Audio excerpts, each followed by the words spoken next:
Hola, ¿se escucha? ¿Se escucha?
We hope you're all ready for this. Buckle up! We are here in Raleigh, North Carolina. It's that time. It's what you've been waiting for. Let's go! This could be an opportunity of a lifetime. Here it is! The clock does not stop! The clock does not stop! This is gonna go down. This is gonna be a nail biter. There can only be one. Number one.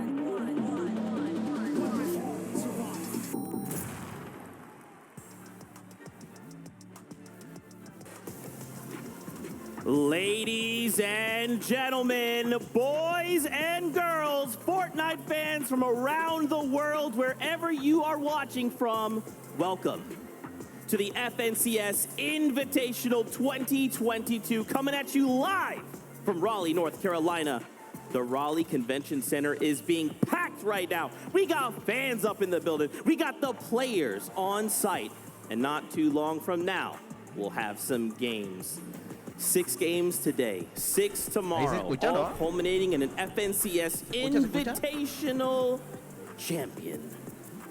We're in for it. I hope you guys are as excited as we are. Let me introduce you to our good friends that are joining us here on the analyst desk. It's none other than pro player turned analyst, Vivid. Hello, everyone. Thank you so much, Zeke. The stage is set. We have international players joining us here today. There's a lot on the line, and it makes me so excited for every single one of the 12 games we're going to be watching. And she's the best at everything. If you don't believe it, it's in her name. It's the best taco. As much as I appreciate that, Zeke, the real best thing ever about today is the fact that the wait is finally over. We are finally here for the FNCS Invitational, and honestly, seeing how packed the venue already is, it's exhilarating. That's right. The fans are ready. We are ready. But you know who else is ready? It's the players. Check this out. These are going to be some of the most exciting games you will see in all of Fortnite. The last couple of years, I really missed in-person competitions. Yeah, I'm super excited to get back into real-life competitions. We're really hyped to play in-person events for like the first time since World Cup.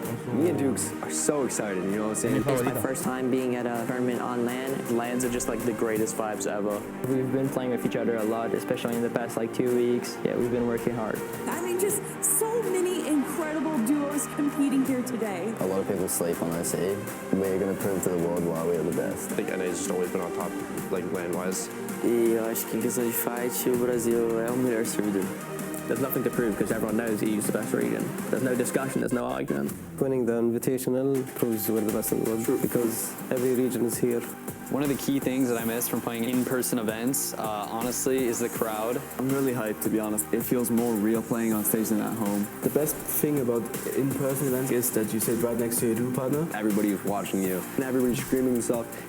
That's when you get like really nervous. Winning and just having like stuff like fly like fireworks or something, it's just like crazy.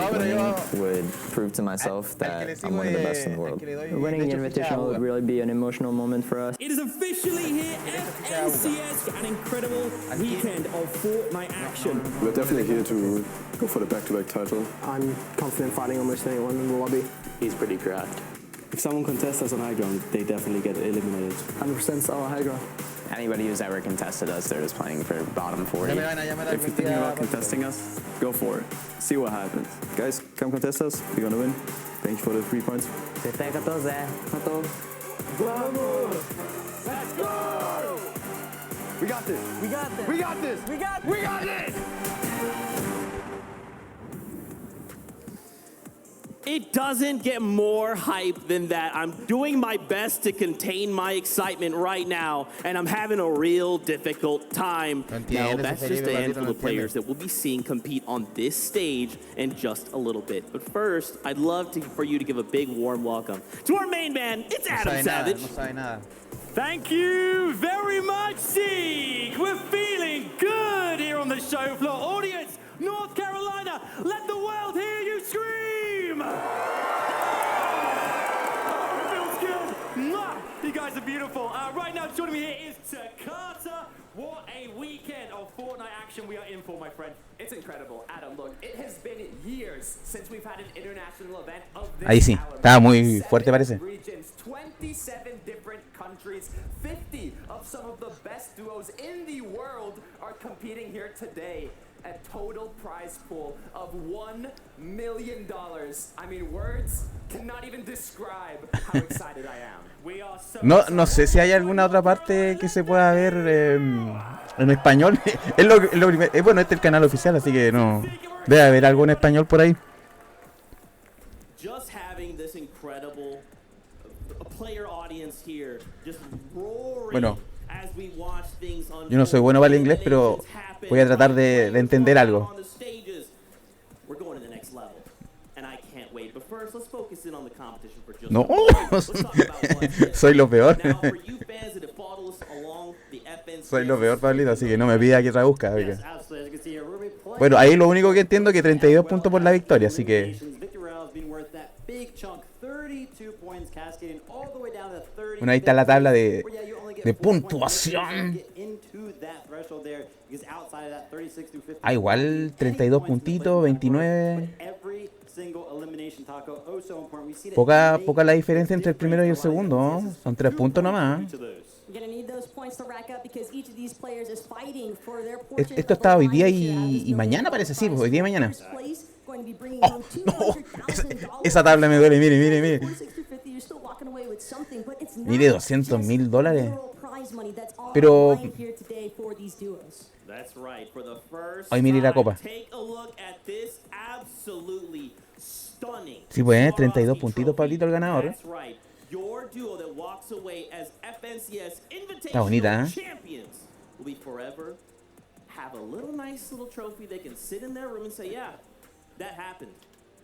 Este está a 1080, ¿cierto? Sí. Se ve bien, ¿no es cierto, Pablito? El último, un palito. Malo. Por llegar, por presentarse ahí un palo. so important. We have seen people Buena, raise Pablito, these gracias. things up before, and those moments, they're still being replayed to this day, which makes these players want it oh so more. Hay dos latinos nomás. El King con otro más, no me acuerdo el otro nombre del compañero de él. So absolutely insane. You got a little taste of some of the Pero yo le voy a Buga. Let me introduce you to a few more. Alright, so we're both always consistent, always placing in the top 10. We're No just sé, gonna play a ese le doy.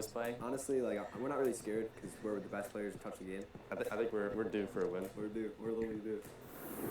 In total, we have 3 FNCS wins, and we're looking for a 4th. We've won 2 FNCSs together. I've won 2 FNCSs, both in trios. I've won 6 FNCS. Puros cabros nomás. I've won World Cup and Mire, mire el compañero de Buga, Pablito.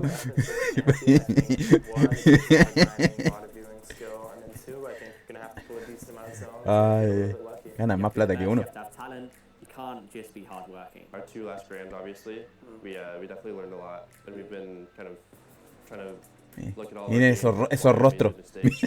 Hopefully we win this time. Yeah, I've been really consistent in FNCSs, but the last 2 have really done bad for me, so I'm here to not mess around and prove myself. This season we're going to be way more consistent at getting like top 3s, top 2, maybe winning games, and then that's going to help us get the extra points we need. Hay unos chinitos que me dan risa, que tienen una cara de cabros chicos, miren.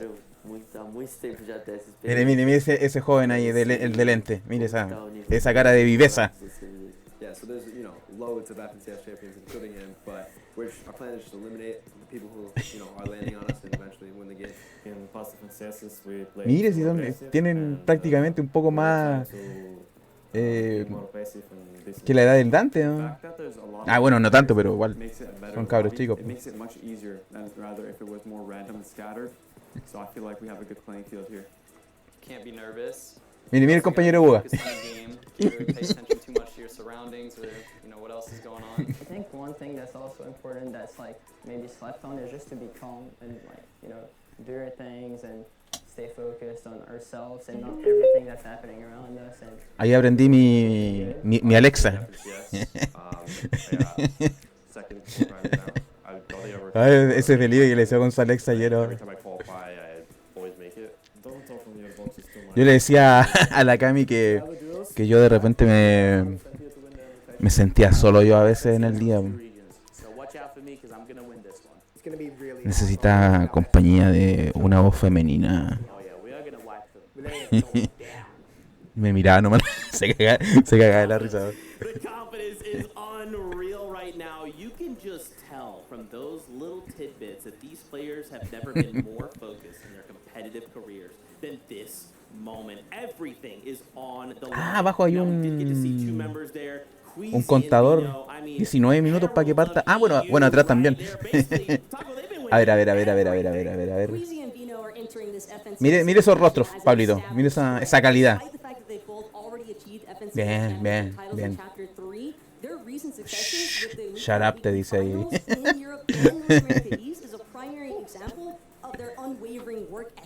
These guys are absolute grinders, and not only that, but they had a first place finish in week 4, first place finish in week 6, and remind you, that was the NA East and European weekly finals. Esa la hago yo. Esa también, ese también la hago. Mire. Está tirado. So closely synced together to an event like this, it's no wonder that they are a clear fan favorite to bring it all home, because this is a World Championship caliber duo, and I'm excited to see what they do this week. También la hago esa. Mire, esa también la hago.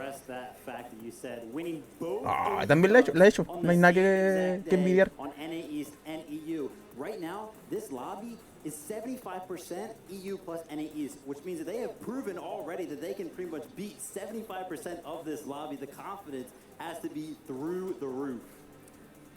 I feel we can't not mention Sí, buena técnica. Vivid. A duo that I think many people are very excited Yo también la he hecho, to Pablito. see here in person. It's Buga and it's Miro. Mire, Buga. Ese es Zen Buga. Ese es el campeón del mundo. Está más rellenito, ¿no? Representing Dignitas, in my opinion, the most titled duo here at the event. Let's talk about it. Bugha, solo World Cup champion. It's what he is known for. But because that is such a huge accomplishment, it almost always gets pushed under the rug that right now, in the past 5 FNCSs, he's gotten top 3 in every single one of them, with 3 of them being wins. But that's not all. Those 3 wins, back to back to back. It's an absolutely disgusting stat line when you really think about it. Oh. And he's not the only También one. la hago esa. Keep in mind, his dual partner Miro, he has also been the NAE's individual leader for eliminations for 3 out of the last 6. Yo creo que aquí el King tiene posibilidades así de llegar a ser va a ser un top ese cabro. Bueno, los únicos que conozco es al Bugha y al King, los otros no los conozco a ninguno más. Ahí están, mira. Mira el compañero de Bugha.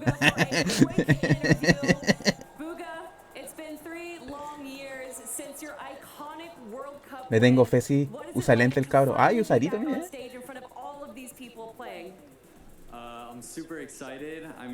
Dice que está súper excitado. Es lo único que entendí.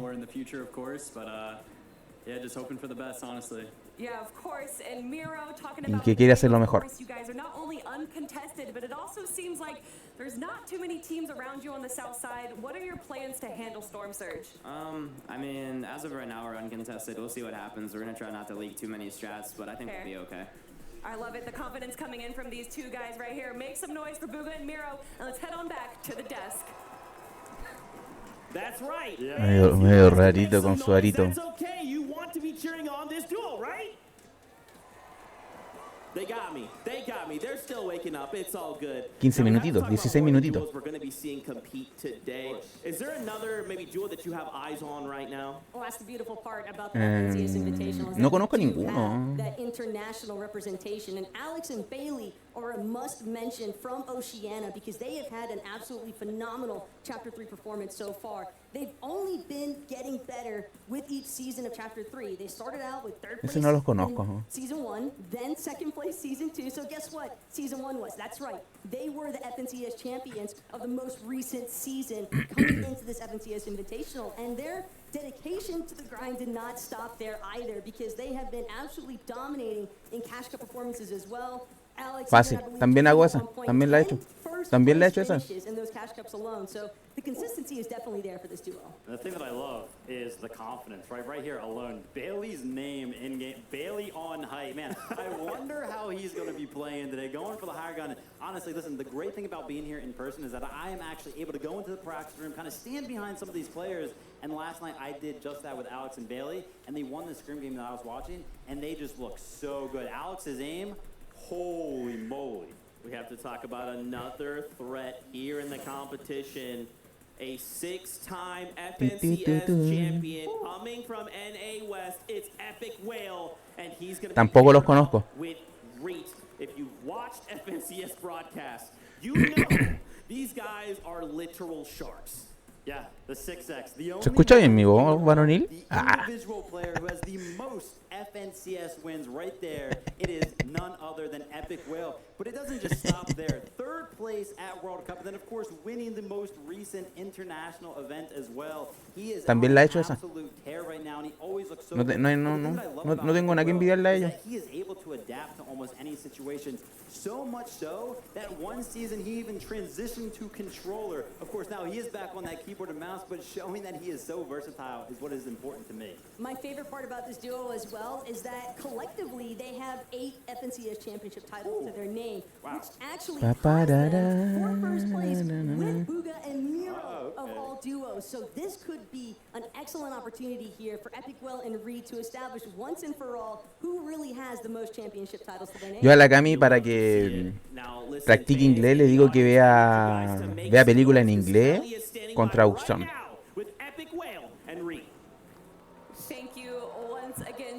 Al Dante igual le digo que para que aprenda a leer, si quiere ver monitos que le coloca con subtítulos para que lea más rápido. Técnicas estudiantiles, ¿no? Pocos las saben. Yeah, just a lot of VOD reviewing with our coach and like watching our own games back, watching other players from other regions, and just always improving, like from the Elite Cups and stuff. Right, I love it. And Reed, you're known to be aggressive. Claro, pues claro, esa es como una buena técnica. Ay, eso. Yeah, we're going for 20 bombs every game. Love it. That's what I want to see. I'm going to hold you to that 20 bomb, everyone. Let's head on back. Tienen como un parche ahí en la polera que están tapando algo, como un... Y esa chaqueta floripondia que tiene puesta el compadre. Uñas negras, ¿cachai? Las uñas negras que tiene el compadre. Mira, detalles. Ese agua. No, el otro, el gordito de agua. Ese salió campeón de dúo también. So the Cloudy Condos, we got Aqua, Reason, we have Mustache, Malabuka, and then we have Tayson and Chapix. Mire esos rostros. No, o sea, hay unos chinitos que bueno, no me dan risa, pero me causa curiosidad.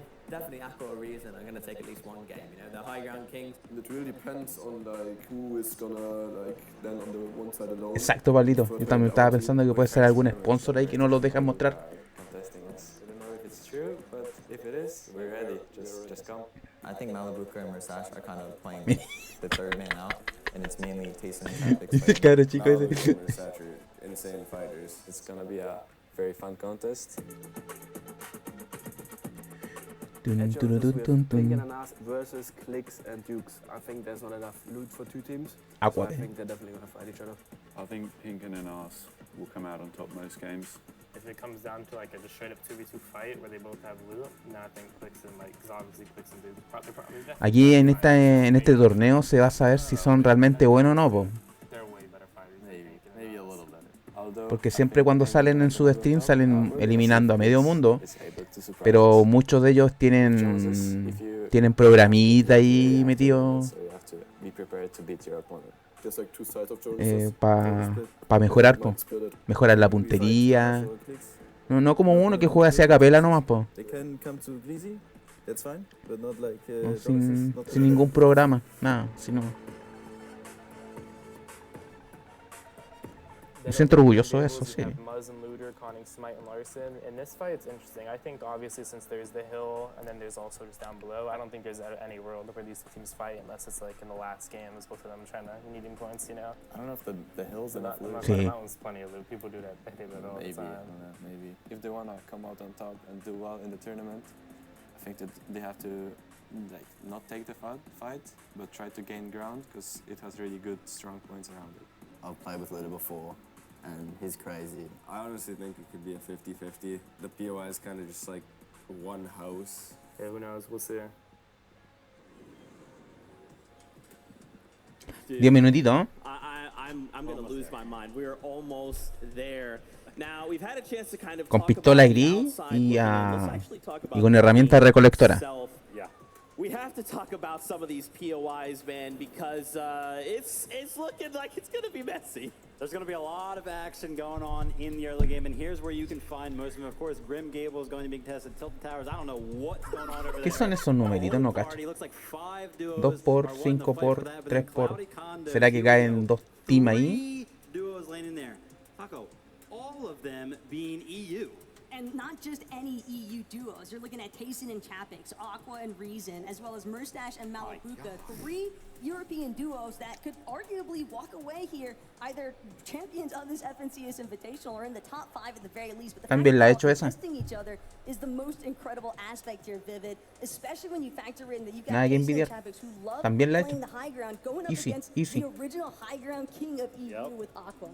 Yeah, I mean, listen, there's pretty much 2 ways that this kind of POA can work out, right? They can kind of split their loot and be happy with it, but that's not really advantageous, right? There's so much loot there that you want for yourself. Now let's talk about the other option, which actually happened in the Elite Cup just a week ago, where Malabuka and Mustache got 2nd place from this exact same situation. Basically what was going down was Tayson and Chapix were basically just straight up 50-50. A mí me cuesta con pistola, sí. And then Malabuka and Mustache No podía. right in afterwards, cleaning up, and walked away again with that 2nd place in that Elite Cup. Cuí, cuí, cuí, You know what's cuí. coming now, right?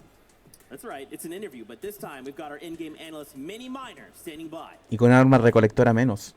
Thank you so much, Zeke. Now, I couldn't be more excited to be alongside 2 Qué triste. titans of the European region. We've got Tayson and Malabuka alongside me here. This is exciting. Tayson, To kick things off, you are one of the online GOATs. You are considered as one of the best players online. How can you transfer that into this in-person experience today? I think it's really important to get used to it for the next LAN events. No, Pablito. Estamos a otro nivel, oiga. Otro nivel. LAN is not as comfortable as home, of course, but need to get used to it to prepare for next and do our best. Of course. Now, Malabuka, you guys are known as one of the best fighters in the European region. Are you guys confident in fighting off spawn against the likes of Tayson and Chapix? Yes, I think we have a very aggressive playstyle, and that's why it's very easy for us to eliminate other. Se escucha bajito la voz de ellos. Spawn will be hard for us. Of course, and it works as well. You guys have a 78% success rate off spawn. Does that fill you with more confidence going into it, or? A ver, le vamos a dar más volumen a la. I'm sure we will have 12 games. We Yo creo que por ahí sí. Go out from our off spawn, and we won't die even once. That's good to hear. Now, Zeke, I want to hear more about the next head-to-head. Man, these players are stone cold eliminators, baby. I am ready for all of this action. Let's talk about another duo, another head-to-head matchup we have to break down. Sí, yo me pongo muy nervioso de repente, The Pablito. thing to consider is there's 7 regions being represented here on this invitational stage, right? So not only am I thinking, what's my meta at home? Wait, what's their meta at home? Oh, I have to fight against that? Good luck me. Yeah, over at Green Gables, a little bit of a different situation than Cloudy Condos or Tilted Towers, given that it's just a head-to-head standoff between Smite, Larson, and Muzz with Looter. But I really am curious to see how this actually pans out, because we are getting a little bit of that international region spice, battle of the regions there with NA East and Oshi. But to be fair to Muzz, he has actually been in NA East along with Looter, competing in all of these. Ahí podría salir Géminis, trying to ahí al get ladito. as much experience as possible. I think it's going to be a really exciting matchup for them. And when you factor in that Muzz most recently, with the Chapter 3 Season 2 top 10 finish, came in 8th place, I believe, although at the time he was doing with Avery, not to mention his partner Looter while he was competing in Oceania, he still nearly closed out a match point trigger with a 518-point finish there in Season 2 as well for Chapter 3. And then, of course, Muzz being the only player actually to win an FNCS on multiple regions. He did it on OCE and NA East as well.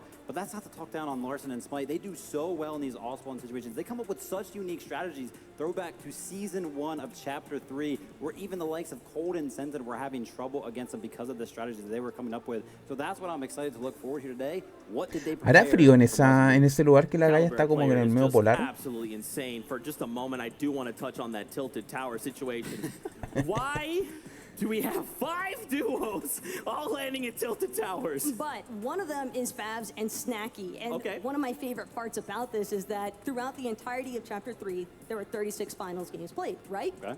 Fabs and Snacky only went 2 out of those 36 games without receiving any actual elims. So with 4 other duos there to contest at Tilted Towers, it's not just a prime opportunity for them to keep boosting that stat metric, but it also kind of indicates the fact that whether or not they're the ones walking away from Tilted Towers by the end of it all, they're taking somebody else with them.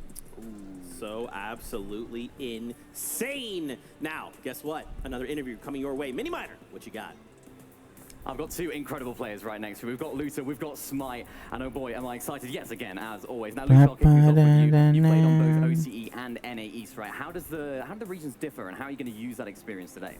Well, there is a big difference, that's for sure. I definitely think OC is obviously easier, and NA has a different skill set, but I made sure to come a month early so I could learn the lobbies as much as I could to do as good as I can over these next 2 days. That's great to hear, man. Now, of course, Smite, you had your best FNCS performance in Chapter 3 Season 1. You had a 3rd, and in that season, you were uncontested.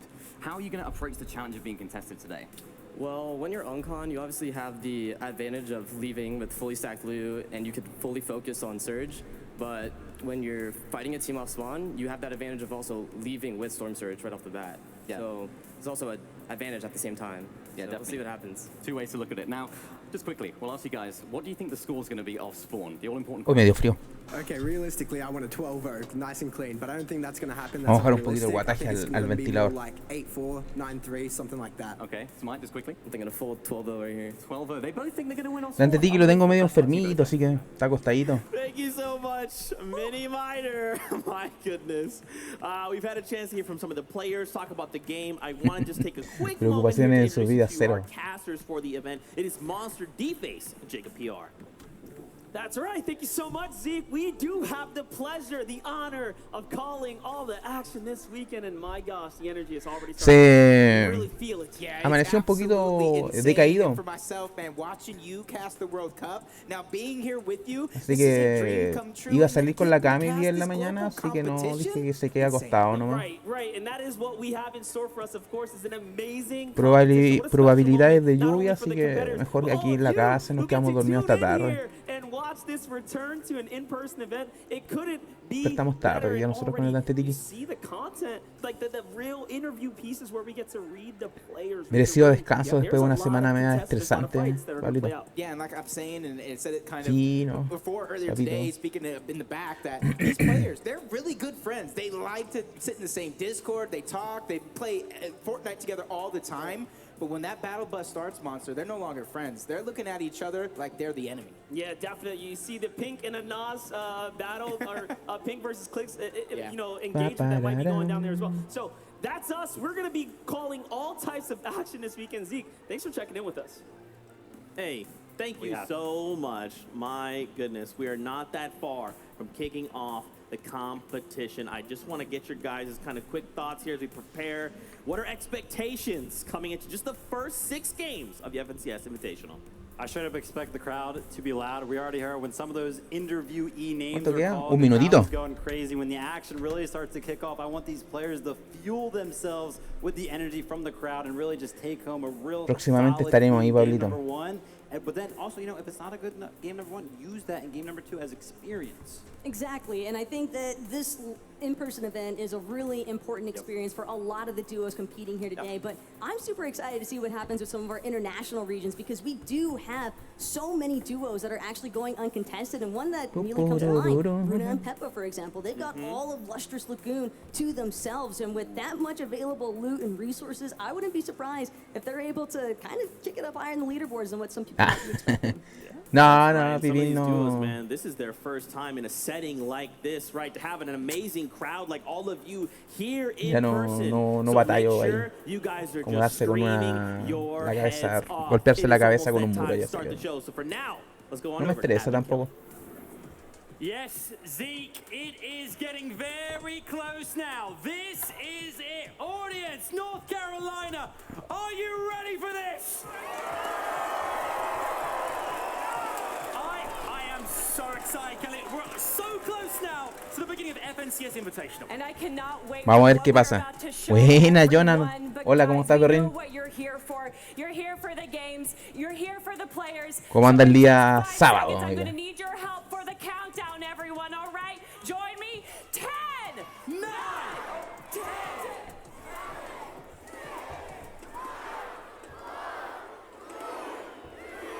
Ah, mierda, aquí partimos. Son 6 partidas, ¿eh?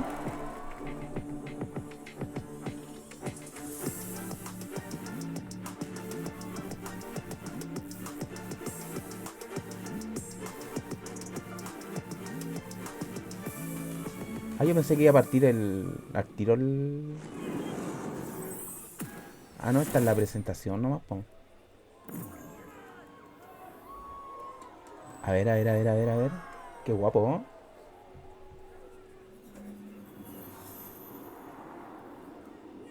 Ay, qué emoción estar ahí, ¿no? Algún día.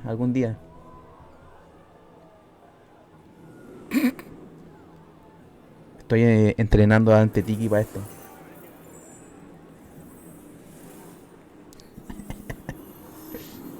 Ah, pero todavía no se sientan ahí los jugadores.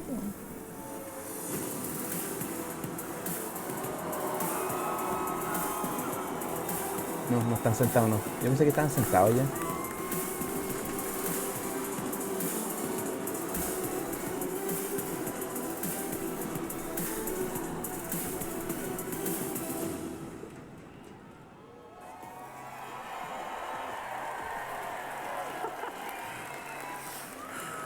Hello there and welcome to FNCS Invitational 2022 live here in Raleigh, North Carolina.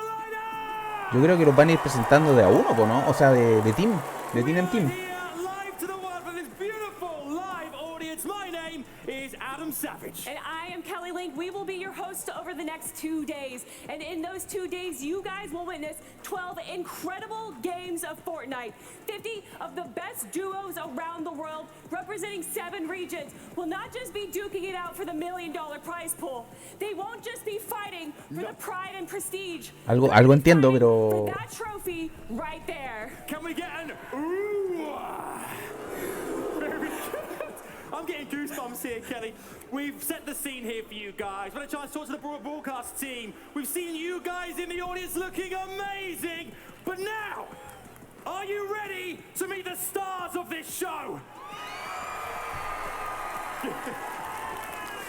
It's time to meet the players!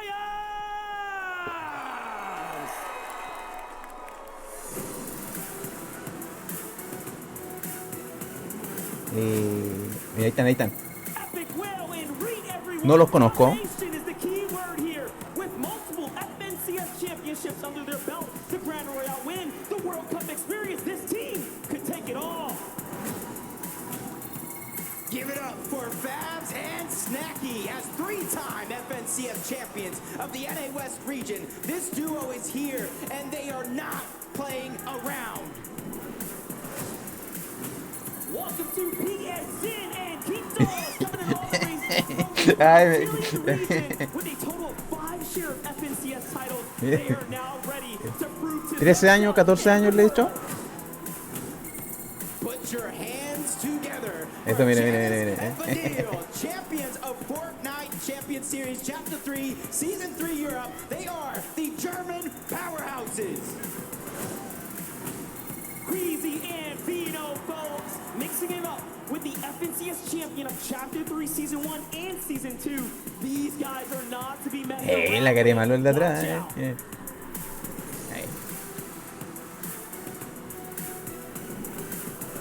A ver, ¿quién viene ahí? No los conozco tampoco.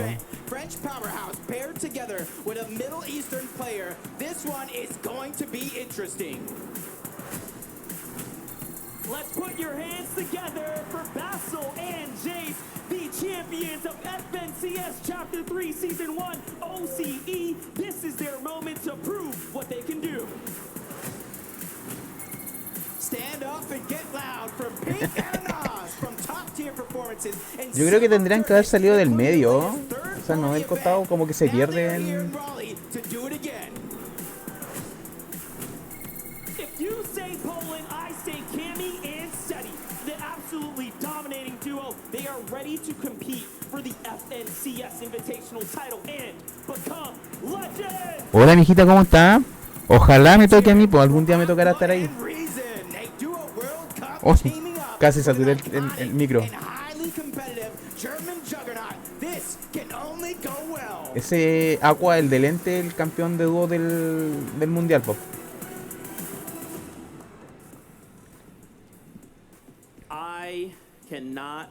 No, van a presentarlo esto. 10 players coming out, the Raleigh Convention Center are absolutely losing their minds.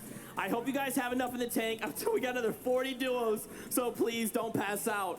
That was just the first 10. ¿Cómo está, mijita? ¿A qué hora llega? We are stacked. I haven't even seen the rest of the. We're stacked, right? Snacky and Faz being one of those. Cambié la posición del micro hoy día en la mañana. Bueno, hace ratito. To present, listen, they're on a hot streak right now. Coming out of the NA West region. Está más cerquita mío. FNCS wins in season Antes estaba muy lejos. of this chapter, followed by a 3rd place as well. But you can't forget about Pink and Anas either. This European powerhouse, I think, is going to be absolutely one to keep an eye out for. And I'm really excited to see them clash out over in Fort Jonesy with Clicks and Dukes. And of course, he's got the pink hair too. Ahora, lo que no entiendo es que son 2 días. Let's welcome the next 10. Y... ¿se juntan los puntos de los 2 días o no? Yo creo que sí, po.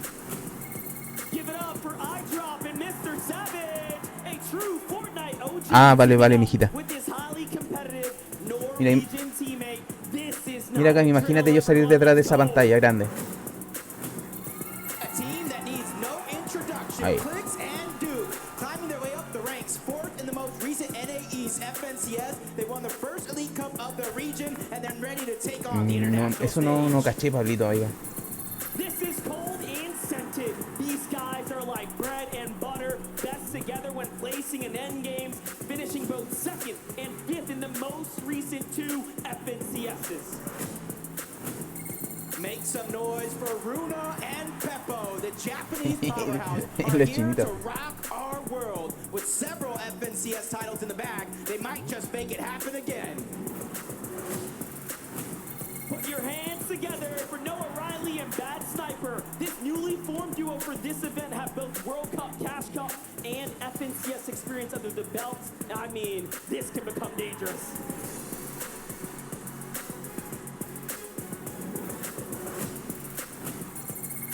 Give it up for Threats and Alice. The combination of Asia and NA East is going to be super exciting to see as this newly formed duo will take on the competition.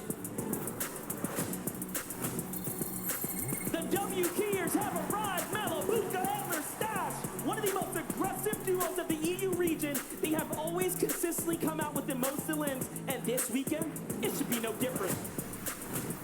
Put your hands together for Trulex and Chicho, long-standing duo featuring a former trio FNCS champion. They're ready to prove their worth to the world of Fortnite. Let's welcome Bailey and Alex. Third, second, first is how this duo has placed on the Oceania region, and now they must be absolutely ready for the big stage. Give it up for Pablo Ingu and Swag. Now this is what you get when you mix raw talent with maturity and experience. This is a flaming hot duo.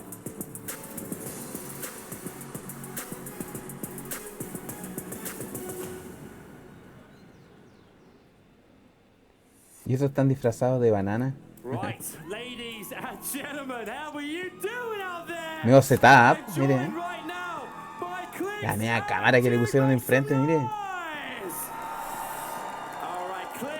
Yo creo que los periféricos son propios de cada uno, no es un... O sea, como el teclado, el mouse y la alfombrilla, ¿eh? Y los audífonos. Ah, no. No, los audífonos no creo, pero el teclado y el mouse. Absolutely. And Y la alfombrilla. I'm going to ask you, quite new to in-person events, but being here, this experience so far, being around the players, the audience, how are you feeling going into this? I'm feeling great. It's like the experience is insane. I'm loving it. You're absolutely loving it. Are you guys loving it too? All right, Clicks and Duke, thank you so much, guys. And let's over to Kelly and see who she's with. From one Savage to another, I am joined by Mr. Savage and iDrop here. Now, iDrop, I know that you guys are going to be contested on drop. Are you planning on flat fighting or splitting? 100% fighting. I've had it Uncon for 12 months on the best region, so we're definitely fighting. I love it. Mr. Savage, I heard that it's your birthday today. Everyone, A ese lo conozco, a Mr. Savage. on three, can Muy we bueno el cabrón give creo. Mr. Savage a big happy birthday? 1, 2, 3. Hace. Boxeado. Guys, good luck in game number 1, and let's head on to the next 10 players. 200. Picotazo. Jodido.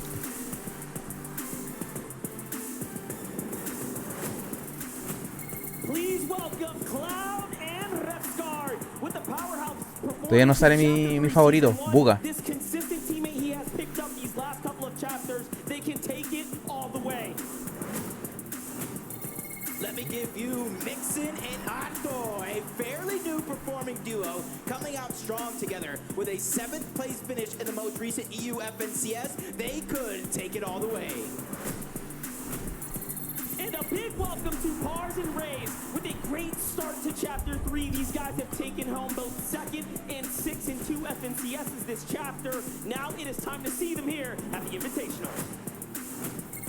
Put your hands together for Belusi and Hijo. A lot of FNCS experience coming out of these guys, and that will be needed this weekend in order to take home the prize. Encuentro también que tendrían que haber salido todos como bien uniformados. O sea, con un uniforme estándar del campeonato. Mi opinión.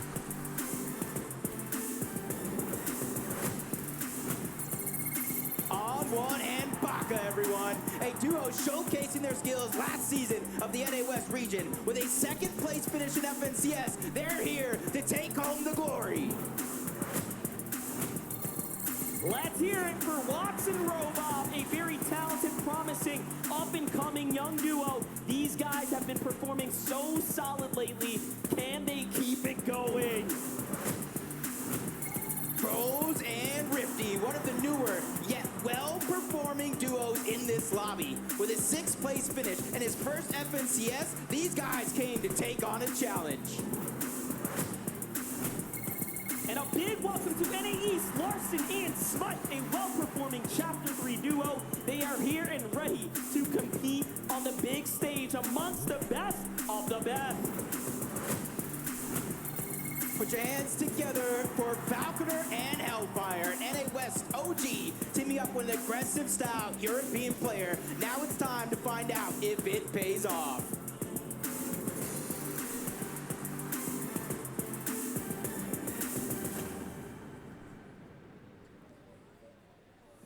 "30 duos. You can already tell this is gonna be some of the craziest Fortnite we have possibly ever seen. 7 regions being represented on this stage right now.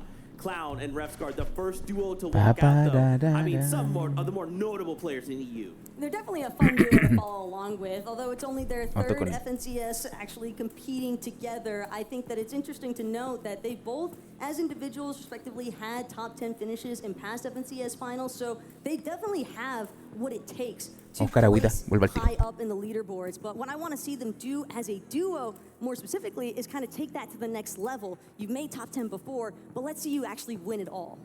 Whew, there you go, win it all. Tall task, especially seeing these 30 duos that have walked out already. That's right, man. Well, Vivid, guess what? We got another 10 for you. So, Raleigh, make some noise!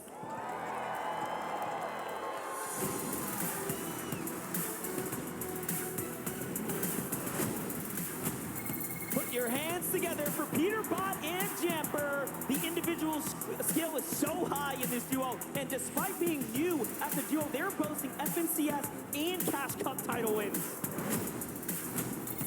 Make some noise for Pam, Stu, and Fats, the French-Canadian duo with a tight bond. Back from Grand Royale and the most recent NA East FNCS is 3rd. They are here to take it all. KBR and Z-Folks, the regional FNCS champions. Estos son de Brasil. Chapter 3 Season 2, and now they are here and ready to compete on the international stage. Oh, vamos Brasil. Let's give a warm welcome to Bevy and Vortexers, a duo fresh out of the lobby. With only one FNCS together as teammates, they're now ready to give it their all here in Raleigh. And a big welcome to Retake and Novice, the most Otro brasileño más. FNCS champions of Chapter 3 Season 3 as well. They are here and now ready for the FNCS Invitational.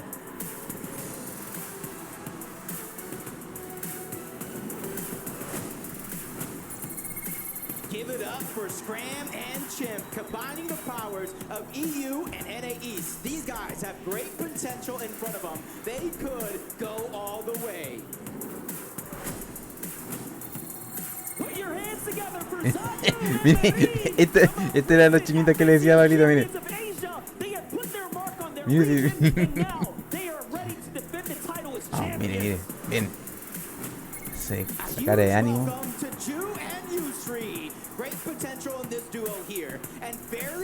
Eso es como que los que tienen como 10 añitos.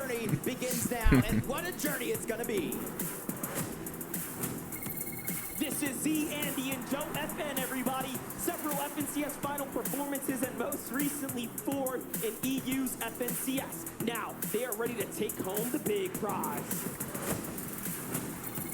It's Cool and Yumi with a stunning Estos van vestidos del Paris Saint-Germain. Chapter 3, Season 3 FNCS. We cannot count these guys out. And will they ¿O no? Sí, parece que sí.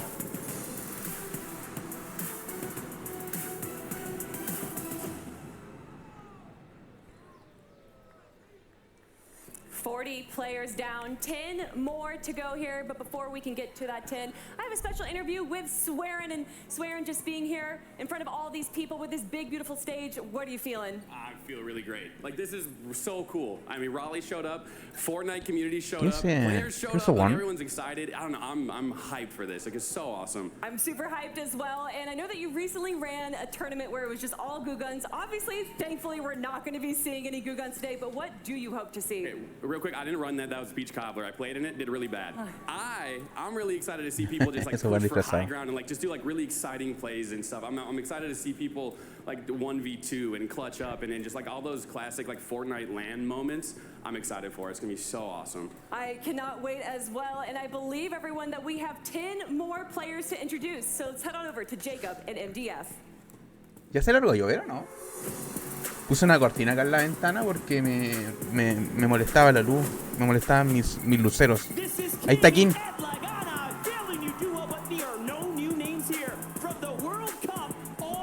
To the Invitational stage. These guys are the biggest threat to the lobby. Lo que pasa es que King es muy quebrado, ¿no? Ya, me molesta eso.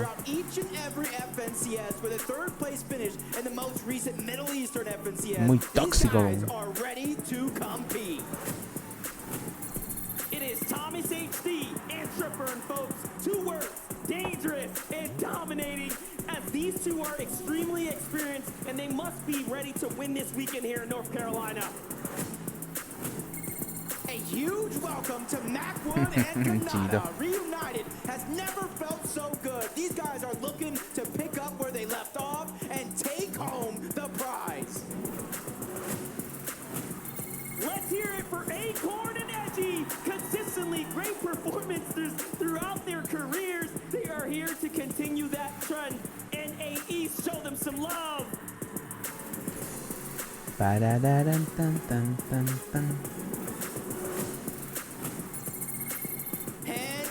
Vortex, everyone, an incredible duo coming out hot with tons of experience and a few FNCS champions up to the belt, and they're looking to add one more. Let's give a big welcome to Commandment and Avery, your Chapter 3, Season 3, NA East FNCS winners with one of the closest endgames we have ever seen in a finals. It's time! A duo that needs no introduction. Tayson and Chapix combined 6 FNCS titles, countless Cash Cup wins, and now they're ready to take on the global competition. Let's give it up for Moz and Looter, multi-regional FNCS winners, previous champions of OCE's FNCS as well. Listen, these guys have got it all. Ahí viene, este es mi team, Buga. Buga. Es el campeón del mundo, Pablitrox.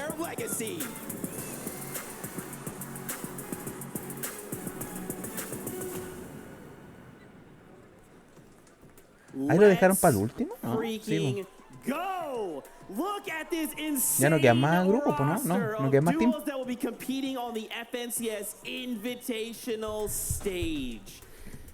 I'm gonna pass out. Listen, I'm gonna pass out. Please do not pass out, Zeke.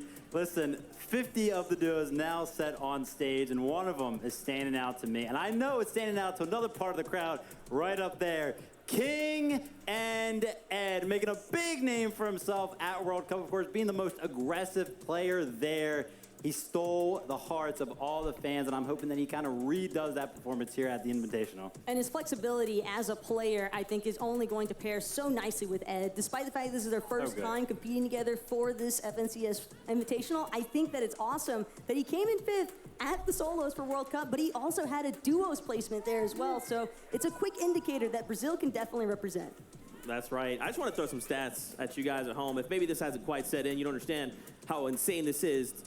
15 FNCSs, 105 FNCS events across 7 regions, 88 FNCS championship titles on that stage, 47 FNCS champions on that stage, 27 countries all represented on that stage. And guess what? We're ready to kick off the competition. Adam, let's do this. Yes, indeed. Can we get a huge round of applause for Thomas HD and Trippin? Thomas, it's 10 top 10 FNCS finals for you. You must be feeling very confident coming into this competition.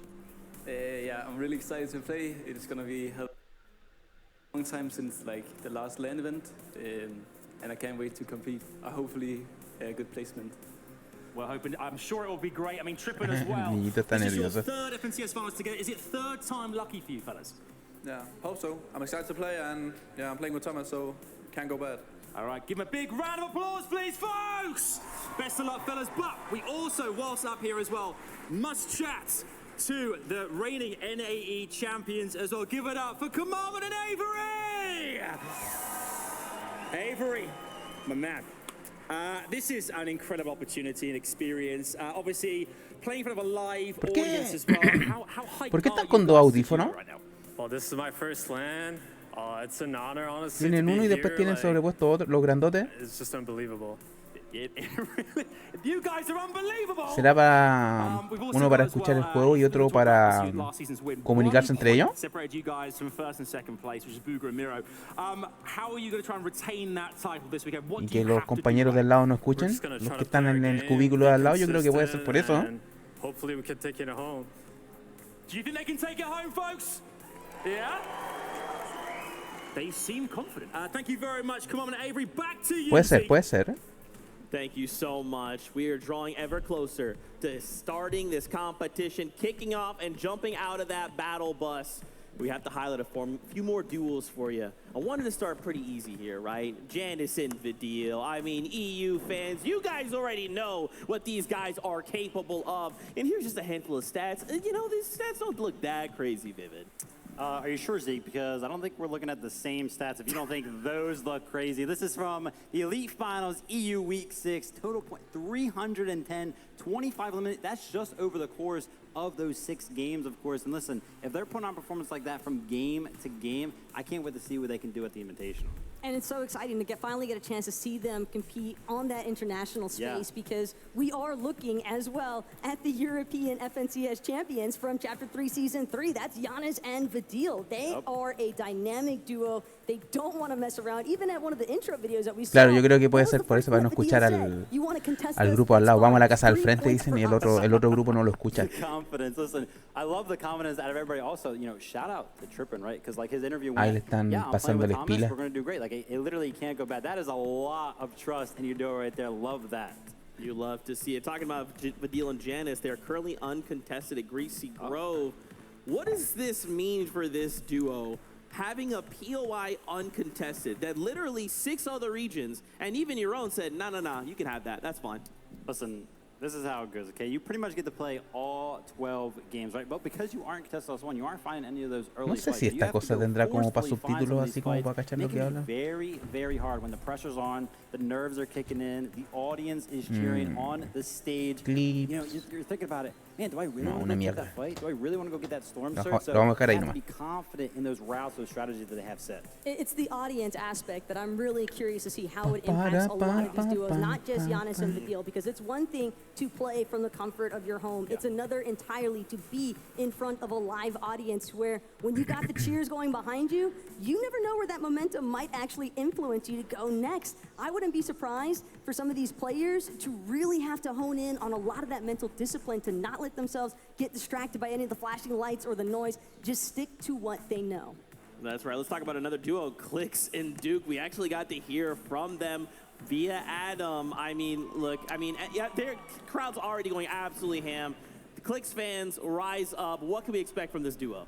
Listen, I'm excited, right? Because Clicks has been improving from season to season, day to day as an IGL, teaming up with Duke, of course, who is very, very good mechanically. You know, I saw him in the practice room, always grinding the creative, always willing to take on pretty much anybody in that room. Yo, pedazo de cámara que le ponen ahí. Seeing if they could take him down. And it's impressive how well Clicks has managed to simultaneously totter between this pro player aspect as well as the heavy side of content creation. Yeah. I think that it is not very easy to maintain both of those lifestyles. And not only that, but when you have somebody as experienced as Duke right next to you, I can understand where the trust comes from this duo. And knowing that they're against Pink and Anas, potentially at Fort Jonesy, I do believe we heard them mentioning, though, a possibility of just splitting at the start. Well, listen, I love the fact that you mentioned content, right? Because, listen, you know, he's used to that, right? He wants the reactions. He posts that content to get reactions. And here, what other better place to get reactions than from a live crowd? So maybe he'll just straight up embrace it, and it'll fuel him.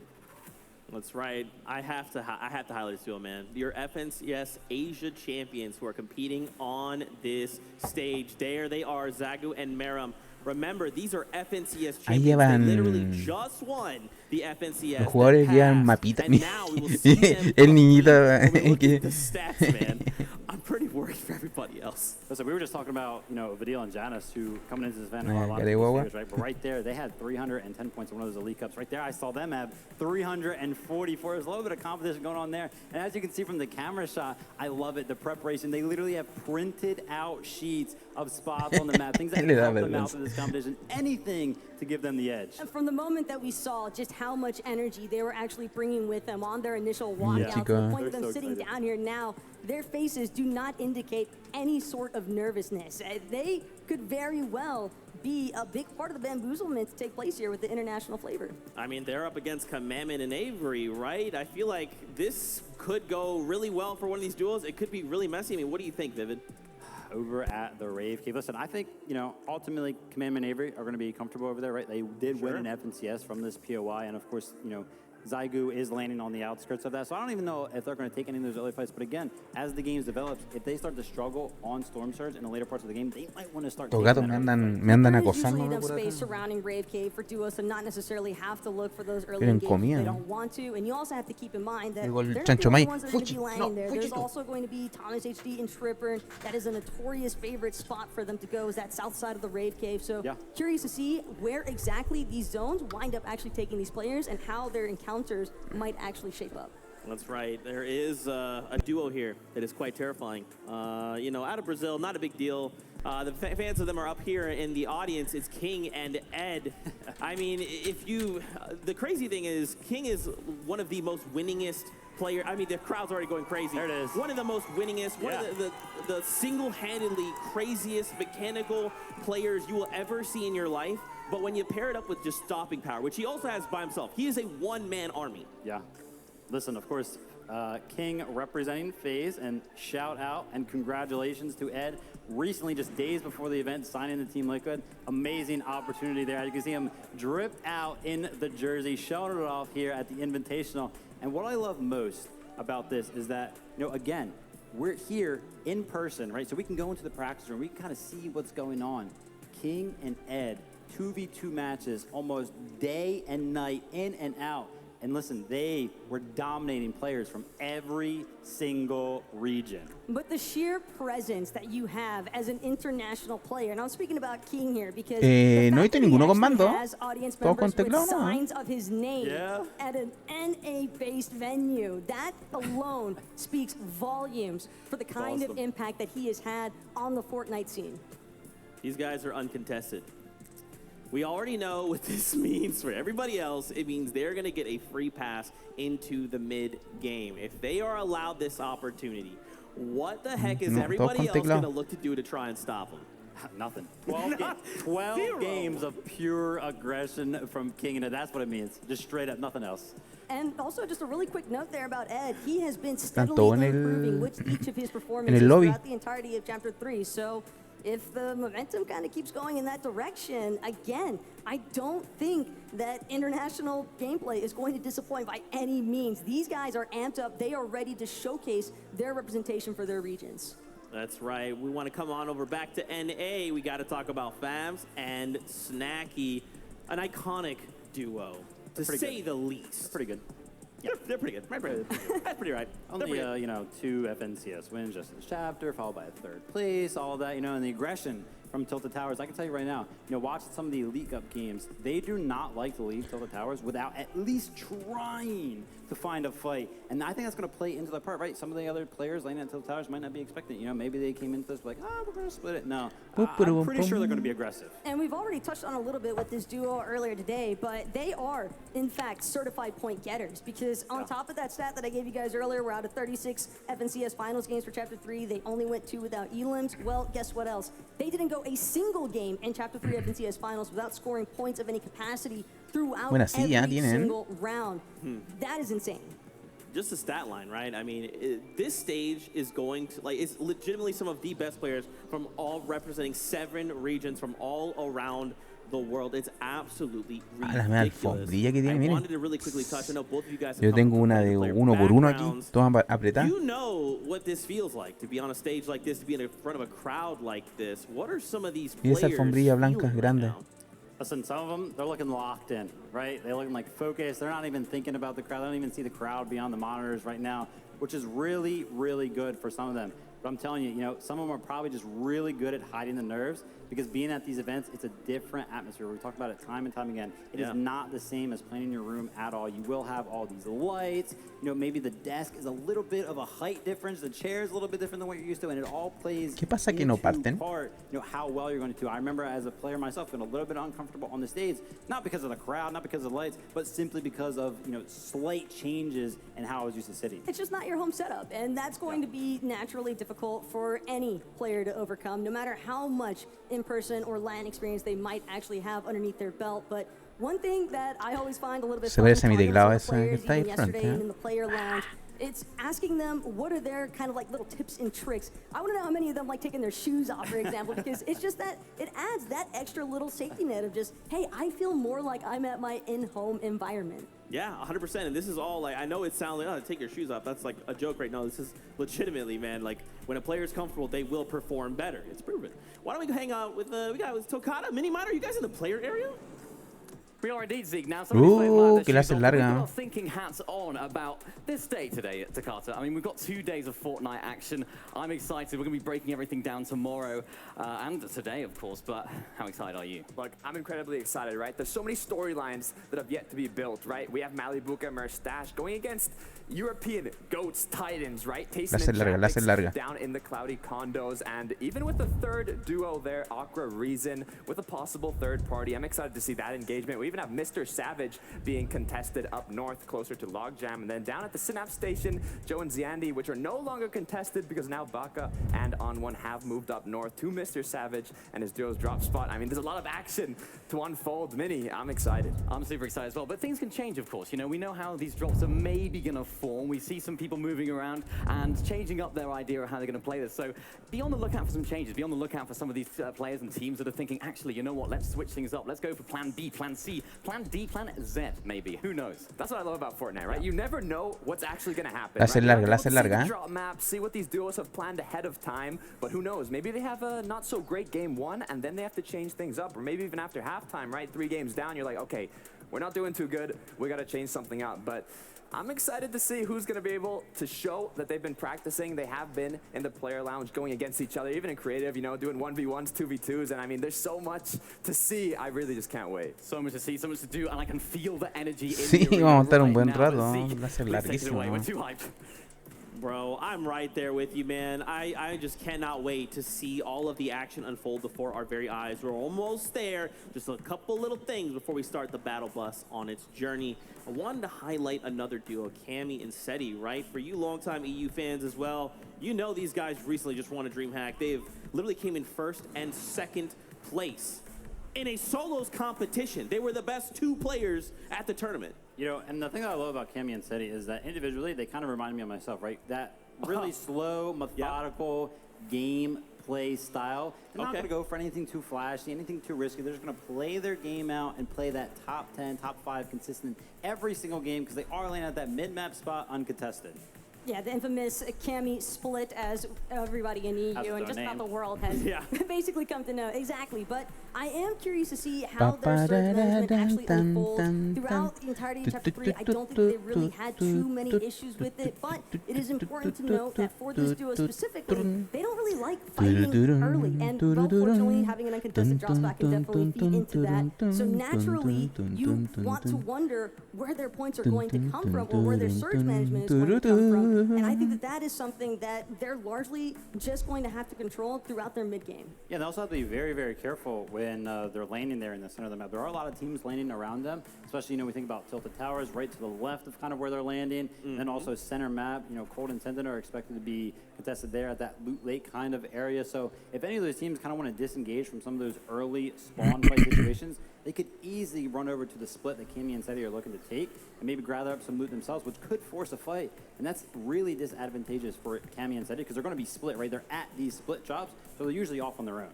And I think what you're getting at is adaptability, right? Yeah. These duos being able to moment say, we had a game plan, we did not find the chest, we did not find the thing, we got tagged, someone has pushed on our location, we need to change up something.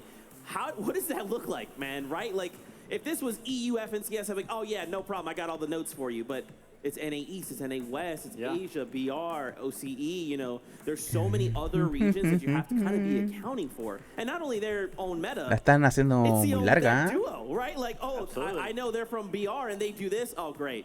I mean, listen, you're bringing up a great point there, right? Like, how? You don't have many notes on a lot of these teams because they're just around for the entire world, right? And that's why international events are held at such a high praise because they're just straight up hard. The competition from all around the world, it's hard to play against people that you don't normally play against. And the competitive lobby metas that you'll often see break out throughout the course of each of these 12 games this weekend, I think that is going to be gente como que a está, really crucial está aspect como for medio some of these aburrida teams ya. to hone in on. We know that these players have been cramming VOD review leading up to today. We know that they're going to be doing plenty more of it after these 6 games are even played tonight. But as far as Cammy and Seti are concerned, just touching back on them, I like ¿Qué anotará esa niña en la libretita con su lápiz que tiene ahí? honestly, their all-time record, ¿O la by the llevó way, de first 3 zones, they distractor? have a less than 5% of elim scoring throughout those first 3 zones. So they don't like the early game engagements. That is absolutely crazy indeed. A duo I feel like could be a dark horse in the competition that I really want to see kind of win it all. It's Acorn and Edgy. Edgy over in NA has come second place. So close, so many times. Paired up with Acorn. Look, we know this duo is absolutely incredible. They are some of the toppest caliber duo that NA has to offer. Yeah. But Edgy just hasn't been able to grasp that #1 spot. And what I feel like for me to come out of this event and say, Se está durmiendo. Swarovski trophy, baby, that'd be pretty sweet. Look at Edgy waving. What's up, Edgy? Listen. Edgy loves it, man. ¿Usted parecía al Diego Pablito ese que está durmiendo? He himself, last battle. Look at I wonder where he's landed. He has the picture of himself there. We've seen it a couple of times now. Tilted Towers. And look, they were being real confident coming into this event. Unfortunately, they are contested by a plethora of other teams over at Tilted Towers. I really think that if they were uncontested, they could probably run away with this event. We'll have to see what happens. I still think it's possible. I think it's a little bit less likely. But I was watching Acorn, yesterday, last night, even into the later night, 10, 11 o'clock. He was still VOD reviewing all the way up until then. So I'd love to see the practice coming out of this duo. But it's the fact that there's 5 duos at Tilted Towers, and literally none of them are willing to budge. Oiga, ¿cachó que salió la variante del COVID? ¿Cómo es que se llama el perro? No me acuerdo. Perro maléfico, algo por ahí, no me acuerdo. A ver, voy a buscar. And like a circle, we find ourselves back at the beginning. I mean, what more could we possibly say about this dude? Perro del infierno se llama. Been winning everything as of late. Queasy is looking in absolute top form. Vino has been crushing it. He's Esa es la nueva variante que salió. So, I used to be a professional player. Now I'm an analyst, right? Both are very heavy when it comes to the VOD reviews. Dicen que es más bélica que la Underground. I love it. It's awesome. I have never watched a VOD review and been like, wow, I am impressed on the individual level. Because I've been at the top before, right? You know what I mean? I've seen pretty much everything that these players can do. You're still first in our hearts, Vivian. Thank you very much. I appreciate that. Vino, I VOD reviewed him for this event. This is an international event. I'm typically on the NAE side of things, but let me dabble in EU, so that way I'm prepared for this event. Individually, like I said, I've never been impressed.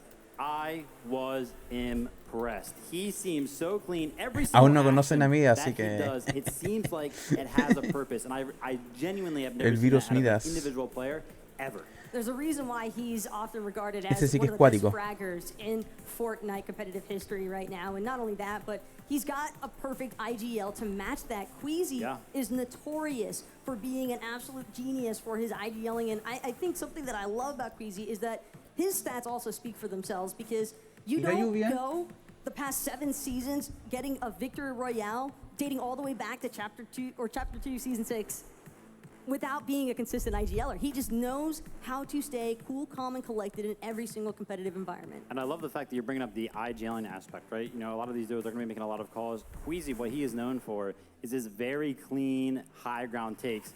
It just always seems so methodical and flawless whenever he does it. So the pairing is very, very well. But then that's not even like one of the most exciting parts is they always seem to find those mid-game dead side rotations that work out so well that keep them alive into the end game. La están haciendo And it's largas, kind of está like demorando esta having cosa. a silver bullet, right? You have, you know, they're ready to go. And if you're Queasy, you're just thinking, okay, I need to go accomplish this goal.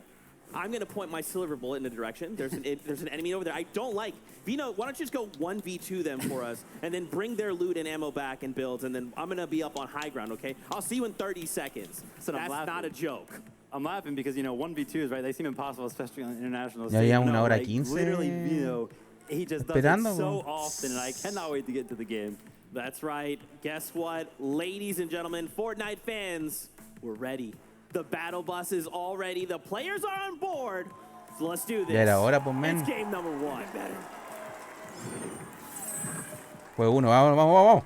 Vamos, Here we Buga. go. It is time. Is one just big moment away from really kicking it off. All Game. that preparation, we're going to have to put it into it. The battle bus is ready. Se Let's fue el go, boom. Jacob. It is time. Game number 1 of the FNCS Invitational starts right now. 27 different countries are represented. 88 different champions.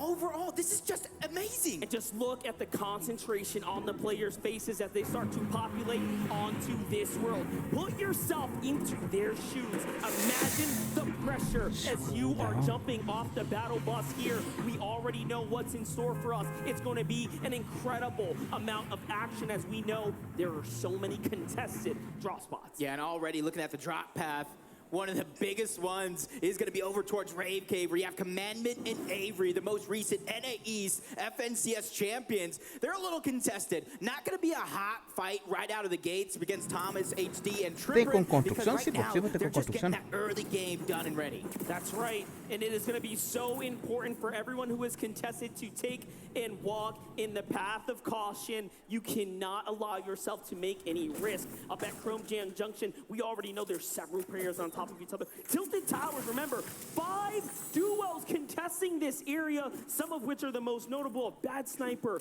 Noah Riley, Acorn, Edgy, Todavía no muere nadie, ¿eh? Snacky just to the south. No son como mis partidas que cuando cae alguien ya la mitad del lobby muere, ¿no? Snacky over on the side. You're talking about Bad Sniper as well, but one of our hottest drops with EU's estos todavía van biggest names, cayendo. Cloudy, Condo, Feet, Son los haven't últimos que even se touched the tiraron. ground yet, but it does look like it's going to be Malibuka and Merstash on the ground first. Malibuka, of course, representing for Russia, Merstash for Latvia. We got Aqua here and Rezon, our high ground kings. One of the most respected set of Ese pico que es bacán, o sea, perdón, esa herramienta recolectora. They make endgame, it's over. You're going to La see encuentro how buena. Aqua playing for that Es big high ground simpático. play. And look at how they are respecting the area. Everyone making sure they are solidifying their foundation. Ahí sí, ahí ha bajado el volumen, before they parece. really decide to make a fight. Yeah, but look at Malibuka's loot already.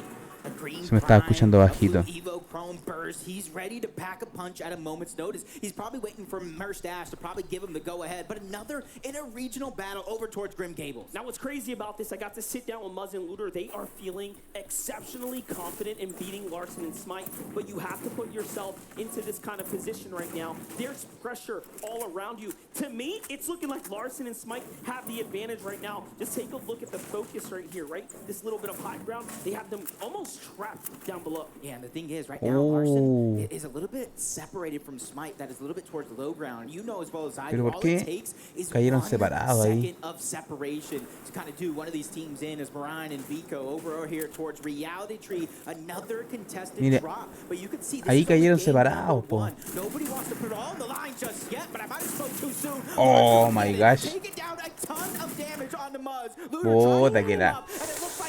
Ahí está el compañero a ver. Down goes Larson, and the quick finish for Looter. OCE gets to claim the first Del compañero, primer caído. These OCE players, it doesn't look very possible. We all know from the past experience that Looter and Muzz are some of the fastest and deadliest when it comes down to these engagements, and they're hip to hip right now. Yeah, Smite right now, he has to figure out a way to just really stay alive, and it looks like Muzz and Looter, they're trying to decide right now, Monster, do you continue to try to fight against Smite as he's looking to try to get that reboot card onto Larson as the third-party shots are beginning to come in from the distance. Y la tarjeta la agarró, ¿no? No, no lo van a dejar agarrar la tarjeta, ¿sí? Now in the past, Smite has been known to walk away with at least one elim in every single major game. This time might actually break his streak that he's been on. But Se fueron acá. take a look at the respect here to play Se fueron a la camioneta. their time and Ahí está. not overcommit even in the 2v1. Acá están, acá están. Aquí hay otro team, otro enfrentamiento. Tyson, Chapix taking on this big duo toe-to-toe. It's Merstash and Malabuka, who have a 73%, 78% Este no es buga, no, no es buga. when contested. The odds are not looking good. The third party in the distance. Aqua's up on Aqua. the ground. They're positioning for the fight. Yeah, Breeze on A and Aqua, they have that high ground, just put damage onto two different players. Yo no entraría en combate. Right now when it comes to Storm Surge, but in the feed, Saldría de ahí, saldría. They're trying to take control of that POI, but all three teams are here, but you gotta Bueno, en la realidad no lo hago, pero trato. You see Aqua and Reason just trying to keep their distance. Crazy how they fight back. They are not just allowing this team to third party them. Reason gets super hurt there, and it looks like the battles in the distance get to conclude. But here and now this fight rages on here. Reason all of a sudden has such an advantageous position, right? And lands all those shots. The entire tables have turned. And it does look like the NA West, Baka and On1. Haría yo lo mismo, Pablito. ¿Cuántos muertos? Muertos dos ya, ¿eh? Down goes iDrop. NA West makes some noise. That's right. And now for Jace in Basil, another team that was contested in the early kind of situation. But it seems like they've won themselves some space. Oh my gosh, ni le pegó. As they start to fight back the teams that are out on the outer edges here. What a great spot to be. ¿Cambiaron los colores de los globos? Right ¿Idea on mía? top of them. They have so much going for them now that they don't have to worry about that. Whoa, a big fight though. On one gets back. That's the replay there. I love that we got to catch that.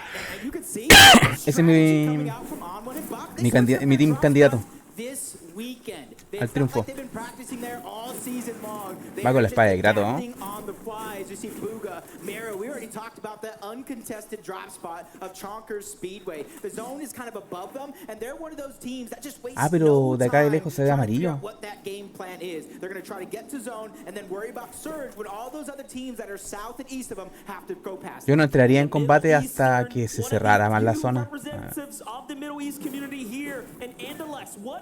Tendría que pelear si fuera necesario nomás. Representation of all of our spaces. You know what I saw, which was in the feed as well? Japan versus Brazil. Looks like Peppo found one too. So little exchanges happening everywhere. Oye, como las pegan de... Oh my gosh, como se pegan de lejos. Some of the best at Shiny Sound. Yep, you see them just going for their own surge. This is going to be one of the wildest lobbies we've ever seen. If you're down on surge at any point in the game, you're forced to play catch up to all these elite teams who know exactly how to handle their own surge if they are above. But one of the big teams, one of the favorites to possibly take the competition overall, Janice and Vadil, Greasy Grove, uncontested, and everybody knows what they can do uncontested. Janice is the only European player to have ever picked up an FNCS in solos, trios, and duos. Ve, aquí se ve como el color,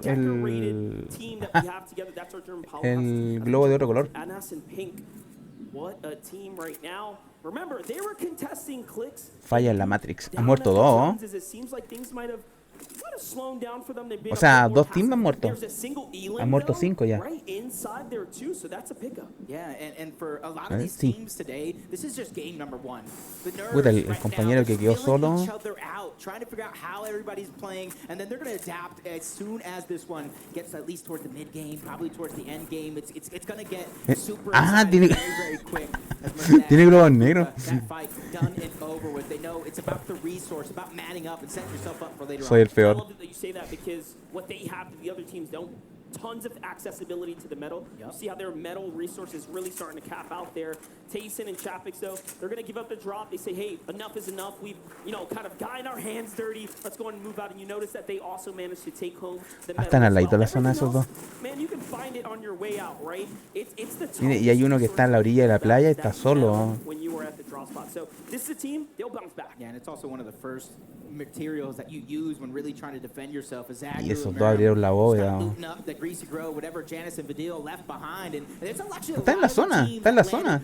Sí. Cave, a little bit north that are trying to Pero que tiene el globo para arrancar, todos tienen ahí para arrancar. Everybody are just stuck in zone because Eso solo el chinito, el carihuahua. Es el carihuahua. Current reigning champions of the Japanese region, representing for Japan of the Asia region here. Now we jump over to Ed and King. One of the most explosive duos. We talked about Ed's history. How much he's really risen to the challenge, improving season after season. Now paired up with King.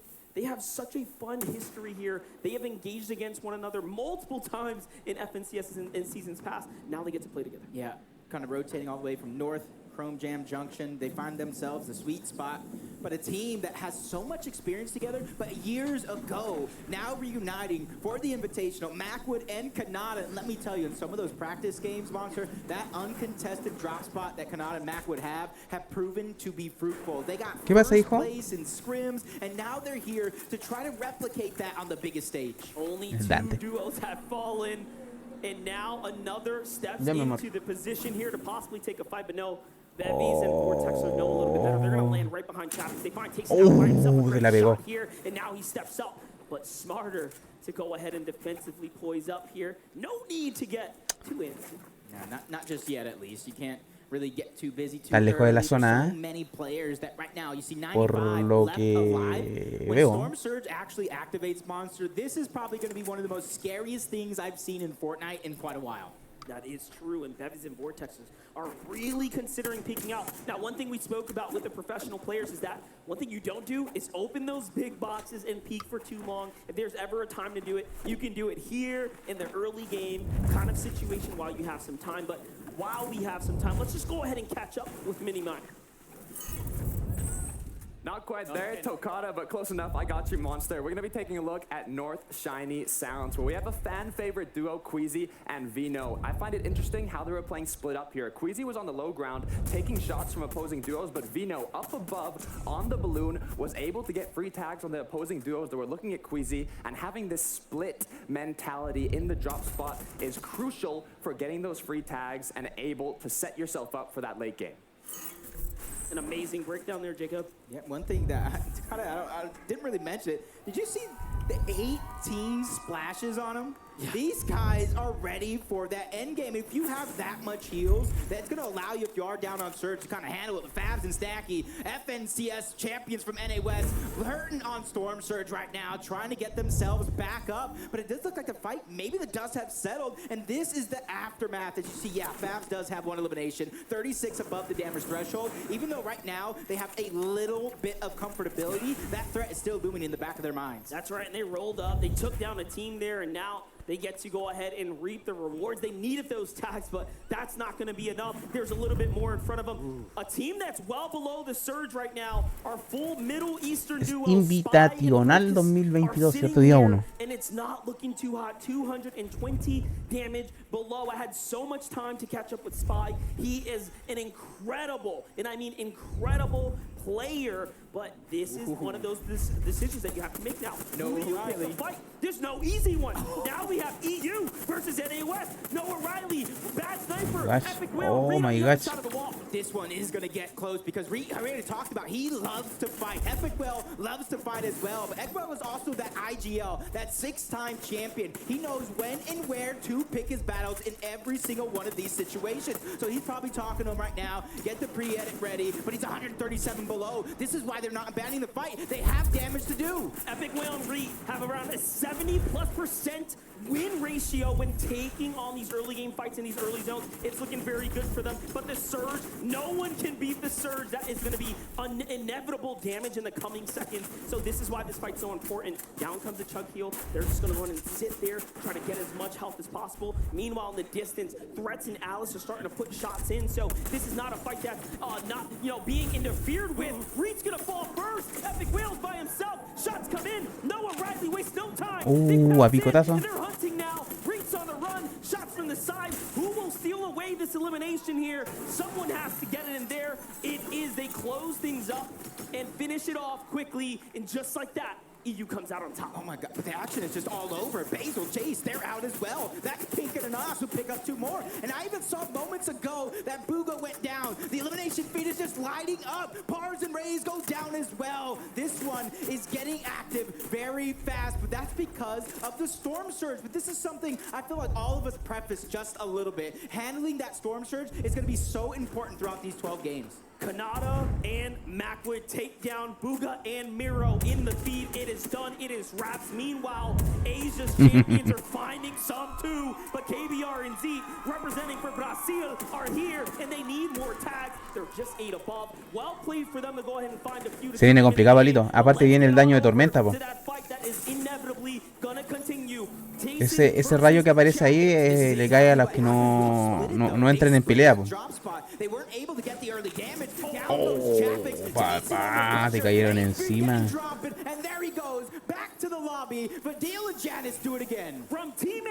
Y peleando en la tormenta, ¿eh? ¿O no? It is over. Now we jump on over to On1 and Baka. 3 elims. NA West, one of the few hopes for NA West this weekend right here. Talk to me about how they managed to surge over Mr. Savage and iDrop, and now they're picking it up. Just honestly talking to them before this as they were preparing, and when they finally made that decision to switch up their drop spot, they had a choice. Do you contest Hen and Vortex? Do you contest Joe and Z Andy? They said no. They want to take one of the biggest names in Europe. They want to go against Mr. Savage and iDrop. ¿Buga cayó? No he visto a Buga. Coming from Mexico, this guy is a legend from NA West, and honestly, it's been just a few seasons and he's already making a name for himself. That's right, and way to do it on the international stage now when it matters. Now we jump on over to Chicho and Trulix here. Oh, el ojo blanco. My God, finding beautiful attacks, holding the team out on the side. Meanwhile, Vadil and Janice look like they have finally made it from outside the storm line. Tough spot to be in. You have a lot of water here, very little land terrain to work with. And take a look at the see the stacking starting to happen. Meanwhile, on the other side, some of the NA East best, Edgy and Acorn. Now, what's cool about this duo here is that Edgy and Acorn quite literally said, hey, the better the lobby skill-wise, the better I will perform. That is how much experience he's picked up in the past from practicing against the best of the best lobby. And already, if you look at their loot right now, that 5-team contest station coming out. Dale. Honestly, didn't do too much. 256 above the damage. Le pegó. Lo mató. Continue to fire off onto Jew. He goes down. Elimination's gonna be clean. No, el compañero murió. And his teammate, U3, goes down as well. That's going to be Vadil. No, Riley picking up some more eliminations as well. What a quick way to finish that one off. There's a problem here. We have Baka and On1 sitting on the walls. If NA East champions are most recent of Avery and Commander, you can see they've actually taken a lot of damage here. They were just below the Surge quite a bit ago. And yes, more damage is starting to come in. It's only a matter of time now for them. They will have to take a fight. That's no easy fight on the other side of the wall.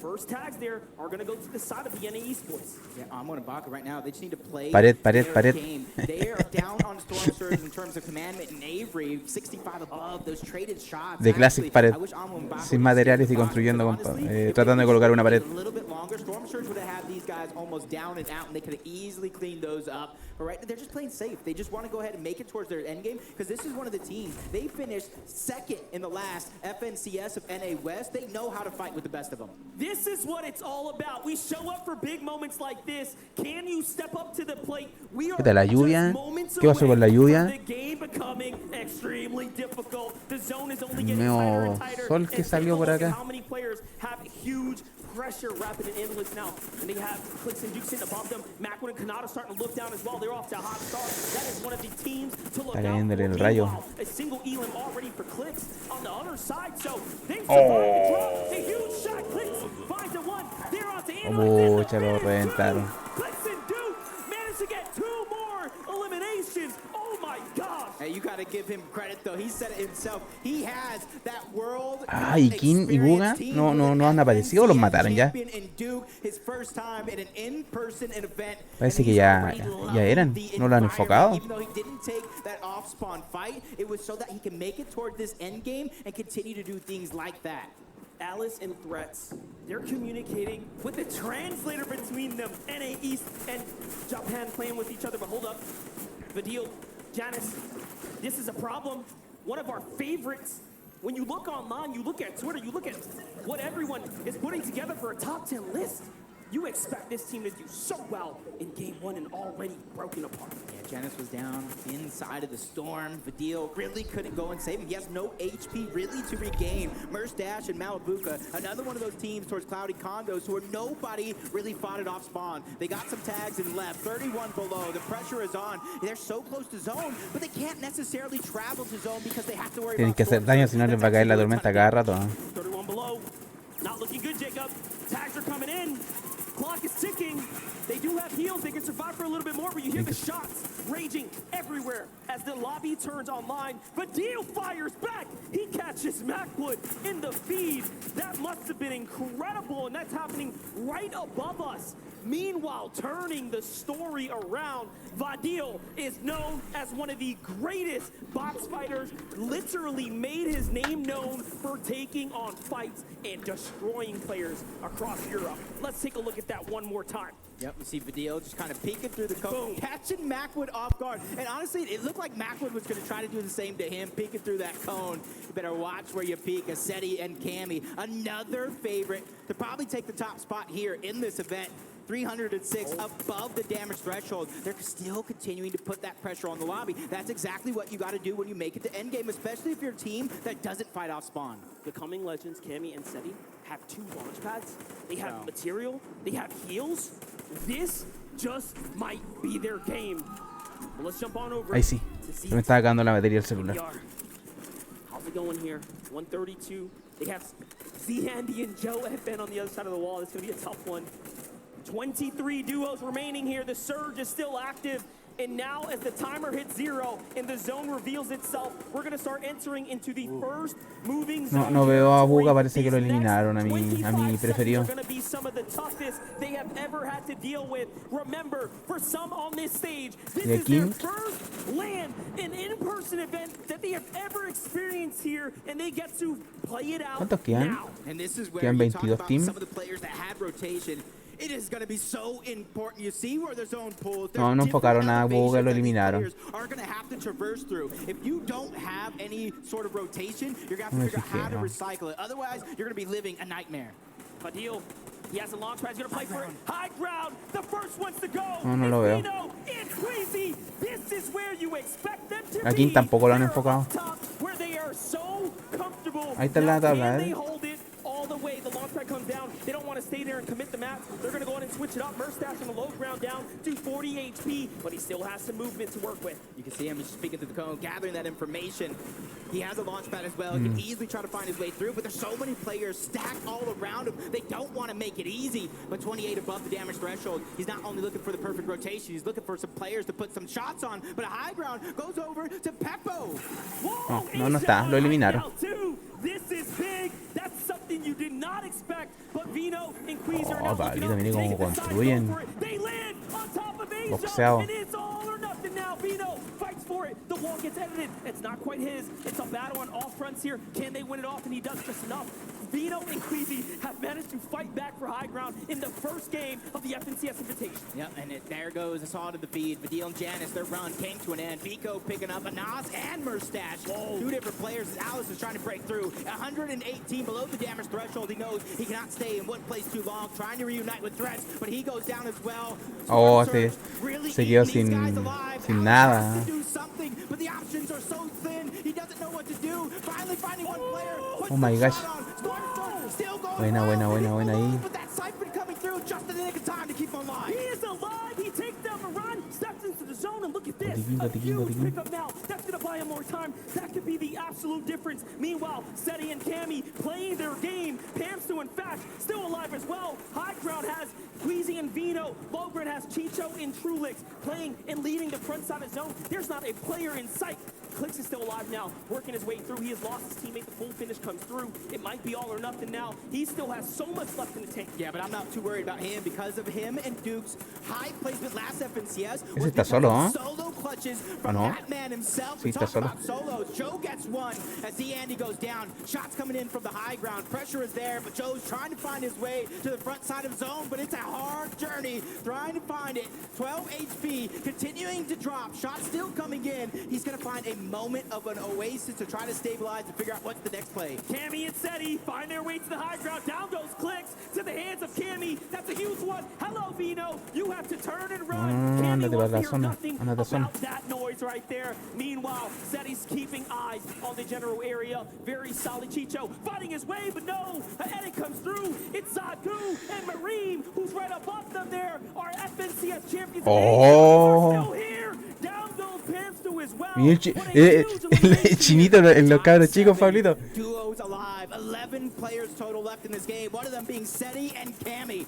towards the high ground. The analyst has called it. These guys don't play too many early game fights. They wait for this end game and for every opportunity. But Acorn, he's trying to sneak some extra points. He has the med miss sitting in the zone. Vino doing the same, but he's almost all out of opportunity. This is absolutely what you expect of the best players in the world coming together for this invitational here, to have this opportunity to step up to the plate, represent for your region. This is what it's all about. Vino by himself, just working his way, ratting his way through the build. Acorn is as well. There's a set of major points separating them. Vino looks to high ground. He says, I'm not going to allow you to just sit there and focus me. Trulex is meanwhile in the low, looking for something to do here, turning builds into Chrome. Remember, he can slip through any one of these now. ¿Cuántos quedan? Quedan 9. He's just trying to reinforce a little bit of the builds that are around him so nobody can quickly edit through and try to pick that shot from Merriman Tag. Quedan 9, 6 They don't equipos. have that high ground, but they have that mid layer trying to find that comfortability. Vino, only 2 HP, no med miss left.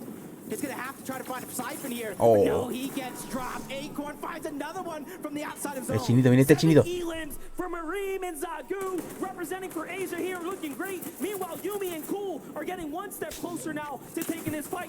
Le tengo fe al chinito, Pablito, al cabro chico, le tengo fe. As he plays defensively, but Zagu is here to back him up. They're going hand in hand. The fight breaks out. They clap back. Down. Oh my gosh. Steps up. Estos son los franceses. To the plate. We are now Ah, lo eliminaron, chuta. in the end game, 2 solos and a duo up top. Carrying that momentum from last season's FNCS, but he has so much more work to do. Seti and Cammy, the only duo Quedan 3 left teams. in the game is Acorn staying alive. Still 4 eliminations on the back of Cool, trying to find his way through. But there's, like I said, there's only one duo team, and they have the high ground and the recipe for success. You cannot write a better story for becoming legend. Ah, se les metieron, se les metieron. Is fighting back. Cammy is fighting back. They're looking to get inside. There goes the Elam Dos. they were looking for. Just one player separates them. But Acorn Vamos. will not survive. And Seti and Cammy Buena, buena, buena. game number 1. Poland is the first country to take home a victory royale on the FNCS Invitational stage. These guys have came to play through and through. What a fairy tale beginning for these Chuta, mi preferido no. veteran goats. Some of No. the hardest workers we have ever seen enter into the ecosystem, becoming legends. Seti and Eso ganaron, ¿po no? Sí, po. ¿O no? ¿O eso? Acorn and Edgy, they were just Pucha, me perdí. waiting for Acorn to truly step up to the table there and clutch this one out. And he said it, put me in the best lobbies, I will put up the numbers. Yeah, and for him, that's a little bit of a success, even though he didn't get the victory royale, staying alive. Esto ganaron. He did, getting extra eliminations and getting that top placement. That is just insane. But let's go ahead and throw it over to an interview with the winners. Okay, you guys? I am with our Game 1 winners. Give it up for Cammy and Seti!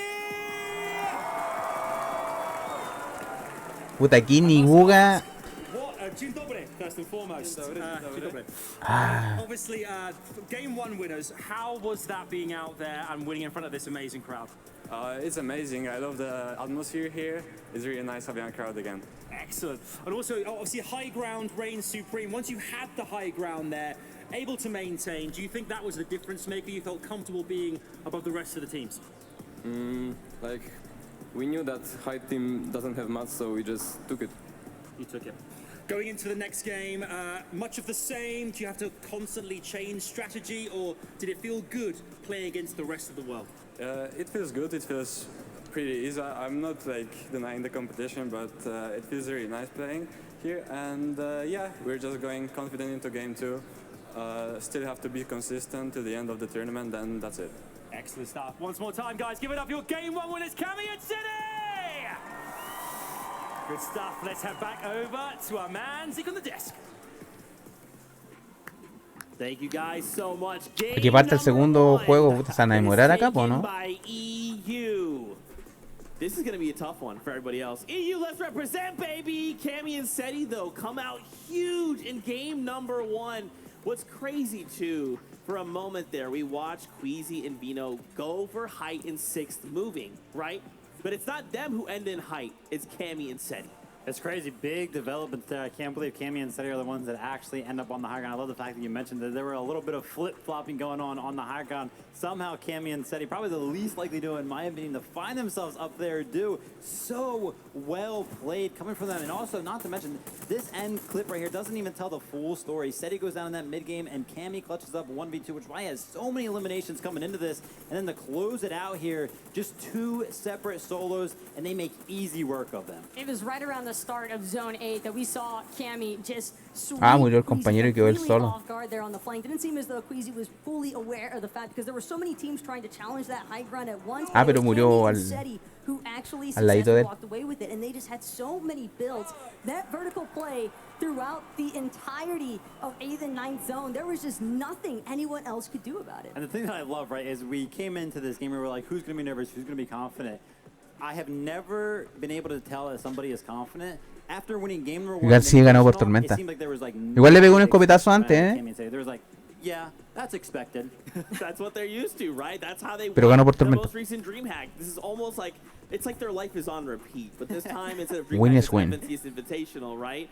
I'm curious to get your guys' thoughts. We saw a lot of like self-regional eliminations, right? EU eliminating EU, NA eliminating NA.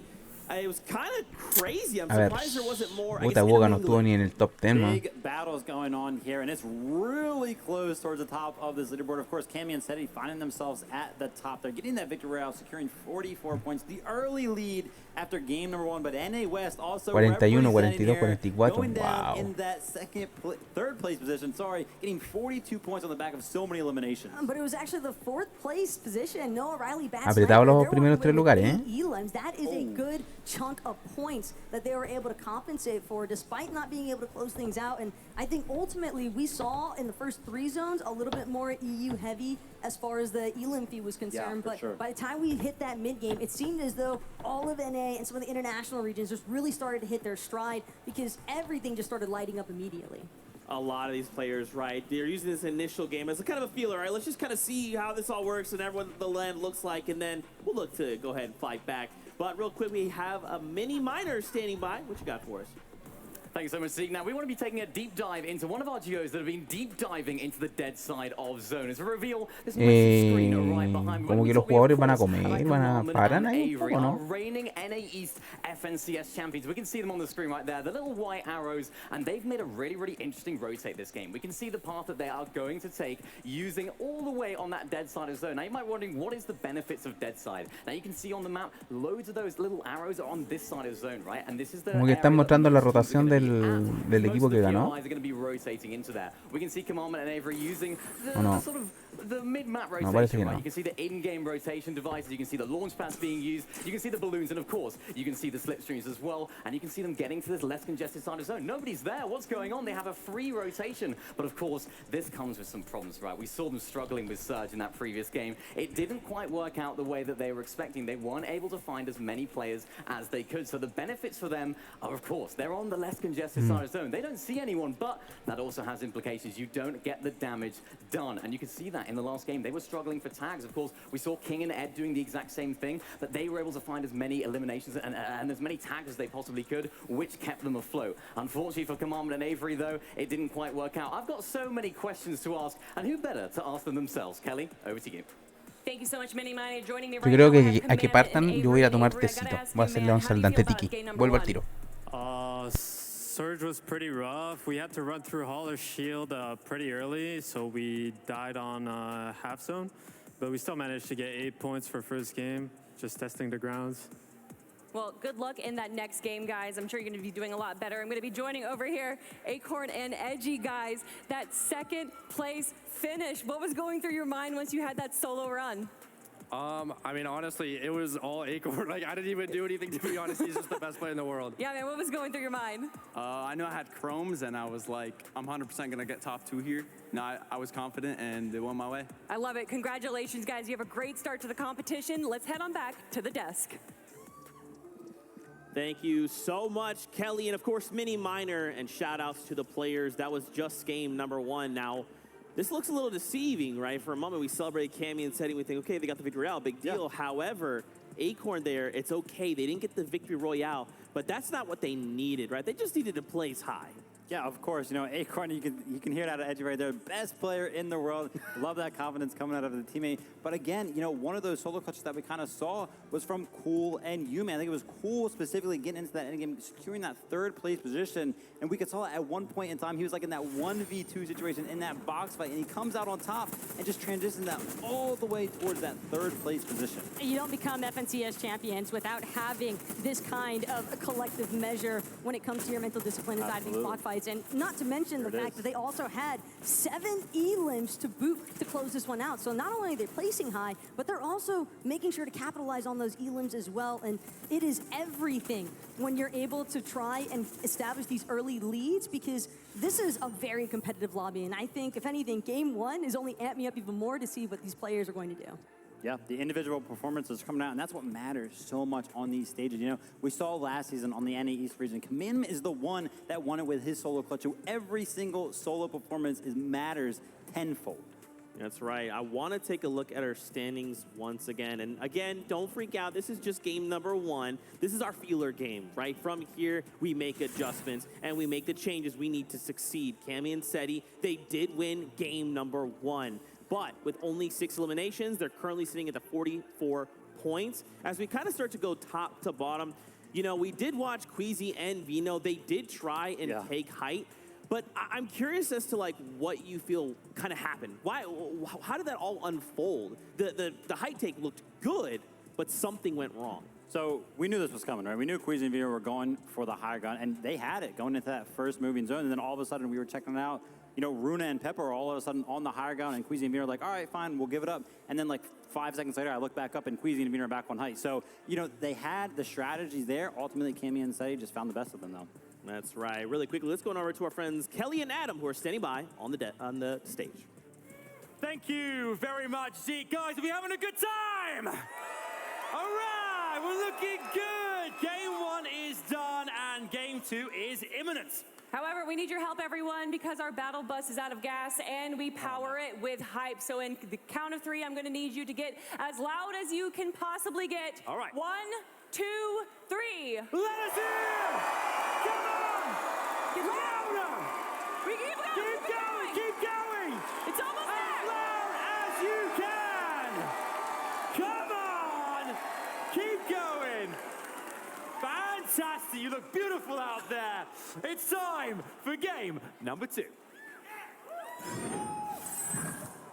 Now that's how you kick off a battle bus, Jacob. Whoa, the crowd is really coming together for that one. Yep, and Acorn clutching it up by himself as a solo. Cool, and Yumi from NA West. But you got to give it up to EU, Cammy, and Seti taking that top spot, and they're really putting the lobby on notice. Hey, we came to play, we came to take over. So much representation from all of the players showing up in that last game there. NA West, NA East, Asia, EU, of course. You saw what they were able to do there. And again, that is what makes this all worth it. That is why we tune in for these moments. Yeah, but that was just game number 1. Sure. I'm pretty sure with game number 2 right around the corner, the nerves are beginning to settle. The players have figured out how the lobby is going to be. And one of the things I've noticed after that first game, everybody is stingy with Storm Surge damage. That's right. But listen, the show must go on. Let's just go ahead and keep things rolling.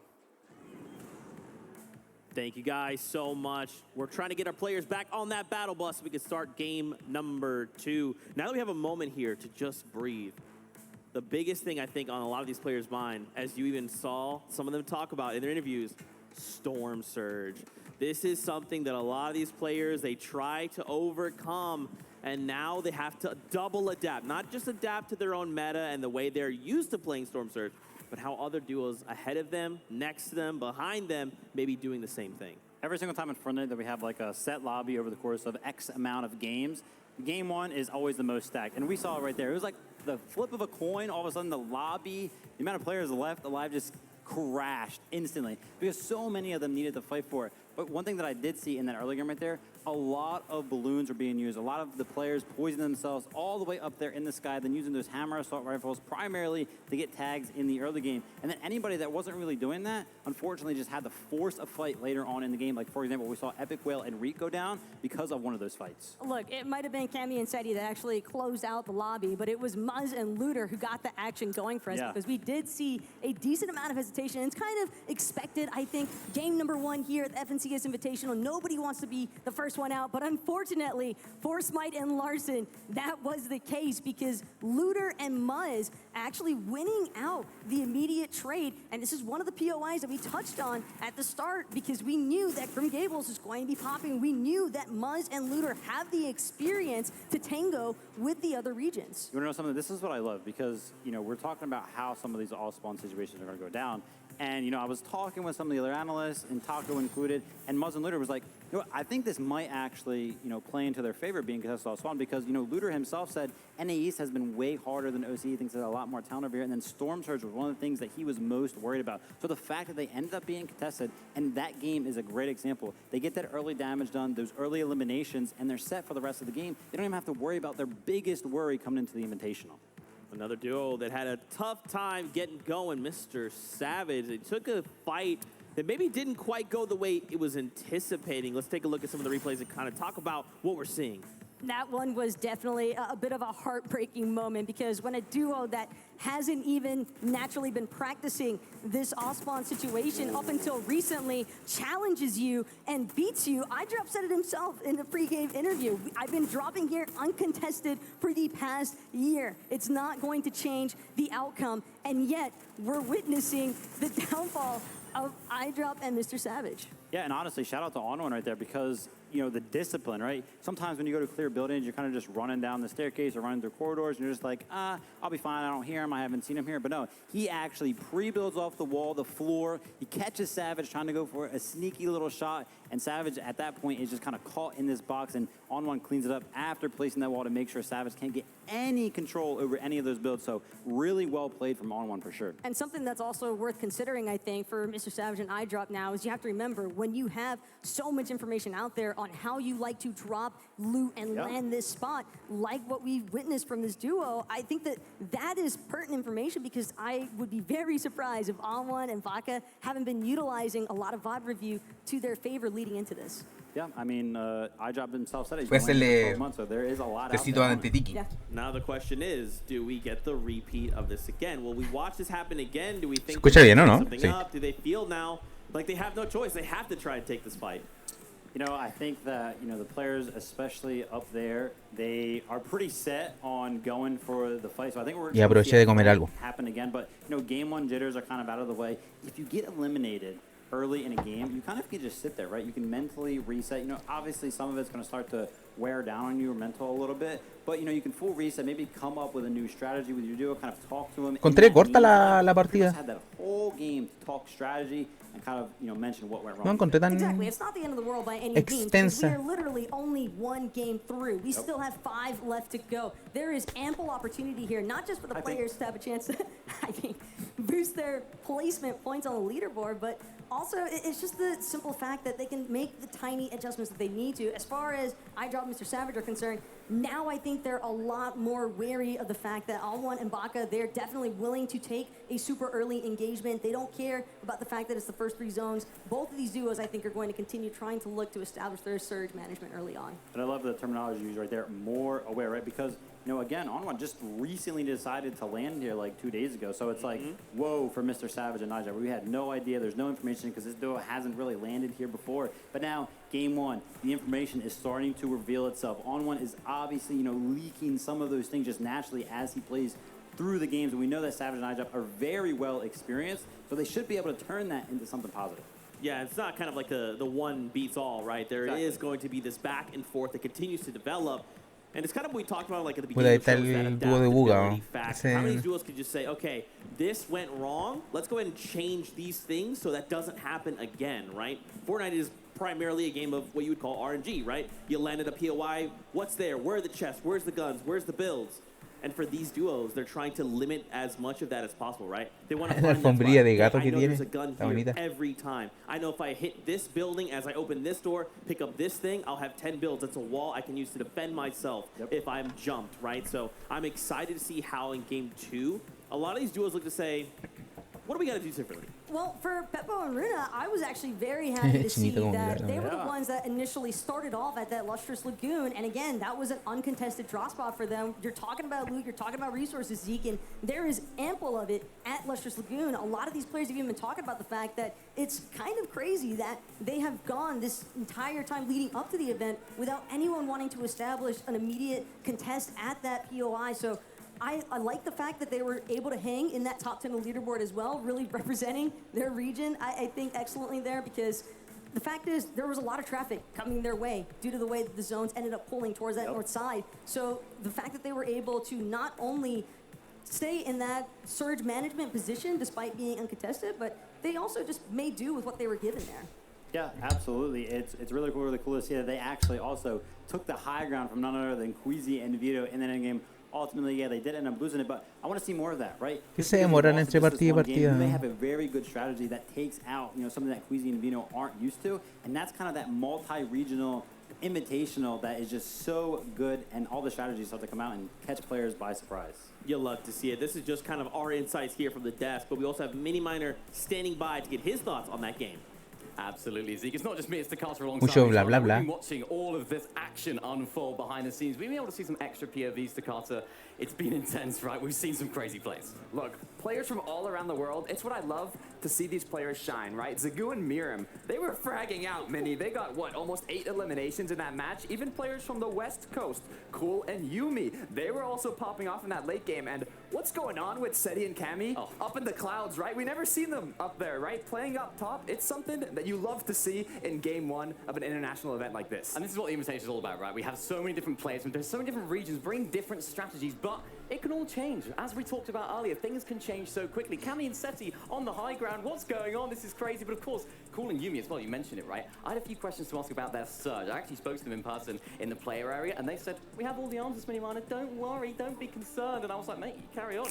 You do it, mate, if that's what they're gonna do, and they're pulling out all the stops today. I mean, they proved it, right? The way they played that late game, they were ready to dominate. But I mean, Seti, Cammy up top, I think that was more of like a situational thing, right? We had Queasy Vino earlier up top on the high ground, but then Seti and Cammy saw the opportunity and they striked, right? Yeah. I don't think it's going to be an every game type scenario for this deal. We know they like the consistency, so I wouldn't, be surprised if they switch it up a bit, but I'm excited to see what they continue to do. I am very excited as well. I'm sure as are the devs. Let's throw it back to them to see what they think. You know, you got a good laugh out of our boy Vivid here. I'm down. I'm not opposed. Yeah, you chuckled. That was pretty good. Another duo I did want to take a moment to highlight on screen right now, Zagu and Miram, coming out of Japan. These guys were just looking so good. 7 eliminations there. Eso está el segundo. Segundo y tercero. 41 total point. Now, this is just out of game 1. And, I mean, consider we kind of talked about it. They're contesting Commandment and Avery over in Rave Cave. And they were allowed to leave Rave Cave. Yeah. 100%. You know, I think that that's pretty much what we can expect, but something that I did not expect. Oh, lo reventó ese cuando They entró. went up, right? I raised them. That stat sheet right there. They did 2,200 plus damage this game. That is incredible. You can see it right here. A lot of it coming from this end game, actually picking up a plethora of eliminations. Their box fighting skills seem to be catching a lot of these players off guard in the game. ¿Dónde tiene el teclado? Absolutely crispy and cooking inside of these boxes. It's looking like a full-on barbecue right now with Zaga and Marim, the way that they were just lighting it up inside of that low ground congestion. Not only that, but I just love seeing how poised they are after that finish. They have not lost sight by any means. They know exactly what's on the line here as far as regional representation is concerned, and you absolutely love to just see that energy kind of be reflected in their gameplay. Yeah, and I love the fact that you mentioned energy. I've been seeing them walk around the player lounge, everything like that. You know, the walkouts, they always seem so happy, right? They're so happy to be here, and they seem confident as well. There's never really like a, you know, oh, we're worried to be here. No, they're just fully embracing it, and we can see it right there in game number 1. They came on top pretty much. When you have performances like that, I can imagine why they're so confident. Because again, I think a lot of duos may not have necessarily been anticipating some of this aggression that we are witnessing right now in Game 1 from the other international regions. But at the very least, I do expect a little bit of a bite back from NA East, West, and EU.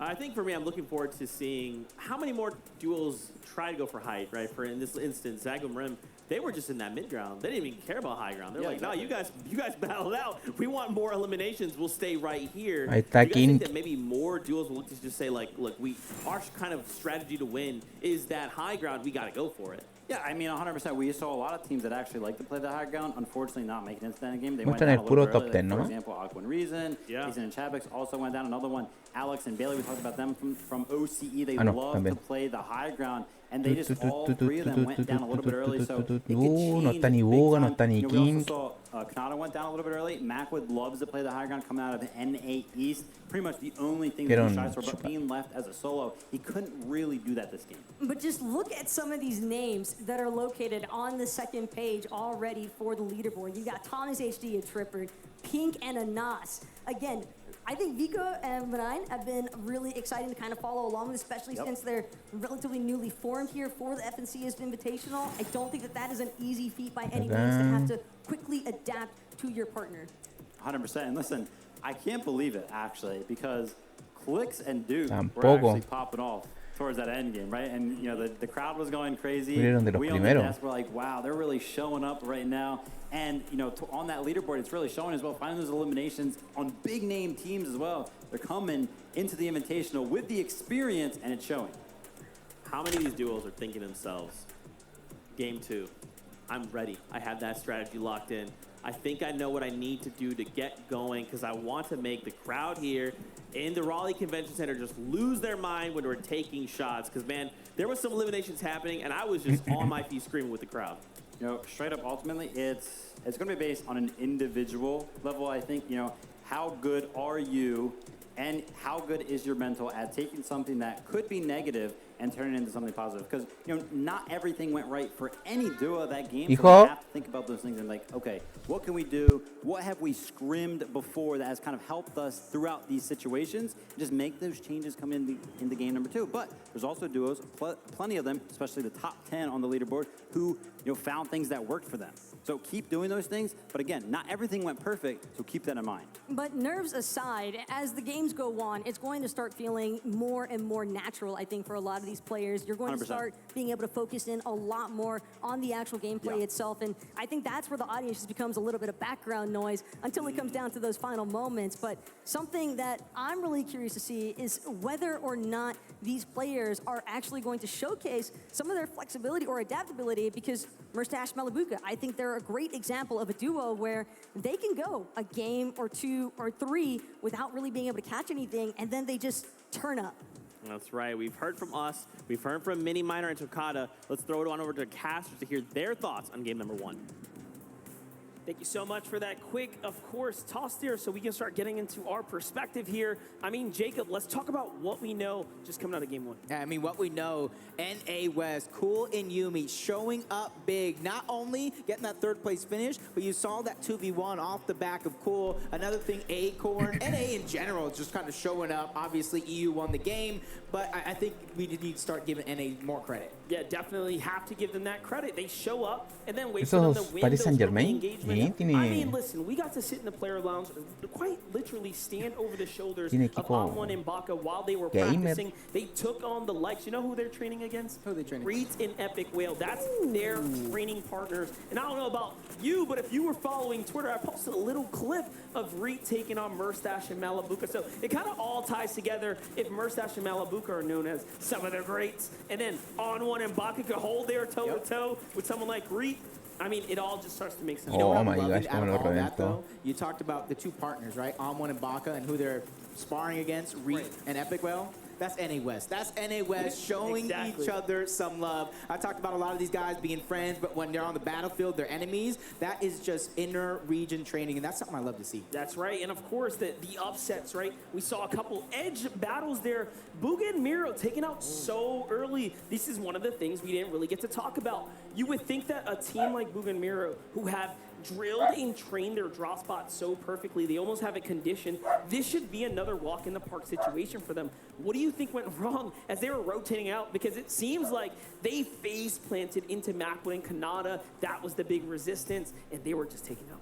You know, without seeing too much of their POV, I can only go off a few educated guesses here. And just judging by 95 players being alive when Storm Surge hit, I think they were one of the few teams that were having problems dealing with that. And that's one of the things that I said in an interview before this event, that Storm Surge is going to be hard for these players to deal with, because the players that are above Storm Surge, they can hide in a box, they can focus on those rotations. But the ones that are below, they have to fight outside of Storm. They have to fight the first person they see in that first moment, because you can't continually falling down on that damage. That's right. Well, listen, that's our perspectives here. We have so much more in store.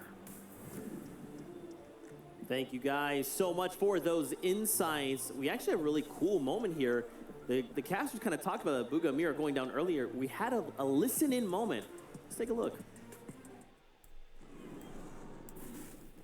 We need to find extra heals.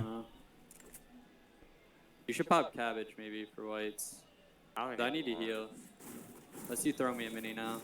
Yeah, come. Out there, like Look right at their there. search. Yeah. I want that big ammo crate, but I know they're just gonna get above us.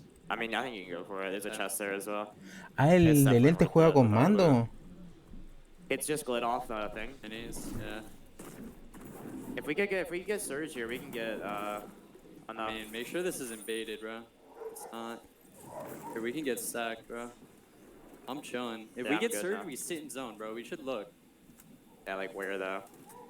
We'd have to follow right side. Yeah, like, we have to go right side. I'm just gonna go up. No, we should bunt. You can already tell. Even Booga and Miro are like, hey, we need Storm Surge. We need to make sure this is right. It is absolutely affecting many of these players. We will come back and talk about more of this in just a moment. First, I do want to throw it on over to the player area for a little special interview. We have a very special interview, Zeke. I'm here with one of our alternate players, Frey. Now, Frey, you've been watching in the crowd, right? What's the energy like? How does it feel? The crowd is amazing. I'm so happy that we have Leanza back. The crowd couldn't be crazier. It's so awesome to be here. Yeah, we can hear them just there in the background as well. They're getting kind of crazy, right? So, of course, you're a professional player yourself. How would you prepare for an event like this? How do you think the players and what's been sort of going through their minds? So I think bot viewing is extremely important. You need to know who's landing around you, what they do, what their tendencies are. And yeah, just bot view, fix your mistakes coming up to the event, and then just play your game. Of course, you can give a big insight into the game as well. For a lot of these players, you can sort of, give your insight, maybe to talk to them as well. But we'll stop it right there. We'll throw it back to the desk for some more. Thank you guys so much. Raleigh Convention Center, you guys ready?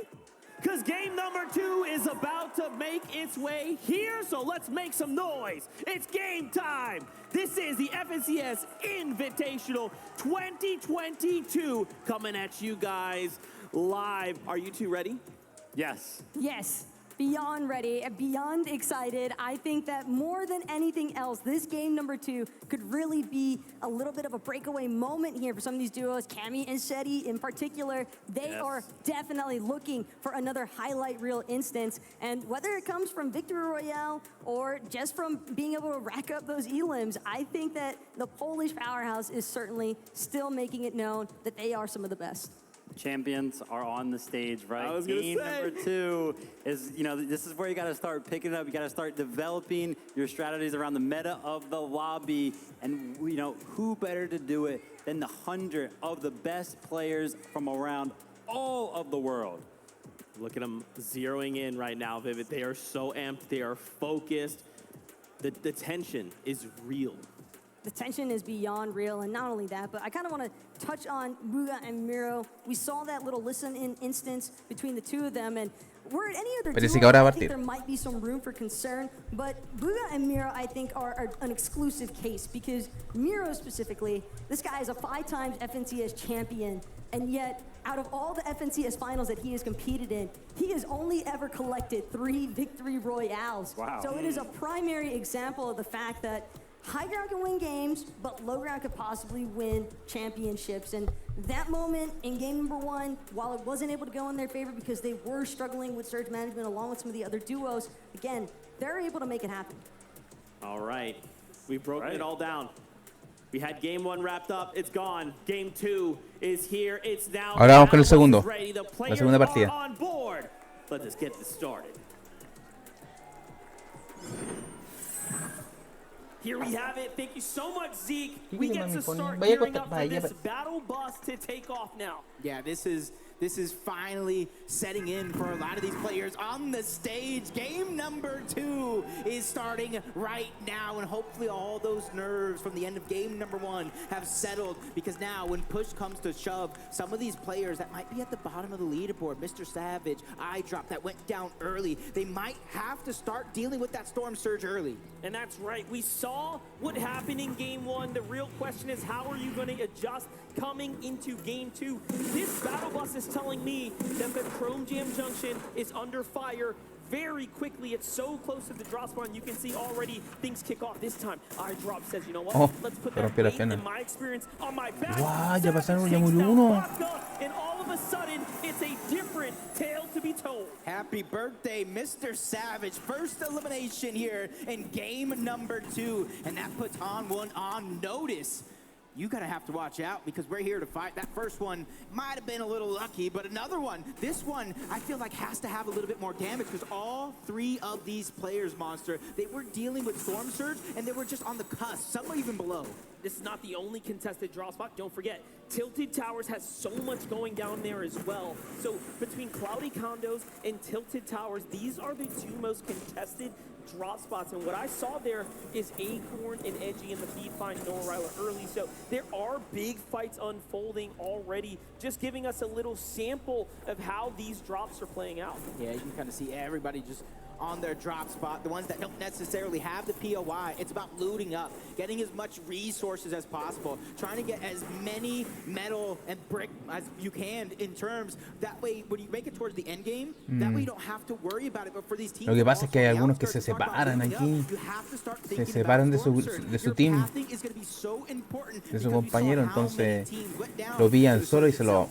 Here is Poland's finest game 1 winners from Becoming Legends, Cetis and Cammy. This team here has placed top 10 in every finals they have ever competed with together. But wait a second, hold that thought. And Aston Pink here on the other side of the Joneses. This is the fight that's being extended out. The last time we were here, Clix found an elimination with Duke. They actually held it off. Remember when we talked to Reet and Epic Whale, they said, hey, you know what? I believe in the fighting power of NA on this one. They have full confidence that they can do it. Yeah. Thinking, Anas, have to jump back. Yeah, and you got to think back to that NA East Finals where Clix solo points after solo points, but as long as these 2 guys stay alive, they're going to be contenders for every single tournament they play in. Duke has FNCS champion in trios. Clix is one of the best individual players on the planet.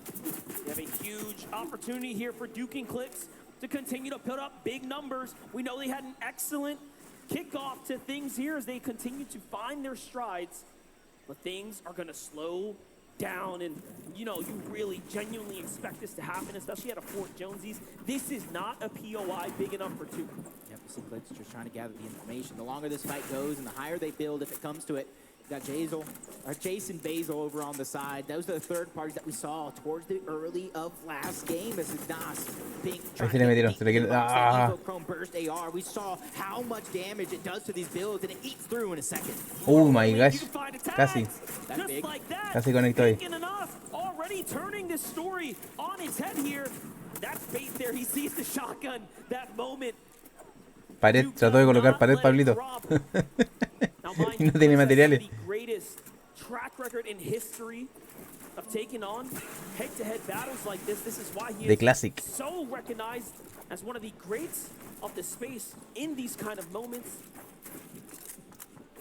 This is where these guys, 66% of their overall victory royales do come from the low Dos ground. pa' dos ahí. The Peak and Nos, they're just trying to keep a little bit of elevation. They're not ultimate high ground, 3-4 boxes big. They're just trying to keep Los Lara Croft están ahí puchándole. position as long as they can. But this monster, this one's dragging out a little too long. Do you think there's going to come a point in time Ah, where le they try to tiraron la abandon and try to get de to the zone? Well, I hope de líquido para pasar las paredes. The rest of the lobby is just taking their time. 49 duos are still alive here, and this is one of the only ones deciding to go toe-to-toe. Clicks once again. Oh, ¿quién gana? ¿Quién gana? And again, let's talk about the Lara Croft o lo... between these two, Pink and Clicks, were once upon a time almost duos, as Pink was so close to traveling to United States to play alongside him, but now they find each other on the other sides of the monitor here, going head-to-head, and I mean, looking at the HP so far, it's looking very good for Guilds and Ass and Tundra's Pink. Yeah, and honestly, let's talk about this prolonged fight and what happens if they do actually split right now. They're not going to have a lot of time to go ahead and map up, but a big shot coming out from Clicks.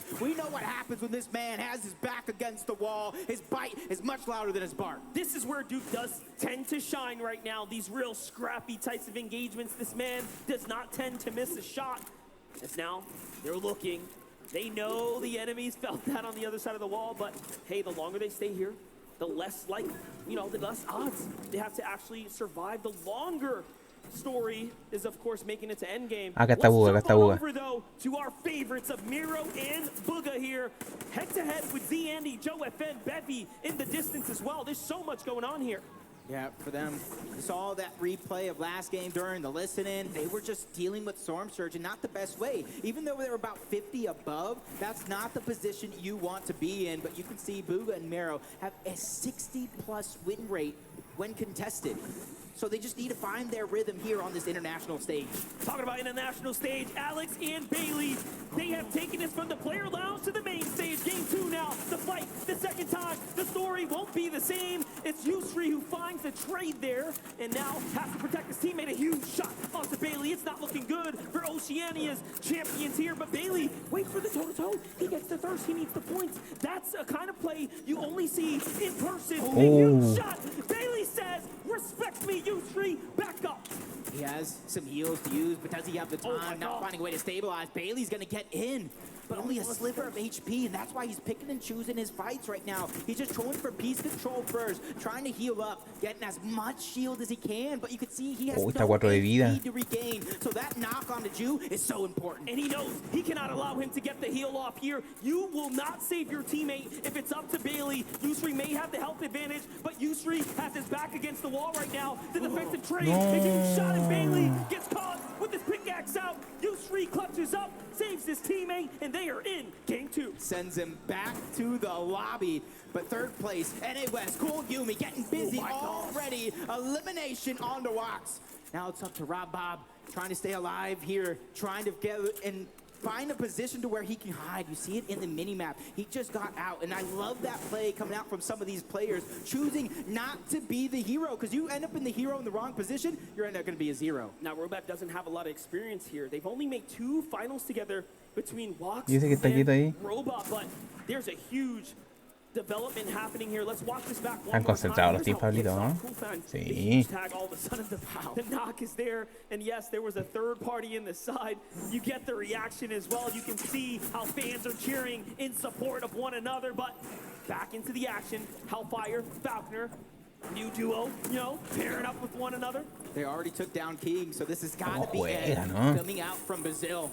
EU NA West trying to take down the region, trying to bolster their points, because right now the only points they have is that elimination onto King. But with Storm now covering and moving over them, Ultimate Team is now in the distance as well. It's going to become more and more dangerous. Top Tier is one of the only competitors, one of the very few left in our scene that has been here since the World Cup. He placed 5th in duos way back when. Wait for him to step up to the challenge and take on this first FNCS Finals ever together alongside Hellfire there from Denmark. But on one Mbaka, did they get the save off? No, I think On was there by himself. He's just trying to stay alive, and it does look like Larson and Smite might know he's there. And this is where On1 has to be very, very careful. Fighting in the storm with very little HP. Larson knocking on the door, trying to burst his way in. You see the bait and switch come through, trying to make sure that both of these players have enough HP to take a big shot from On1 and continue that bait and switch, but he is on the run. What a tough story se le for escapó. Mbaka. Such a great and strong showing in game 1. He loses his teammate to Mr. Savage out the gate, survives, saves him, but Smite and Larson, who are contesting, Lo pillaron ahí. are still in the zone, and they No, ahí lo beat him, mataron. and that's how they get this No. first heal himself. No, It's no lo only mataron. a matter of time now as their clock rages on. Smite Ahí steps sí. up. Ahí lo There mataron it ya. is. The zone does the rest, and they will find their second elim now, wiping up one of the greats from NAS. Now they got to go ahead and travel to zone, but back on board, Falconer and Hellfire, but let's just make it Hellfire because Ed was able to take down Falconer in a 1v2 situation. Now he's 1v1 versus EU. Brazil trying to stand up tall and put the pressure onto those covers, but he knows when to pick and choose his fights. He hears the splashes coming out. He knows that's going on to Falconer. The shield keg as well. He's trying to stop as much of the heals from going through, but it does look like Hellfire is going to get 200 yet again. Listen, Ed recently signed a team Liquid, showing you guys why Lo salva, no está salvando a su compañero. he has had some of the most impressive rises in recent times on his region, but now he's looking to represent for Brazil and of course for Argentina. His teammate King, who is already down. Hellfire se le manages to murió. lose his teammate. The wall gets taken and Hellfire has to react quickly, but Yo aquí pongo el jump pack y me echo el pollo. not miss a beat. Ed finds the siphon, and now it's an even exchange. Yep. Right now, the 2 launch pads on the Hellfire. He can abandon this fight at a moment's notice. Here it but is. Ed with no HP, it's all or nothing. Here it This is. is the moment you've been waiting for. Here it is. No. 1v2's NA East. Brazil and Argentina are probably standing on their feet right now. Ed touches up a 1v2. Oh my gosh, and if somehow Acá anda Aqua. he found a way to get King's card, but they've gone over to Chonker Speedway. The action will continue. Reason and Aqua going up against Hen and Bevy and Vortexers. They have a lot of practice going against each other on the EU region, so this is no strange fight to them. What's scary about this is the fact that they've rotated out of the condo down to the territory of Booga and Miro at Chonker Speedway. And yes, they get met with this incredible duo, but it shows you that no one is safe. This entire area is such a deadly play zone, and now you have Reason with the scraps, with his back against the wall, below the Storm Surge, absolutely ready to commit to this battle.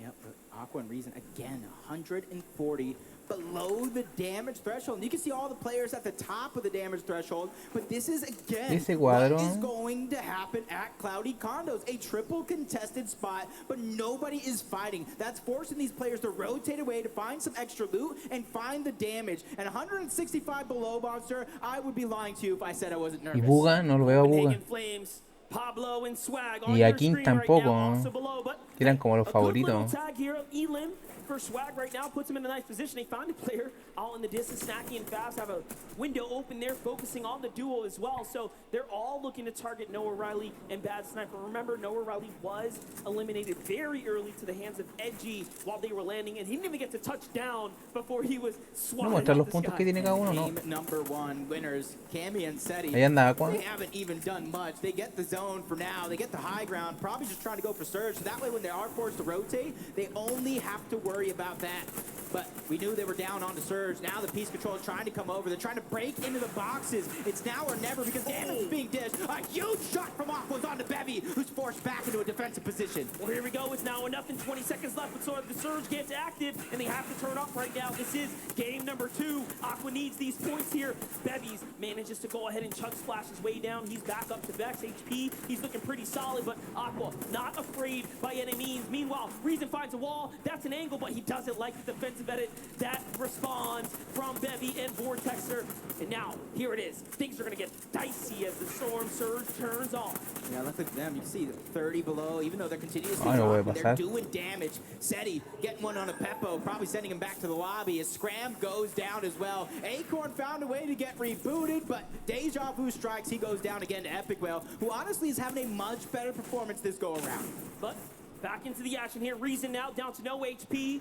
Aqua is also on the defensive stance here. Down goes Reason. That's a huge shotgun shot from Vortexer from the side. If you blinked, you missed it, and now Aqua has all the pressure on his shoulders. He has to back up. But Vortexer playing smart, respecting the GOAT of EU. Aqua here, our World Cup duo champion, is now left as a solo.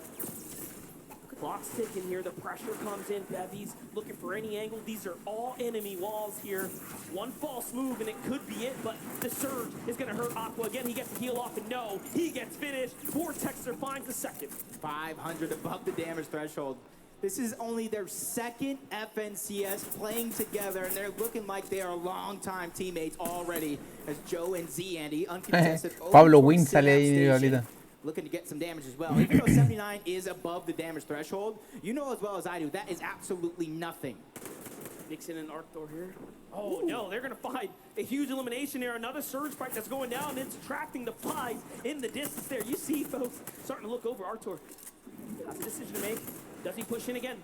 They barely have anything. They've used all their heals. One tag is all it's going to take for take them out. Oh, Grove claps back, though, and that's a huge punishment there. And with the downed body, he says, you know what? I'm going to full finish here. I'm back in this game.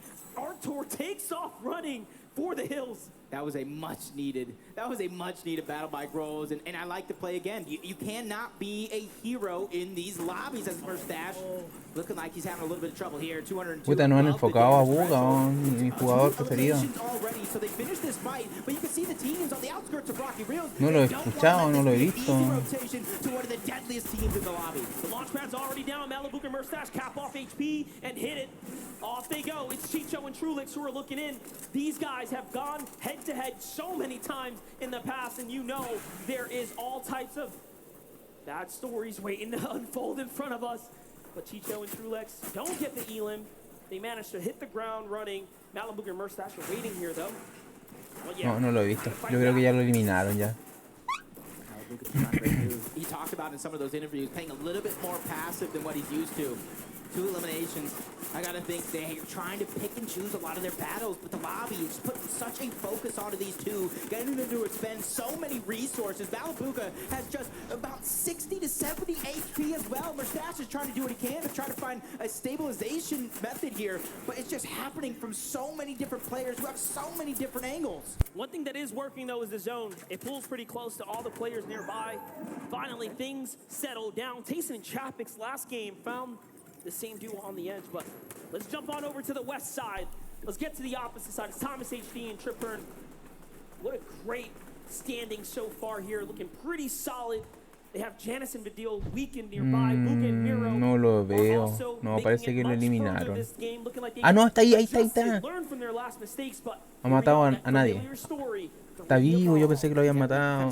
In the circle. The zone is literally in the center of the zone. So I don't think there's going to be too much of any slow side for a lot of these teams to try to travel to. Is Miro taking a couple of shots, but the team that won off spawn trying to have a much better performance. Mr. Savage and Eyedropper under siege, under pressure. Mr. Savage is going to get dropped for now, trying to pass on the resources to Eyedrop because he knows he's going to have to deal with a lot. Nore on his back here. Eyedrop has to step up. Savage is down. Can he do it? He's been in so many finals with Mr. Savage. His 3rd appearance now in a big setting like this. But of course, the first return to ¿Yakin? ¿Lo eliminaron Yakin? Marine might actually allow him to get the pickup. Whoa, that is a huge mistake there. Yeah, a huge mistake. And honestly, these are one of those things that you take a picture, you record this moment right here. Mr. Savage went down. You give a player like that a second chance at life. It will make you regret it. As they're trying to launch pad away, trying to find some sort of safety.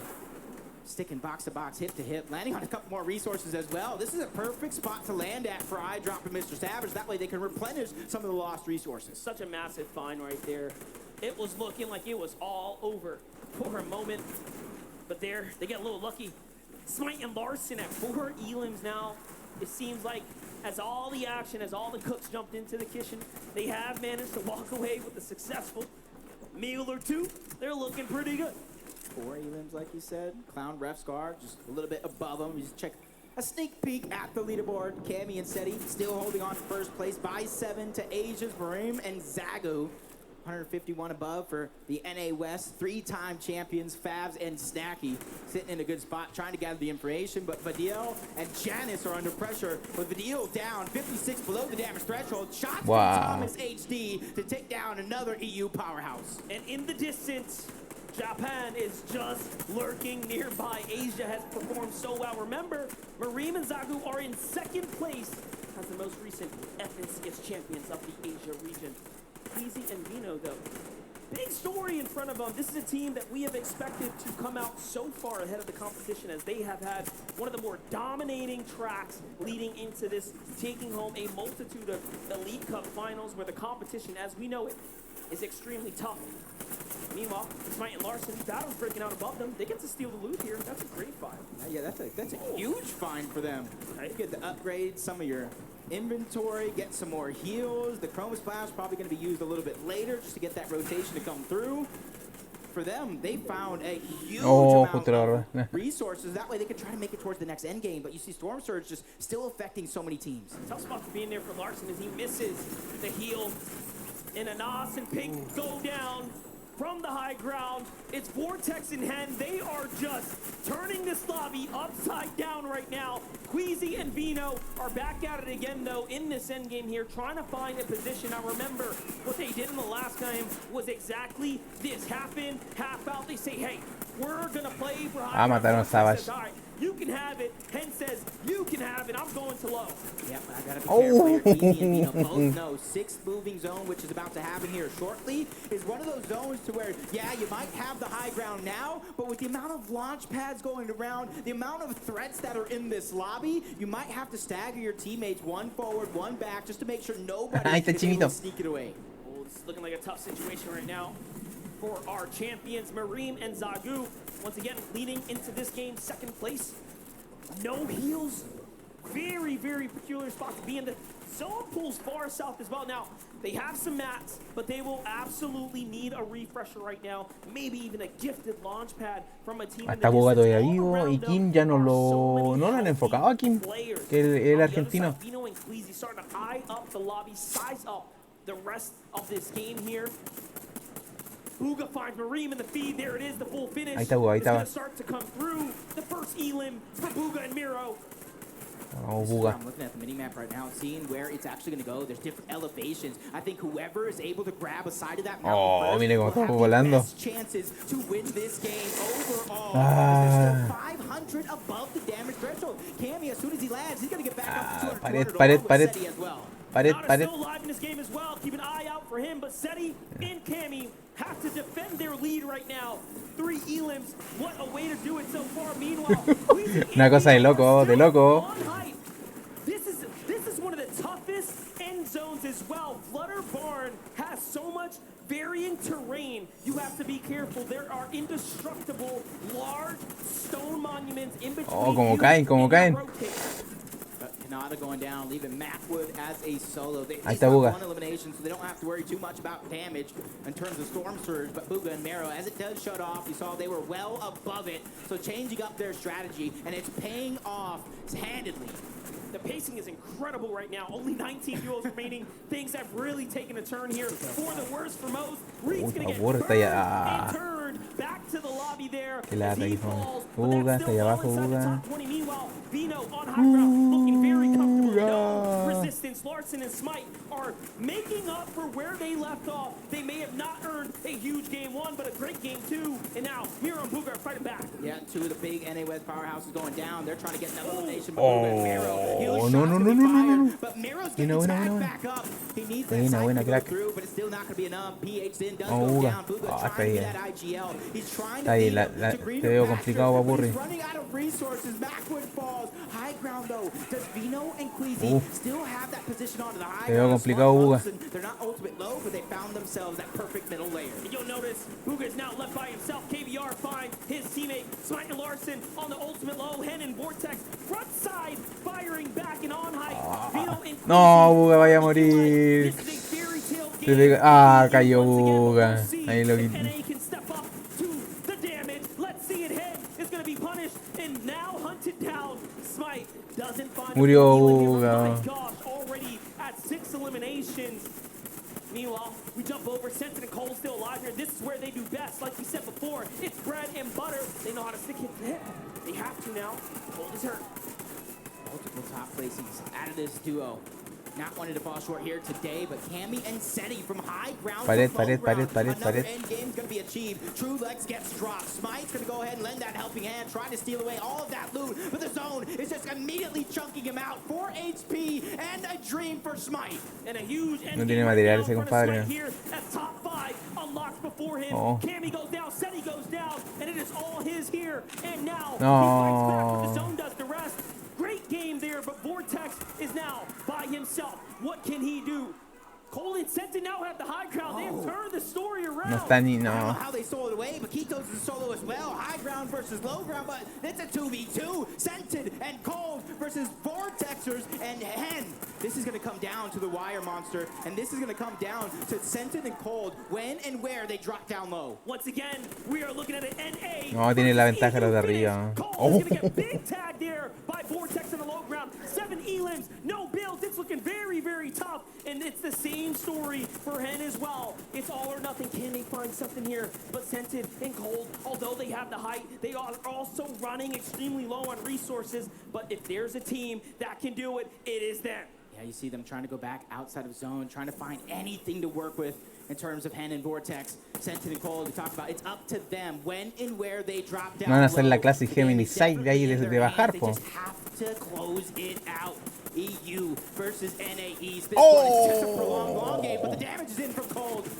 And this is what we talked about. That wall. There's nothing you can do. It's all or nothing. Down goes Cole. Van a morir lo de abajo, van a morir lo de abajo. Tienen que taparlo. Just for a little bit and allow the zone to do the rest. Cole finds the one and Scented finds Buena, buena. NA takes game number 2. You look at that, the passion, the emotion coming out of Scented and Cold. Bien, bien, bien, bien, bien. A team from NA East. Honestly, I don't think they got the right respect coming into this event because of what happened to them last season. That's right. Cold and Scented have been here before, and now they get a victory in person, on stage against some of the best we have ever seen. And what a way to do it. EU Game 1, NA Game 2. It looks like the stories are tied. Right there was perfect because you heard me talking about wanting them to drop down low. I want to see what they're thinking, how they're feeling. Kelly, let us know. I am joined here by Cole and Scented, and you guys, what an incredible run. You got to tell me, though, how did you take height? So Queasy and Vino just dropped on our sidewalls, and we insta-edited and just shot them. I mean, obviously a great strategy, right? But I mean, that final moment there, how did you know how to take them down? Obviously, you guys were kind of in that high ground, low ground fight. What was the final moment like? Honestly, Cold called to just drop above him and sit there. I don't know. He did most of it that game. He played really well. He's the GOAT. All right, man. Well, congratulations. You both are the GOAT now. That is Game 2 VR for you guys. Let's head on back to the desk. As EU picks up the first game of the FNCS Invitational, NA strikes back and says, nah, not like this. Cold and Scented, really quickly, I do want to touch on this. At the start of the show, we talked about possibly taking your shoes off as a form of being comfortable. Taco, you're right. It's a legitimate strategy, man. Anybody that has played competitive will tell you the same thing. It matters, but more importantly, what matters even more so is that jump in the leaderboard positionings that we are seeing happen. Está difícil que gane mi... 41 placement jump. Granted, have to keep in mind that it's still a little bit of ways to go, but they are now Y breaking into the jugador top 10. Gosh, these leaderboards always seem to surprise me because even Es we got complicado. this incredible game from Cold and said that they're still 34 points behind the leaders in Cami and Seti, who, shout out to them for holding the lead. But this is just so good from Cold and Senton. And this is the moment that we missed right here. This is the one that Cold was talking about. Queasy and Vino actually make a play. And this is actually classic for them. I've seen them do this in Elite Cups where, they try to quickly pinch a duo. Mucho nivel aquí. And it usually Demasiado. works out very, very well. But Cold and Senton hold on very, very well, as Cole mentioned, making that instant edit, getting a shot in, and ultimately they realized Queasy and Vino were the ones on height, and let's go up and take it. And this right here, it's just all about riding the zone. Now you can see the zone pulling up there, going right through the mountain. Henry Vortex just had no chance after that. Clean win from Scented and Cold, who, as you can see right there, what we're referring to, Scented, no shoes. It makes all the difference, man. It does, apparently, as proven by Scented. We do have Adam, who is standing by. He's hanging out with a player. Adam. Cara. That's right, I'm hanging out with everyone right now, in particular Smite and Ay, Larson, hola. everyone. Smite, that was an incredible display just then. We saw Las several puntuaciones. positions. You clutched up, you had to. So how imperative is it in this situation, in this environment as well, that you have to try and gain as many points as possible, even when your teammate goes down? It's really important. I mean, you need to get as many points as you can. Every point matters. Doesn't matter. Now, you're being contested as well here, Larson. Muzz and Luta, they're looking like they're fighting each time. Are you guys up for this? How are you managing to deal with that when it comes at you? We're down to fight every game, and I don't care, bro. I'll fight them every game. You don't care, bro. They'll fight them every game. Give it up for Smite and Larson, everyone! Thanks, boys. And also over here, I'm delighted to be next to Peterbot and Jamper. Jamper as well. Jamper! It's been what an experience being here in this situation, this environment. How are you guys dealing with the rest of the regions being here, competing with you in the same lobby? Our original strategy hasn't been working, so we're gonna have to make changes into the next games. But it's very fun playing here. The crowd is amazing, and I'm happy to be here. And there's still 10 games left, plenty of time to do that. Yes. Okay, you got this. You feeling confident? I'm feeling confident for you. The crowd are feeling confident too. Let's hear it from Peterbot and Jamper as you head back to Zeke and the desk. Thank you so much for that insight coming out of the players. This is kind of what we've been talking about, right? The question has been, once all of these regions finally meet head-to-head on the island, what will happen? Will strategies hold? And the answer for some is no.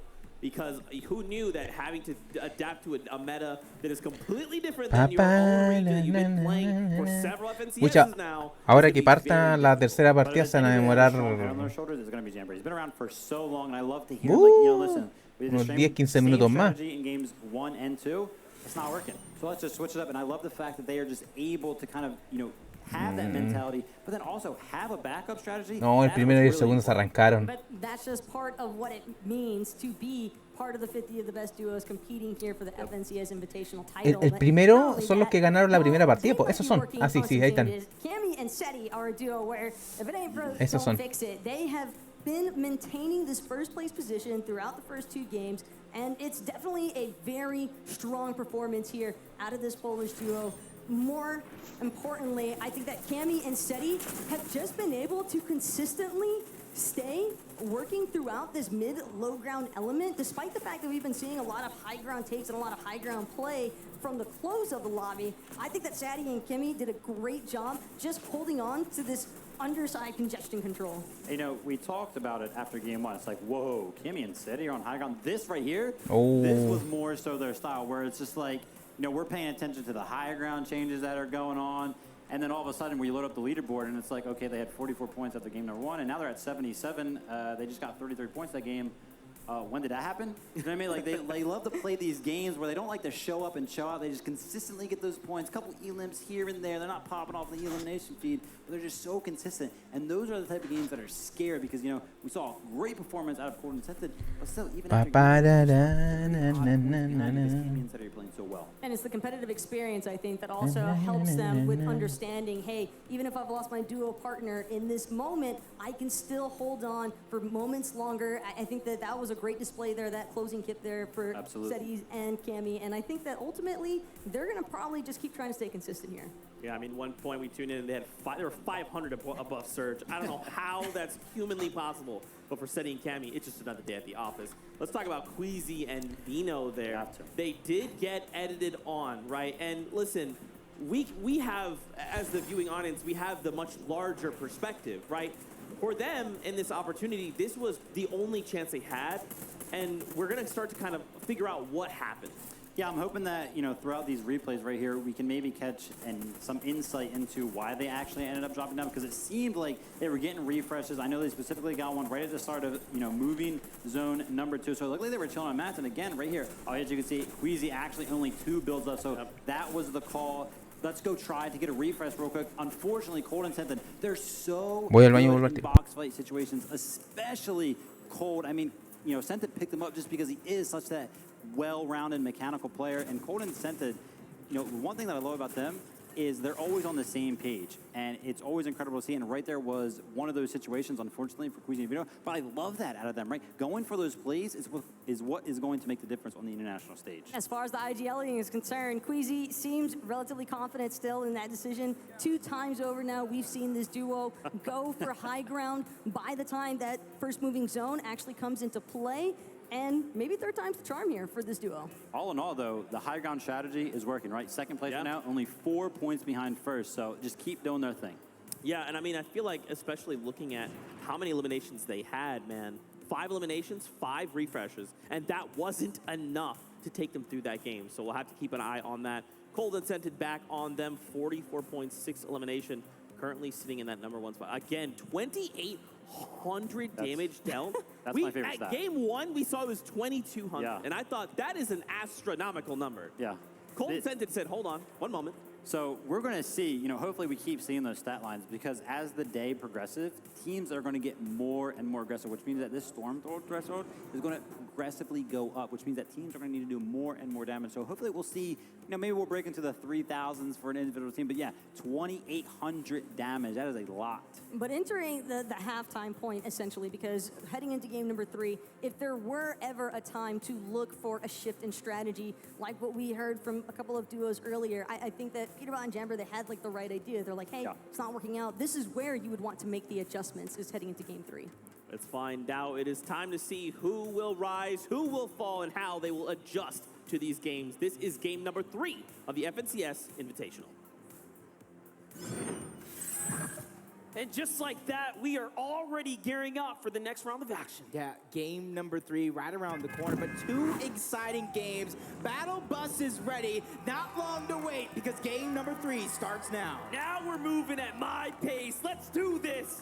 Take a look at your screens. Take a look at these players. Someone here will walk away with it all. $200,000 for first place. A trophy unlike ever before seen in Fortnite, and a chance to call yourself one of the best in the world of Fortnite, not just your region. And it looks like we have a very similar bus to the last round. That means these northern contested teams are going to fight first. One of the biggest things we saw from game 2 was that early elimination onto Noah Riley. Edgy quite literally, took him out before he can even touch down. And then, of course, there's this battle here, a battle of who can get the best drop. And what a ¿Ya partió el tercer juego? ¡Wow! ¿Tan rápido? Yeah, and it does look like Baka and Omlin making yet another. Bueno, mejor. Que había mucho tiempo. They lose it in game 2, and this time around, they're not even contesting for a fight, but you might have missed it. A first elimination is going to be on to Looter, so Smite and Larson are finding ways to get things done again. And A fires back first onto OCE here, and a great find, a great reward comes out of the very little time Larson and Smite have to loot up there. Take a look at these loadouts. It all comes together for them now. Sometimes it's all it takes, right? Sometimes it's all it takes. Posiblemente, Pablito. You get the right loot, you're able to take that fight, that fight nice. Mejor, porque lo hacen más dinámico esta cosa. Now the picking and choosing come through. They're going to slow things down, try to loot up as much as possible, making their way in towards one of the only houses towards Grim Gables. And you can kind of see in the distance, Muzz is still floating around, and he's not trying to cause too much commotion and put the focus onto him. He's just trying to wait for Smite and Larson to leave so he can try to get that free reboot onto Looter. All this pressure onto Muzz's shoulders now as he is trying to wriggle his way through this low ground here. He knows that material is going to be the key to allowing him to do something big here. Achieve the unthinkable, win a 1v2 against Smite and Larson, who built their entire reputation this last chapter off of these early game fights. Smite wants none of that. He walks to the wall. Muzz, you're great, but how good? And no. Smite and Larson come out on top. They clean things up for 2 games in a row now and earn themselves a little bit more. And as soon as Mr. Savage gives up a little bit of the high ground on when Ibaka immediately trying to take it over, him and iDrop are separated just a little bit, and that could have been a perfect opportunity for them to strike, but everybody is just biding for time, biding for that perfect moment so that they can pounce. And this one that we talked about, you heard it from Mr. Savage, you heard it from iDrop. I've been landing here for a year straight. No one is going to scare me off. Well, the real question is iDrop walling out right now? He is getting very close to Onward and Ibaka. But no, now he decides, all right, I'll listen to you, Savage. I'll come on down, but you have to meet me down here as well. And they start to retreat here. And this might just end, but no, Ibaka steps up, but Savage is so quick. What a shot right there. And now he turns the tables around. iDrop looking to meet them down here. A great pre-fire, but not enough to find a tag. And all of a sudden, now they reevaluate. Yeah, I like the outside of the box thinking, coming out for a couple of players in the game already, bringing out their protractors, trying to find that extra angle. And that's the thing, if you have all that confidence in your teammate as a solo, you'll allow them to kind of play with the angles, play with the high ground, and try to see what they get. And they get 149 damage, disappearing off the back of On1. Another shot's gonna be fired. A1 goes down. It's a 1v1. Mr. Savage versus On1. Savage wants none of it. He wants none of it. He finishes it up. And just like that, 2 games now, he's back in it. Meanwhile, Malibuk and Mustache, one of the greatest duos we expected to show up today, put on such a performance, have been met with so much resistance every single turn. There's a new great team waiting for them. This has been probably their least favorite duo to meet, though. Yeah, Chapik and Tayson. It does look like they're fighting over the vault that is right below him. Doesn't want to let that one go easy. But you got to be careful because there's a 3rd team landing towards Cloudy Condos, another team towards the north in the form of Kanata and Macwood that could be lending that helping hand, trying to get that Storm Surge damage for themselves and make your job that much harder. For Malibuk and Mustache, it's all about trying to find the perfect angle, trying to find that information so they can try to catch a player off guard, because we already know they're one of the most aggressive teams in this lobby. See it. You're waiting, trying to capitalize on any opportunity here. We all know what Tayson is capable of. One of the most winningest players in the European region. He has done it all. He has proven it all. All that's left is for him to show up in person and put the numbers up. But it's no easy task right now. Malibuk and Mustache are so good playing defensively right now. They're doing a great job, but Tayson is slowly, inch by inch, getting closer and closer. He won't let that piece control go over. Tayson has tried a few times, but you try again. Eventually, you'll find some success. They're able to take it just for a few seconds, but the longer you fight this far out of zone, it's going to get more and more dangerous because we got a little bit of a north zone going on. These guys are going to have to end this one sooner than later, even if they both choose to disengage. Mustache fighting back here, trying to regain the walls here. Ooh, that's a nice one. Huge tag on Chapik here, nicely done. He's gonna open things up, allow him to get some more territory, and Tayson fights back. The 4X FNCS champion is all of a sudden now with his back against the wall here. But no, he's hurt. Malibuk is set. Wow, lo mataron. It takes him down, and now it's up to Mustache, and no, he finishes it off too. And Chapik is left running, trapped now. Oh, no tiene nadie. Oxygen starting to run out. He fights back, but for how much longer? Chapik does so much damage. He loses the wall, and no more shield now. No, pobrecito. Chapik and Tayson fall. And for Malibuk and Mustache, that is huge. Because not only does it get you elimination points, it gets you the Storm Surge, so you don't have to worry about it later in the game as Chimp and Scram trying to get things going for them. Chimp, one of the most consistent players in NA East. And you got Hamsu and Batch on the other side, also from NAE, so they have a lot of familiarity in terms of fighting against each other. Scram is going to be the odd man out, and you see him trying to find some separation because him and Chimp are not that close together. And all it takes is for both of them to kind of bum rush into one box and kind of end their run. Now jumping over to the other side of the map, as we all know, this area, one of the most hotly contested zones right now, Tilted Towers. At every single Igual es como que han muerto menos, no han... Están jugando más estratégico ahora, no están a lo loco. One of the few teams on NA West showing up in the top 10 so far. Yeah, had a fantastic game, number 1, 3rd place. Cool, gotta be living on a prayer right now because for him, he 1v2'd. Unfortunately enough, he was unable to get Yumi up in that game. He had to finish it off as a solo. And for this duo, it's kind of slow and steady. They land out here towards the island, a little uncontested. They might have one team just a little bit south. For them, it's about getting the resources, looting up, and then they go on the top of the Mighty Monument to find their surge before they eventually try to rotate out. Robob and Walks now, stepping up. They're chasing down Peppo here. Runa's already gone, too. And of course, Runa, yeah, way off in the distance No, here. he's gone. He's out. He's watching. Uh-oh. This is going to be good. Bob. Forced to kind of in a defensive position. Walks trying to alleviate some of that pressure. Peppo doing all he can.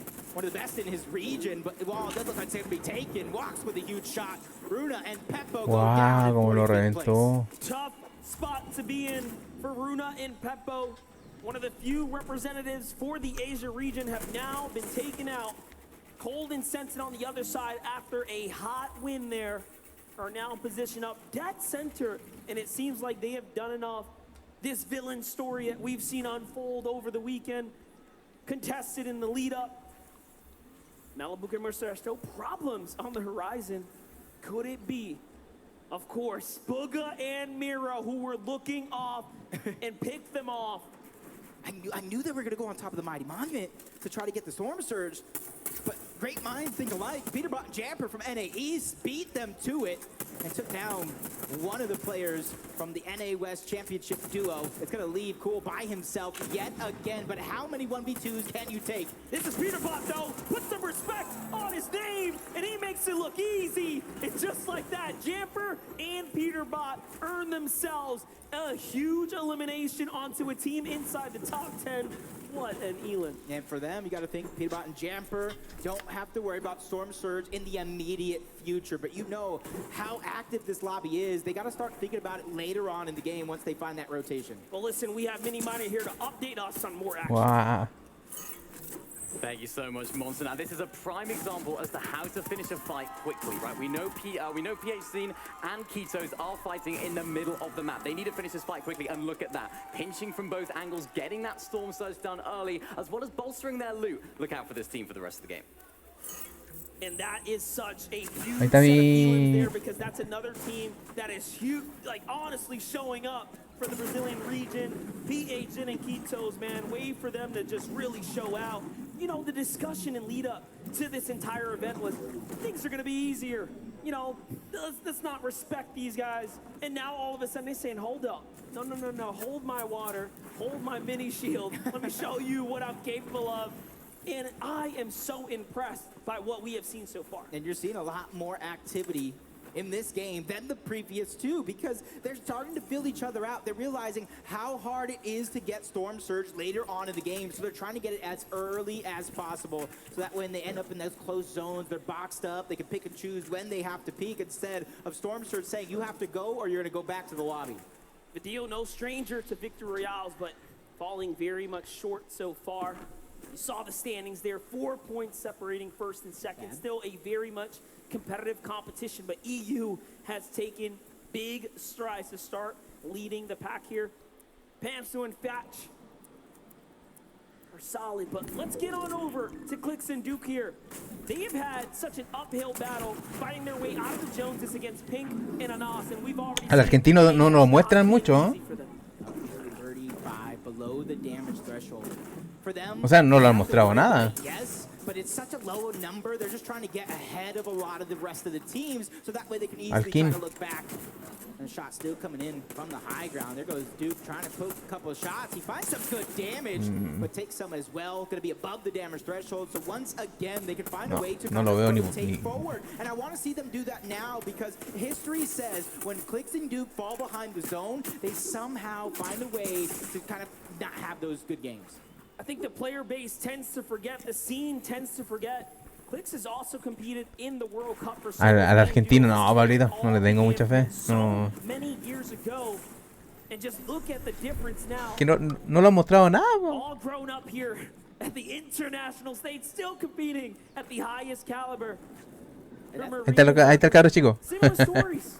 They've been putting in work for a very long time, but look at this. Tough right now. This is the worst we've seen them. Yeah, we're pretty active in game number 1. Trying to do it again in game number 2. Game number 3, 164 below the damage threshold. The lucky thing for them is not only are they right at the edge of zone, they have rotation right above them, they have elevation right above them, so they're going to be able to kind of lay their eyes on the land and try to find the shots. But Bevy and Vortex are under siege yet again. Luckily for them, they're 153 above the damage threshold, so they can pick and choose. Do we fight this here? Do we kind of wait a little bit longer? And it looks like they're just going to peek, try to get even more surge, and hunt down these teams as Vortex takes a huge amount of damage. Vortex versus Vortex surge for a secondary. Don't be confused. Two very different duos. Kanata and Macwood, though, are alive right now. We've seen them put up some exceptional performances today so far, especially in that game 1. They were the upset to Booga and Miro. Game 2, not quite where they wanted to be, but this here is a chance at redemption. They find Robab and walk on the edge of zone. Malabuka from the Storm to the new safety of the zone. It's not looking good, though. He has lost his teammate. Yeah, early games, they were below on damage, not getting too aggressive. And you see the Asia duo taking out Brazil as well. King went down, but that's Jason Basil above Malabuka. Do they know he's weak? That is the biggest thing, because if they know he's a solo and they know he has a total of 86 HP and shields, you know as well as I do, they're probably going to go, but that's information that they lack. Well, don't yell too loud. Let's go ahead and jump into Bad Sniper and Noah Riley right now. They're starting to eye up the competition on the other side of the wall as well. You can see they're just looking, but hey man, there's something about these extremely healthy builds. You know, no one really wants to fully commit a full mag inside. You have to start deciding for yourself. Are they in a world of trouble? Can I actually do it? And Bad Sniper says, instincts speak louder here. I want to step up. I want to take this fight right now. He heard. Oh. He heard shield get cracked by Storm Surge, and he immediately looked that direction. Bad Sniper and Noah Riley coming out with a vengeance here in game number 3. Right around the corner, though, you got to watch out. Cammy and Seti is there, but they're back on board this fight. Where Buga está vivo todavía. Still alive by himself. Jason Basil, they're trying to attack right now, but Malabuka doing a good job. He's doing everything that he can. Pressure from so many angles. Is he going to be able to escape? Let's see it go down. Jason Basil have an incredible win rate in these close game battles in the early zones. And look at that. All of a sudden now they add to it, padding the stat, making it look nice and solid. Clix and Duke thought about it. They say, no, OCE boys, you got it. I'm getting out of here. And that is so much respect because they are so far below the surge as well. They could have easily stood there and fight. They need it more than anyone. And as do, oh my gosh, our game leaders, Seti and Cammy, are actually below the surge. This is so bad for them. They just need to be able to find a position front side of zone, but they think it's the less traveled, but there's so many teams in front of them. Oye, ese no lleva ni cura, nada. No lleva ni escudo. One is behind them, and it's hot on their heels. That's Noah Riley. That's Bad Sniper. Huge shot by Cammy. Box to box. He's knocking on the door. He wants to finish this one off inside of Storm. Nobody really having HP to kind of reach. Oh. And Cammy and Seti go down. And Bad Sniper gets their represent for France. They're taking down our Polish duo alongside Noah Riley as well. Way to do it there. Switzerland has to be happy, but let's jump on over to Rizon, who is, of course, representing for the EU side in Germany. But let's see it. Aqua looks for something. He's got Duke in his sights for Duke. Claps back, and Aqua's hurt. He loses reason, but Aqua manages to find a 2-for-1 special and cleans things up. Lo salva, ¿no? Because getting chunked out by the zone. He had 2 players hot on his heels. It's not the exact position you want to be in, but these guys can show up at any moment in any game. But for them, they're down 3. And 1 shot, 2 elims, a very rare occurrence. When you're that good, you're that good. That is true. Here's an ass in pink. We already know. Now, Their biggest problems are down. They're out. Kitos and PHN, here they are, looking to continue to hold their position. They're 100 above the surge. They are just around that top 5 position leading into game 3, what is almost the halfway mark of the competition. And Brazil could not be prouder to have them representing here. See, jumping on board, Rob Bob Kebab, who's already down. He is out. Chimp's going to be able to get 2 more points in the elimination for himself, including Storm Surge, his walks. He has no shield. He has no HP to regenerate. Just 50 HP total left to his name. And those 2 launch pads. But that's also what worries me is those 2 launch pads, because he has a far rotation to go, and he's going to have to probably use both of them with short pads in order to get there. That's right. He's looking to go ahead and make that move. There's nothing in front of him. Meanwhile, Miro and Bugha, decisions for them as well. How do they want to move out? They hear the launch pad go off. They say, hey, let's save ours. Come up here. Let's go that. Can they find it? There it is. They do get it. And they go in the opposite direction. That is the difference in strategy. Miro and Bugha go right. Closest way of least resistance directly to the zone. Watts stood far left. And that probably would have been the saving grace, because he ran into Aqua and Reason, who immediately took him down. His threats is going to fall as well. Pablo gets taken down to Brazil's Kitos. Alex going ahead and taking down TSM Reed. So much action going down around the lobby as Bugha and Mero trying to find that spot. Because you know as well as I do, as long as they make it to end zone, those eliminations will naturally present itself. This is a team that has struggled in the early instances of the chapter this season, but they have managed to find their way into such a great position. But now let's jump on over to some of the GOATs, Vino and Queasy, 2 Elims already poising themselves up for an excellent game here. Near max material, so they have to be coming just off of a fresh refresh right there. Quite literally bouncing back in the game. And man, you don't see this very often where it's your drop spot where you start off and the zone just lands directly on top of you. So they are being served up. Yep.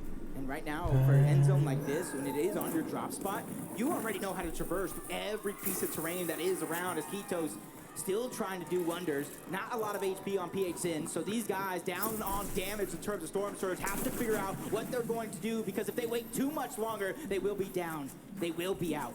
Well, here it is. Luckily for them, the threshold is met, and they do not have to fight, but they know what's in front of them now. They have a huge monumental task to step up here. You can see there, that's a wall that cannot be built there. Here it is. So it's all or nothing now, right? We know the Brazilian region to be one of the most aggressive. PHN is literally tied for 3rd for the most FNCS champions individually in his region and globally. So that's a team that has everything to play for right now. But jumping over to Zaku and Marine, they're still alive right now. Some of Japan's best are here. Thomas HD, one of EU's best as well. And honestly, one of the fan favorites to take it off. 296 above the damage threshold. Joe and Z Andy right in front of him. Piece control is going to be important towards this end game, because if you go into the wrong box at the wrong time, they're going to take you out, and they're just trying to gather that information. They know they don't have far to go as the shot's going to be fired and landed onto Hen, who's dropped down to about 50 HP. And with that, you see other teams taking notice, and they're also putting that pressure on. Trippin has full trust in his teammates, but their Elim gets sniped up right there. It's Zagu and Marine who are just coming out and literally reaping the benefits, taking all the spoils. Edgy and Acorn have high ground right now. What in the world? An excellent game. 1 second place finish, leading into game 3 in a such dominant position right now. Yeah, and I'm one of those people last season saying Edgy can't do it on NAEs. Try to be the 2 region champion. What would you call that here? Would he be the 7 region champion, 8 region champion if he wins this? I mean, at this point, he's looking to break that 2nd place curse too. He wants to make sure. Oh, Queasy gosh. and Vino caught lacking. Don't forget, they were the most stacked duo in this lobby. This is their home position, the drop spot of Shiny Sound, and now all of that luck and hard work, preparation out the window. Yeah, it was 2 different teams, one from Asia, one from EU. They actually got an elimination each on the team, as Scented and Cold trying to get to that front side of zone. They have that victory royale in the last game. 32 above the damage threshold. Luckily for them, not too many players have to go down before they go ahead. And ¿Y la lluvia? about his Aqua, Reason. not too much to worry about in terms of Storm Surge, but they have to find that sweet spot in zone. They're going to use the launch pad to get there. When you see Reason and Aqua looking up, you know there's only one thing in front of them. How can we take this high ground? Tripper, though, has a problem in front of him. He gets punished. He backs up. Great defensive maneuvers right now. Okay, and Thomas takes the lead. He says, hey, you go ahead, pause down, heal. I'll continue to tarp out. We have the zone right here. See Andy and Joe, even with a messed up finger, Joe is not gonna allow him to stop playing for the big positions right now. And he's got this high ground. It doesn't even look like it's been affecting him at all. Yeah. Look at this, 3 Elans. He had all the mats to hold on to that high ground with 7 moving zone, even if it's contested. Reason A and Aqua trying to fight for it, but they're going to get stuffed. They're going to get shut down for now, and you can see the pressure from Joe and Z Andy. They're looking towards the backside of zone, and they're putting shots on players who are suffering the Storm Surge. Oh, he goes for the low pad. Aqua wants to get down to the low ground here. No reason to play for the builds. He doesn't have enough to make it. Oh, qué complicado. Behind him is the real question. Meanwhile, another endgame for Kitos and PH Zin. They have 4 Elans representing for Brazil right now, and they are almost inching their way to the top 10 right now, but Cold and Scented are right in front of them. This is where they do the most work. This is where they play best. Yeah, they're just recycling a lot of those builds towards the low ground. Trippin trying to take that cheeky shot to the backside of zone. Elevation up. Thomas HD probably leading the charge, making sure that these guys are on the same page through and through. Booga backside of zone. 2 men miss. He's just trying to go ahead and stagger himself out, and he found an elimination on the Jew. More HP for him, and look at the resources he found. And it's huge right now. He's managing to fight his way through. He finds another one Buga. there in the zone. A huge tag is going to keep him alive right now. And look at him start to sprint. Puta here. He's hunted down and taken out back by Thomas HD. And all of a sudden now Thomas has all the extra refreshes here, but he's starting to run out. Is he going to go for low ground, or is he going to continue to hold out here? Reason has a decision to make as well. Off to the side he goes. This player's in front. Cold is down. We saw that exchange. It's a big one. Yeah, he's just trying to stay alive. Reason's doing a good job staying ahead of zone. And now he just has to man-minute stuff to find a way to stabilize. As Thomas HD trying to stagger himself towards the backside of zone, running out of ticks onto that man-miss. A huge shot's going to be fired. Thomas HD is trying to stay alive, but he goes down. Zagu from Asia strikes again. It's just not enough. Zagu's no, los chinitos están abajo. here to play and put some respect on us. Scented is going to fall to EU Scram. And again, ahí está solo. Su compañero lo mataron. Comes out. He finds his teammate. Does he get the save? Now this is what you want. No, está ahí lo va a revivir. No creo que lo reviva. This could be huge for Asia. This could be huge for Zagu and Miriam. But Joe and Ziani, they have the high no pudo. He wasn't able to get the revive off. This is going to be huge. He's the only solo left in the world of duos. Oh no, but he knows that's enemy build. He goes up, the side jump. He has enough. He takes high ground, but no. Ziani's here to back up up. He goes for the falling shot, doesn't quite find it. Chimp and Scram, Heal this going down, and they are having an opportunity here, but no. Chimp does not take advantage. He is now by himself. He is hasta lo de arriba tiene la mayor oportunidad. Oh my gosh. No. Andy and Joe now have 8 eliminations and a win set up potentially in front of them. Yeah, 2v1 situation. EU versus Asia. And for Zagu, this man has the world on his shoulders. Just a sliver of HP, a little bit of shield, and it's not going to be enough. Joe and Andy take game number 3. EU claps back once again and takes game 3 with the big win finish there. Buena. Tan complicada la partida. Is an incredible way for them to go ahead and make a statement today. Yeah, incredible indeed, because it's all about consistency, not necessarily getting a victory royale in every single game. If they can keep this up at this pace, it'll do wonders. But for EU, Joe and Andy, they take the game and they have all the momentum now. And this is what I love about in-person events, because they get to take that walk straight to center stage, and we actually get to hear from the competitors. What a treat for us to really dive inside the minds of these players, right? To understand what makes them tick and how they find the success. Kelly, please give us the update. Joined here by Z, Andy, and Joe. Everyone make some noise for our Game 3 winners. So I swear, I was watching the game and I saw Acorn and Edgy had height. I turned around, looked back, and then you guys had it. How were you able to take it? We just fed it up and cleared 90 to the sky limit. It was absolutely incredible. Not only did you get the VR, but you also walked away with 9 Mira, mira, adelante, vuelve al eliminations, I tiro. believe. Is aggression a big part of your play style? Yeah, everyone hate just spraying down and getting kills. So from now on, are you guys going to be going for height every game, or is it mostly circumstantial? We'll see. Yeah, and how are you feeling about the remaining 3 games today? Feeling good after that game now. As you should be feeling good. Everyone, one more time, make some noise for these 2 right here. Thank you guys for joining me. Enjoy your break, and we're going to be heading on to the desk. Joe and Z Andy, victory royale in game number 3 of the FNCS Invitational. A huge way to show up, and not only the victory royale, but accompanied by 9 eliminations. Tokata, that's what you want to see on this stage. It's what you love to see, right, Zeke? Those big VRs that boost you up in that leaderboard. I mean, we saw Queasy and Vino dominating the high ground in the first 2 games initially, but Joe and Ziandi now showing how it's done, not only securing the VR, but also with a good amount of elites. And you know what's more impressive, right? This is a very, very north zone. These guys land all the way down to the south, down in Sound Up Station, just before the zone started closing. It was 5th zone, I believe it was. They had 3 eliminations. They sorted out their Storm Surge early on. They got the materials, and they were able to take high ground so effectively. I like the way they played it too, Takara. They were playing one up front side, one up back side. No one was getting up there. I love how they've adapted. They were actually originally going to be contested by Baka and on one in the Synapse Station, but now having it on contested, they had to figure out how to get that damage, you know, before the late game and not have to worry too much about those rotations, but they've done it, and it's showing. Looks so good here, especially to finally be able to kind of, to get those wheels moving, right? To get these players finally in that place where they can say, look, okay, game 1, regardless of what has happened in previous 2 games, we're all ready to go, and we're ready to put numbers on the leaderboard. Let's take a look at said leaderboard and see how things are shaking out. Remember, we have another 3 games left today. We'll be back tomorrow for the last 6.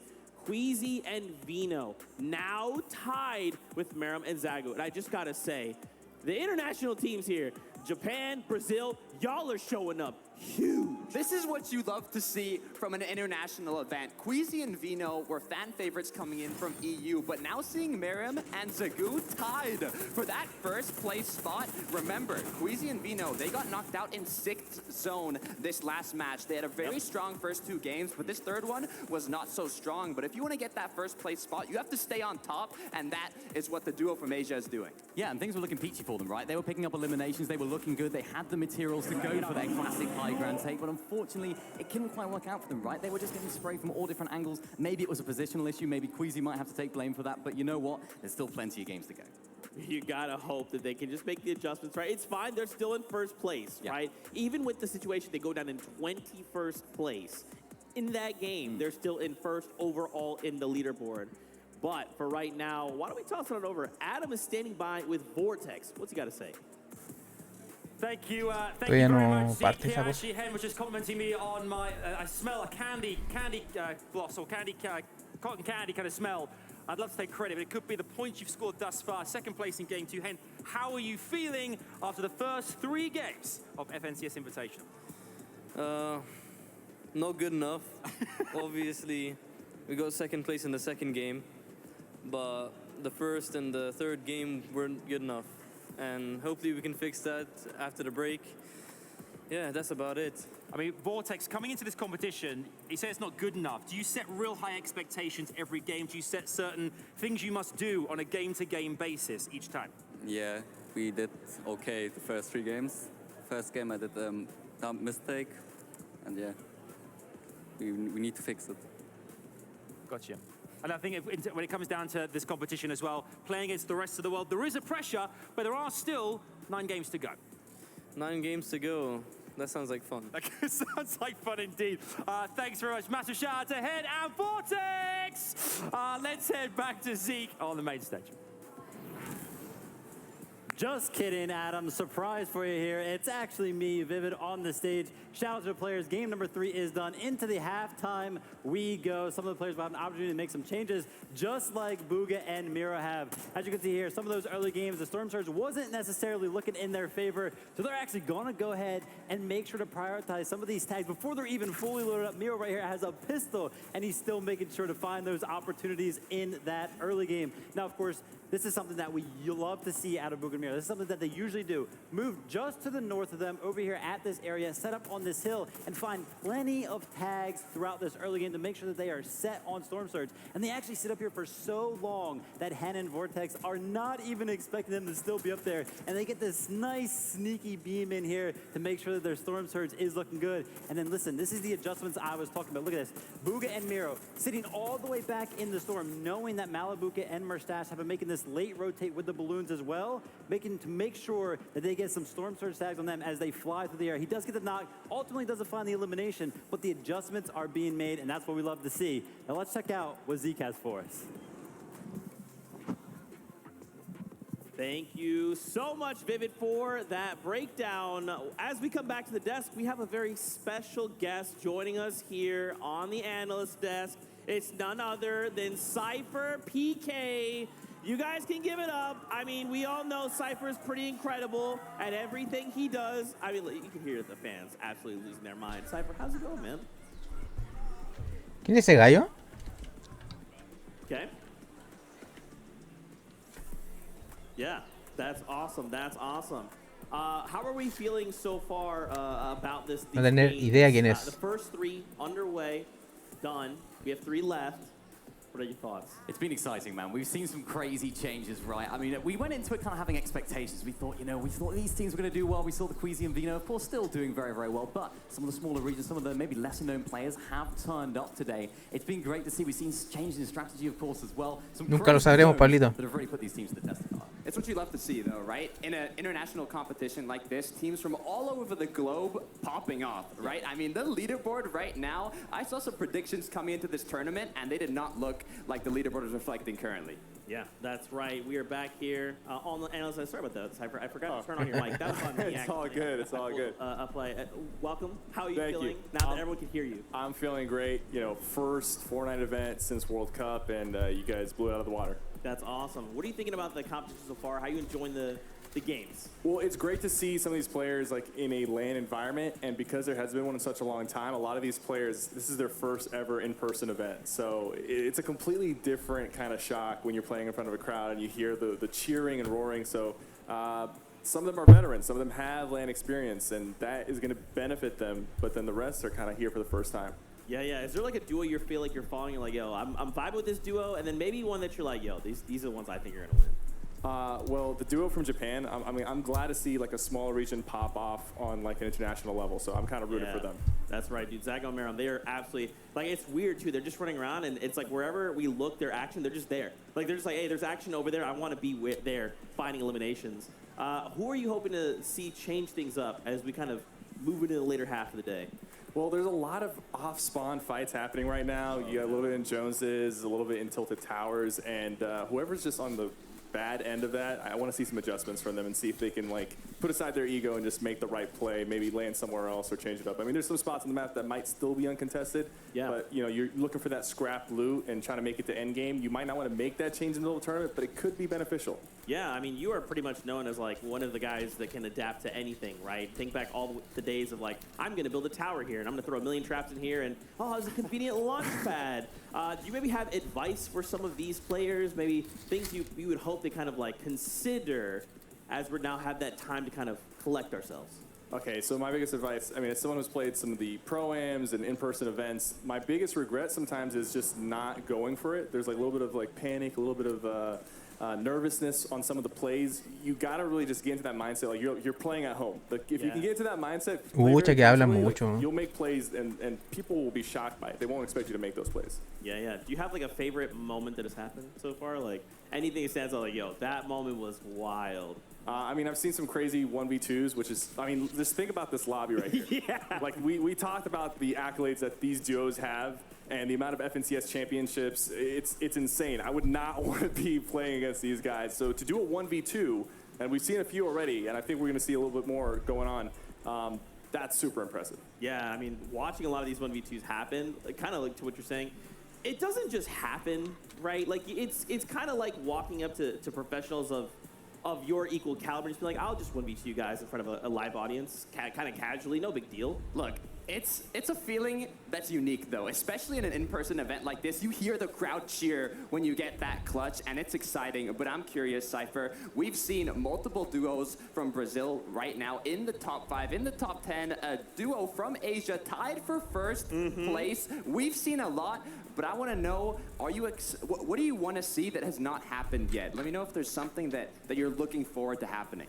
Well, I guess one thing that I did want to see was some of these smaller regions pop off, and we're seeing that with Brazil and Japan. And I think like some of the less conventional play styles and duos that people don't know about showing up on the main stage and doing really well, like that kind of shakes up the scene, and that's what I wanted to see. And we're seeing it live, and then you're also feeling the crowd react, and they're rooting for some of the underdogs as well, which is great to see. So it's been a blast. Yeah, it's absolutely incredible. I mean, seeing all these players here together with each other as well, getting to interact, how important do you think that is on a player level? How important do you think it is to, like, you know, have some friends, make some communities, and enjoy it? I mean, it's so important on a player level, but even just from a competitive standpoint, like this is esports, like competing in front of an audience and you know, having that pressure on you and still performing and still doing well. That is a true testament to what kind of player you are, in my opinion. If you win online tournaments, that's great, but this is the true test of skill. Yeah. Cypher BK, thank you so much for your insight, brother. It's great to have you here in person. Fans, if you see him, make sure you say what's up to Cypher. He's one of the coolest people you'll ever meet in your entire life. The players are currently on a little bit of a break as they collect themselves, so why don't we go hang out with the casters, Monster D-Face and Jacob PR. Thank you so much, Zeke, there for, of course, introducing us. Now, listen, all that hype about what your favorite moments, I want to talk about what I've loved the most so far. Let's talk about how this script has been flipped way upside down. Not a single person expected, I think, what we've seen today. And for me, the Brazilian region, Ed in the 2v1 situation there on the outside of zone. Wait for him to clutch up. And then PHC and Iquitos coming through, putting up incredible performances so far. What a way for them to represent for the entire Brazil region. I like how you're going for a region that isn't necessarily the most talked about. No EU, no. ¿Y cómo la consiguió Pablito? No había cachado. East or west, and I'm going to follow suit. I'm going over to that Asia region. I want to visit Japan one day, and I hopefully get to meet Zagu and Miriam. These guys are lighting up the leaderboard. They are putting on a show, and it's a show that I don't think anybody expected to see. And they put every single competitor on lobby on notice. We are here. We're here to contend. We didn't fly that long just to come home with just $1,000, 50th place, just for a top 10. They want first. And not to mention, they are coming off the heels of being the champions of their region. That was a big part of the entire story as to why we began rooting for them from the beginning, because we have never seen such a gathering like this before. And now their second. This is their second finals appearance. That one championship, that was their first time playing together. They have 100% win rate. Incredible. Absolutely incredible. And you guys get to see some of those highlights right there as well. Just coming through, performing, playing these end games, and doing it in a way that not a single person on the internet that I follow expected. I can tell you that. No, and that's exactly what I want to keep seeing, though. And I want to see also the TSM duo, Re and Epic. Well, I need to see them really step it up to the plate and to begin to knock it out of the park. But am I necessarily surprised? Not necessarily, because they do have slow starts, but they have great finishes. Well, that's right. That's a quick temperature check from us. Let's keep this thing going. Thank you guys so much. Fantastic insight just all the way around. As you can see, we've got a lot of empty chairs. Ojalá, Pablito. No había visto el tema del afiliado, no me había ni preocupado de eso. Go back to the player lounge, talk amongst themselves, potential coaches there, whatever they need. Pero parece que cumplo con 3 de 4 condiciones. On the day. Now, earlier we had a really cool moment. We got to listen on between Booga and his duo and kind of hear what was going on. Well, guess what? We've collected a few of those for you guys that you might have missed during the game. So check this out. Nice! Jovic. You see clicks at them? Yeah, they're here. That's it. Raiding the thing. They slid. They're running away. I'm gonna go towards them and get some search, okay? Go to the pond and farm. Come down. I'm still good. I'm trying 3 more. 1v1v, 6 way. Claro, puede ser, pero bueno. No hay problem. One drop. No hay problem. No! Unlucky. Nice try. Wait, running in. Getting surge. 48. Break. 5, 150, 250. What about you? Say it again. Sorry. That's 5, 2, 5. Okay, awesome. Come. I have 30 seconds. Come. I have no minutes. Yeah, I have like. Okay, 3, 2, 1, go. Ready? Let's. We needed that. Let's go. If you're looking to get into competitive gaming in any space, comms are vital. Understanding, keeping comms clear, even if you're panicking, don't freak out, don't yell. Just say, hey, this is what I got going. I was like, throw my pen up here. I was way too excited. I threw my pen. Guys, I wanted to kind of take a moment here as our players are recollecting themselves. We see a few sort of making their way back on the stage as we prepare for the next set of games. What are maybe a few duos you guys feel like might be under the radar? I love that our cast kind of touched on Zago and Maram, right? We've been hyping this duo up from Japan. And for me, I'm thinking to myself, bro, this is just like a team from Japan. If there was more Japan representation at Invitational, I'd be even more concerned. Look, I don't even know if I like saying under the radar, right? Because this duo, champions of Japan, now tied for first place in one of the first international events we've had in years, right? The first we've had in years. The way they're performing, coming from the Rave Cave, there's another 2 duos surrounding them, so they don't necessarily have a free loop path that's on con. They have to be cautious, they have to be careful, but they've done that every single game and got into the late game, got in their eliminations. They are playing so well. Yeah, you know what, Vivid earlier on the show, he said he wasn't usually impressed by a duo when he's VOD reviewing. Creo que ya van a partir la cuarta ya. Because, oh boy, are they putting on an impressive show. Ya estaban volviendo ya a sus posiciones. You know what, we're going to take control of this area. And they ran away. They went to the Rave Cave. That's where they're currently dropping. And you know what, at that point I thought, I'm nervous. I'm nervous for this duo. Are they a little bit nervous? Are they a little bit scared going into this, running away from one of the biggest teams? It's not a bad idea, of course, because seemingly it's working out. I mean, they are just going absolutely ham. And remember, this is like, in that last game, we saw Maram go down, right? And in that game specifically, Zago actually tried to go for the revive.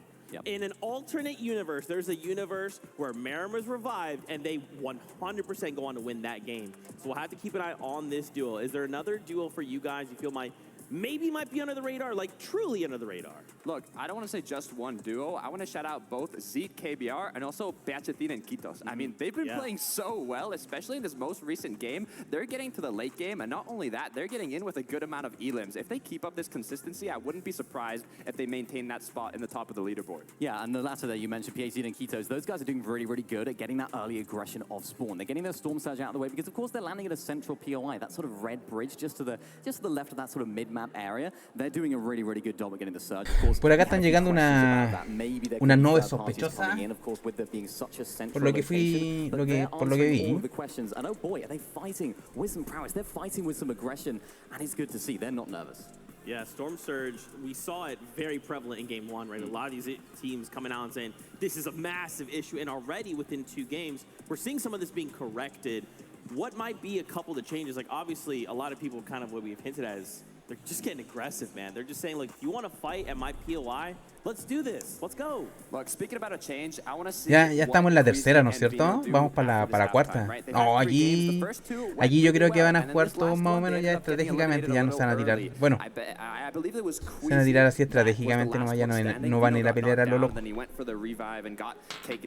por la cuarta, vamos por la cuarta. You know, a little mistake that happens. Mistakes always happen, but it's all about overcoming that, you know, leaving it behind you, adapting, and playing better in the upcoming matches. So I'm curious to see what they change. Yeah, and of course they've had that break now, right? We don't usually have this in traditional tournaments. We don't usually have this half-time break in between 3 and or the first 3 games, the latter 3 games. So this is something that I'm excited to see. Who's made the most of this time? Who's been really looking at their gameplay? Who's been analyzing? How can we solve the problems that we've had? And it's going to be up to the teams that have used that time most effectively. I think they're going to be the ones that have come out on top. And I hope some of them have even taken this time and just said, like, let's just calm our nerves down. Like, as incredible it is to have an audience just lose their mind when elimination goes out or a victory happens, we just need to contain ourselves. Even if something goes wrong, we're eliminated off spawn, it's not the end of the world. Just calm the nerves. Right, these are 100 of the best duos that all 7 regions have, right? So if they lose an off-spawn fight, it doesn't mean they're a bad duo. Doesn't mean they're not capable of winning the competition. They just had one off-spawn bad fight, and they need to correct it. Right, I mean, if you're going to have a bad off-spawn fight or even a bad match, the best time to have that bad match is right before the break, right? Because you get the time to stay calm, stay collected, refresh your mind, get a bit of water, get hydrated, get some food in you, and continue playing. Of course, and things can change so quickly as well. We saw a very, very north zone in that previous game, all the way up to Shiny Sound, and it wasn't necessarily the zone that we would have expected a team that landed all the way on the south, Joe and Ziandi, to do well in. But it just shows things can change, and it's about the teams that are most adaptable to those changes that are going to be able to find the success. I'm impressed so far with all these high ground plays because a lot of these teams, they are high ground teams, particularly on some of the regions. Estos van primero, ¿no? Sí. Those guys, they know how to play height, so nobody's safe. That's right, man. All these duos are back at it. Just look as we've kind of taken moments to just visit with each duo. You can tell the focus is there. A lot of them are ready to get back at it. What are you guys hoping to see changes for these next 3 games? Look, we've seen a lot of victory royales come from the clouds, right? From up above. I want to see people down in the dirt, fighting back and showing what they're made of, right? Getting those E-libs on the teams up above and, you know, getting a VR from it. You know who I think can do that? Ami and Seti, right? We saw it in game 1. They won on high ground, right? Which is very uncharacteristic for this duo. We're usually seeing them playing their materials, riding just on that edge of surge and just trying to keep their materials going throughout that end game with some refreshes, but they play very, very calmly, if you like, which is something that could be really, really useful for them. I was thinking, like, you know, they won game 1. Of all the teams that you want to win game 1, for the other players, you don't want it to be Cami and Seti because they can play so consistently, and I'm expecting to see more of that from them. Hopefully this halftime break has given them some time just to chill. It's like, hang on a sec, we won game 1 on height. Like, what's this? This is so alien to us. I think what's interesting too is I've seen a couple duos now. It's like, hey, you look over, they got like 5 elims, but they still don't have what it takes, right? They're out of ammo. They have no heals. They have no builds. Why is that? If we're capable of finding 5 eliminations on a stage like this at calibers like this, what are we lacking? There's so many types of engagements that you can encounter during a match, right? It could be early game engagements that staggered out and last a long time. We have Merstash and Malibuca going against No anda Tasty and tanta Chapix. I mean, gente, those hay two mucho duos alone acento are vacío. literally titans of their own region, and having them go head to head, those engagements can last a little while. And if it takes a long time to finish an engagement, you lose a lot of materials, you lose resources, you lose shields, and even if you end up coming out on top from that engagement, you've already used everything, and it's difficult to come back from that. And of course, I mean, look at the lobby, right? Let's just take a ¿Por look qué at it ese because compadre tiene everyone in this esos lobby dos is tienen un incredible. They're not compadre going up against atrás? the likes of me and you. They're coming against some solid players, and they're proving. Yeah, Pueden I'm ahí walking estar 50 shield refresh. controlando, About me. I come back. We do have Adam and Kelly standing by. Friends, over to you.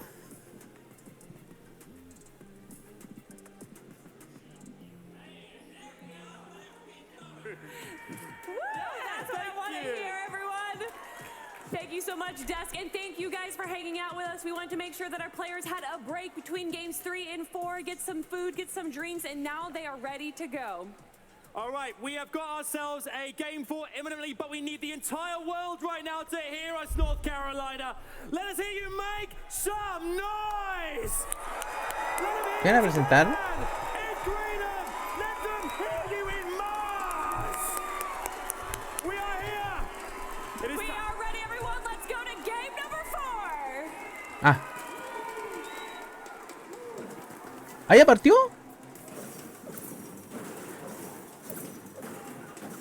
Now that's what we Va. like to see. Let's go ahead and just pick things up and get right to it. Game 4 is underway. The players are already landed off the battle Va, bus. qué loco, If you partió. were walking around, take a seat because it's time to get into the action. And it's already looking like Kanata trying to get Oh, busy. Taking 50. down 4 Texers for the first elimination of the game. Ascented trying to put shots on into the distance. It does look like Cole got a knock onto Pars. The angles and the pressure is already coming out. These guys have been battling all weekend long for that contested drop spot in the middle islands. And with Pars dropping, Raze has the world of pressure on his shoulder in this game. And it's so crazy because we didn't think they were going to be able to do it. Nope. Get past this, what feels like crazy hurdle. Being contested on an in-person event should honestly cross you out of the equation here, but not for these competitors. They don't let that little inconvenience stop them. If anything, they weaponize it. They've turned it into surge tag. They've turned it into great standings. Even Zagu and Marine here from Team Outcast Europa representing We're for back, their baby. entire Alex region fuera. at the Rave Cave. Yep, this is Wox huge. You got también Thomas fuera. HD and Tripper and Commandment and Avery all landing towards the Rave Cave. Luckily enough, this is one of the biggest POIs with a ton of loot to go around. And you're kind of seeing not too many early game fights going down over there as Kitos and PH Zin trying to have that early game that they want, because for them, they've been doing so consistent lately out of this drop spot. Not too much contesting going by. And for their Storm Surge, they have so many players around them so they can gather it. Now, what's crazy is that the story of Brazil is W key, but not for them. They've made all their points through placement. They actually have some of the lowest eliminations overall. When you stand them against the others inside the top 5, they're actually at the lower spectrum. But Vico and Marine here starting to get into some dangerous territory. You can see the reality tree is no free position by any means. You have Retake and crew up above, Z, Andy, and Joe, who have just taken home a huge moment and win for themselves, are now poised up at the sign-up station just south of Booga and Miro. Yeah, and right now, even though they have uncontested drop, it almost makes me wonder with the zone kind of being towards the northeast portion. I was going to say exactly what Group Gable looks like for Larson and Smite, who actually did win that off-spawn exchange last game against Buzz and Looter, trying to have that repeat success here in this game. But right now, they're just kind of taking their time. They're high up on the mountain, so they got to be careful for those third-party attempts to come through. Now, Buzz and Looter are playing potentially spoiler here outside the Grim Gables, because we have this Larson and Smite duo who have fought their way on up to 7th. And again, elims are the name of the game for Larson and Smite, but this is where they have built their reputation, fighting in the early game, managing to get so much experience being contested season after season. It started way back north where hold up, Larson finds one, the trade is good, and Smite Lo pillaron a los and down dos. goes OCE, Muzz, and Looter. That was a fantastic play by Larson, reading him like a book. He turned the page and got an elimination as Mr. Savage strikes again. On one goes down. Baka has to go ahead and figure out what to do next as iDrop's trying to get those angles. Right now, they're just trying to alleviate the pressure, but the Brazilian duo that you're talking about, King and Mr. Savage, they're looming in the distance, waiting for that perfect moment to strike. And that's right. This is such a huge opportunity. Now, remember, they land just west of the Chrome Jam Junction. For them to come in, sweep things up, could change the story around. There it is. They open up with a couple tags, but iDrop gets to the loot first. He's got the refresh. He's got a little more material, and you have to assume King and Ed are just a little bit more positioned and ready for this, but a good defense, a good bluff is all you need here to back them off, and it is going to be enough. King and Ed don't get to show us what they're made of in a clean 2v2.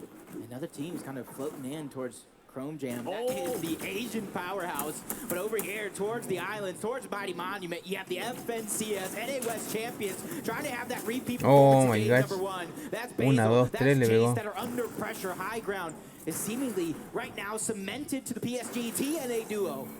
Now Yumi is very solid. Cool's gonna find Jason to feed there. It's up to Basubai, and South Basil has no teammate to work with here, and he is trapped inside this stone build here. This is a very tough tower to play out of.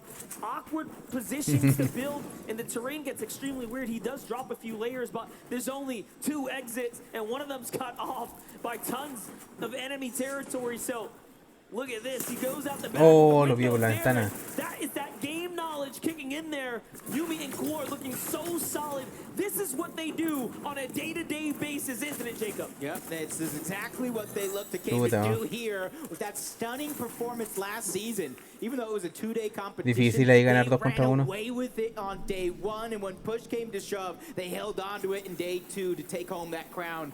But you can kind of see the Brazilian duo slowing things down just a little bit. They thought it was going to be an easy third party on a Mr. Savage and Baka and on one, but it wasn't as easy as we thought. Definitely, and of course, plenty of highlights as well. Let's get caught up with how this unplayed. La primera vez que muestran aquí. One just gets snuck up on there. You saw all the chrome builds. He says, no, I'm not going through that. We're going to go on and take the easy path here. That's exactly what iDrop was kind of talking about. He said, I've been dropping here for 12 months. Right. I'm ready to fight. I'm not splitting loot. I came to take what's De mine. acá quitaron la lanza lava, po. If they can keep up this type of Estaría muy rota poner esa arma acá. the end game, this is a recipe for a duo that can catch fire at any moment, because you got to remember, one of the last in-person events that we had, not the last one, but one of the last, Mr. Savage took it out on top. You had Bizzle in second, and the placement's down far after. That's right, but look at this. Seti and Cammy Oh. going to the old trusty right on top of this air blimp. This is what you expect. This is a huge double-edged sword here where you expose yourself, but you just open up the entire terrain before you. As we jump on over to Kitos and PH in here, looking absolutely phenomenal. They have more eliminations against players inside the top 10 than any other duo, just showing us exactly what they are capable and made of. This is literally the story of them on their region as well. They consistently take out teams at the top, and that is perfect preparation for a lobby like this, because you got to think the Brazil region, they're fighters. They love to fight, and right now they're playing against the best, and it's working out. Let's talk a little bit about this zone for a second here. For the first time now, we see a little northern pull off to the east, so we get another kind of shake-up. So the last time we went to Shiny, it didn't quite work out for Vino and Queasy, but what we did see was that they were so just suited for a big game. And now that we know that, it should be the same story. But let's get on over to Lustrous Lagoon here. It's crazy to me how Runa and Peppo have demanded so much respect from this entire regional competition that no one has decided to contest them here at the Lagoon. We've known in seasons past, this is a hot spot. Yeah, and I love how they're playing. They know exactly what happens to any team in Lustrous Lagoon if they have it uncontested. You take too long to loot, these other team on the outskirts will begin to climb up onto that mountain and put the shots down. They met Chimp and Scram there. They don't want to let anything go easy in a lobby like this, but Chimp, you can kind of see him crouching down, biding his time, trying to minimize the audio that he does give out, reuniting with Scram, trying to get that elevation in, but no opportunity is going to be given up by Runa donde cierra, donde están los blancos. That we're seeing from Chimp right now, as he is starting to line up Runa and Peppo here. Not afraid of taking a fight, but also playing extremely smart. He does have the slight disadvantage, but Runa swings the thing around there. He says, hold up. Might just go up for high ground. Meanwhile, Queasy looking for tags here in the distance. So there is all types of battles starting to shape up and potentially heat out right now. And remember, this is all in loom of potential storm surge, right? Scram, Chimp, still in that high ground fight. The thing is, they're in zone. Every team that landed south is going to come here on this side. This is going to be the most congested side of the map, Monster. They have to be careful. They got to start looking to end this fight quick, whether it's taking the actual fight or just trying to disengage. Sagu doesn't stop, though. He finds Falconer in the feed there while this fight is raging on here. Chimp still looking around, just saying, hey, Scram, I trust you. Do your thing. Take that toe-to-toe. Keep them busy. Meanwhile, Chimp's like, I'll look for tags in the distance, make sure no one sneaks up. The confidence to trust in Scram to play by himself here. Zagu, team from Asia. You see Hellfire and Falconer in the distance. The shots just coming in. Gosh. You can see how he went down. He had no choice but to go forward. Storm was going to eat him alive. And I think that's still Queasy and Vino on top of the blimp, lending that helping hand inadvertently. And then they just W key straight across as well. They're like, you're not going to get that save whether you want to or not. We're here to fight, and we're going to make sure we solidify the elim. That will effectively allow them to take first place, breaking the tie. Now, Vino and Queasy, of course, are just behind them, and this is going to become a matter of who can survive the longest and play the best, of course. So this is still a moment, and big decision to make. Chrome Splash, the launch pad. It looks like they dropped it. What are you choosing? I like the Chrome Splashes personally. I'm trusting in their gut. It doesn't matter what I want. They got the launch pad. I want the launch pad too. Go ahead. Actually does give you options. Short pad. ¿Cuántos teams quedan? Quedan 44 teams. Ground if you're able to hold on it towards the end game, and this is going to be the first instance of Storm Surge in game number 4 that we're going to see. Puta, no sé cómo va la tabla. La tabla parece que van ganando los rusos. Eso. Que ganaron la primera partida, parece que quedan primero. Y parece que lo sigue los cabros chicos. Now they did win a game, but that's not enough to stay in. You have to continue to perform, and maybe just maybe that long-awaited break has allowed other teams to figure it out. Hit that drawing board. They're slowly slipping down now. 91 below here, but the longer they wait, the more likely enemies are to set up. So they have to get going. Off to the air vent they go. Can they get there in time? He misses it just slightly, but Joe fights back. Oh, cómo pegan esos tiros tan Quick with the lejos. setup there. Nicely done. That little bit of defense is something, sometimes all you need to go in and buy you some time. But they're still 46 below the damage threshold. They have a lot more room to cover as well, but luckily for them, they have the Chili Chug Splash. They have the Mighty Monument. Oh, as Nico has an elimination on Miriam. Can he be able to clean that one up and get the spoils after that falls all together? Moraine and Vico really trying to show up this game, and you talked about it during that break about how stacked that top of the leaderboard actually is. And it looks like they were waiting around just a little too long. They try to bait out the vault, and instead they get punished. And now Zagu is by himself. The shield bubble is going to buy him some time, but it's only a matter of time. If he stays there, yes, they're just going to 2v1 him. He goes up for high ground, and he's trying to get on out of here. Vico and Moraine decide better. They say, all right, I'm okay with that. With Swag and Pablo here, let's just get to the new storm. Let's get safe, and that's what they do first. But it is not looking good for our first place team now. Yeah, so many teams just barely on the threshold, either above or below, as Runa and Peppo trying to keep things going. They are 244 below the damage threshold, going up against Peak and Cuídate, Joaquín. who've also had their own struggles when it comes to Storm Surge. This could be a good fight for both of them. A huge shot coming out of Peppo. Peak and Anas, they have their backs up against the wall, trying to get out alive, but the backfire comes through. Vidil gets an elimination as well. Everybody in this fight is under siege. Peak with his back up against the wall, takes them both down. And EU takes down Asia in a 2v2 head-to-head with no interference in the distance. Chapix cleans things up onto Z, Andy, and Joe are game 3 winners. And now Chapix and Tayson continue to play upset. Let's just take a look at the highlight. How did it all go down? He walks up. Man, this is why Chapix is so good. This is what he did in the World Cup. This is what he's doing here now. And, oh, you can see the pain. That was a tough one. Yeah, that's definitely tough here, but luckily for them, they did get that victory royale. They're at the top side of the leaderboard. One bad game does not decide your future, as Queasy and Vino under siege yet again. Just a sliver of HP. Storm Surge doing its wonders, but they have 10 splashes. But Vino has to try to get him out. That means Queasy has to alleviate some of the pressure with the builds. But shots coming in from the distance. Luckily for them, it's another team that is struggling to surge, so they're not the sole focus of the lobby just yet. Now, this is insane. First place has already lost a teammate. Now Vino and Queasy, who are in second, just points behind, are so hurt here, and the surge is continuing. They will have to take this fight. That's not an easy duo, and that one isn't either. This is looking very, very tough now for Queasy and Vino. As Merrim gets knocked down again to Edgy.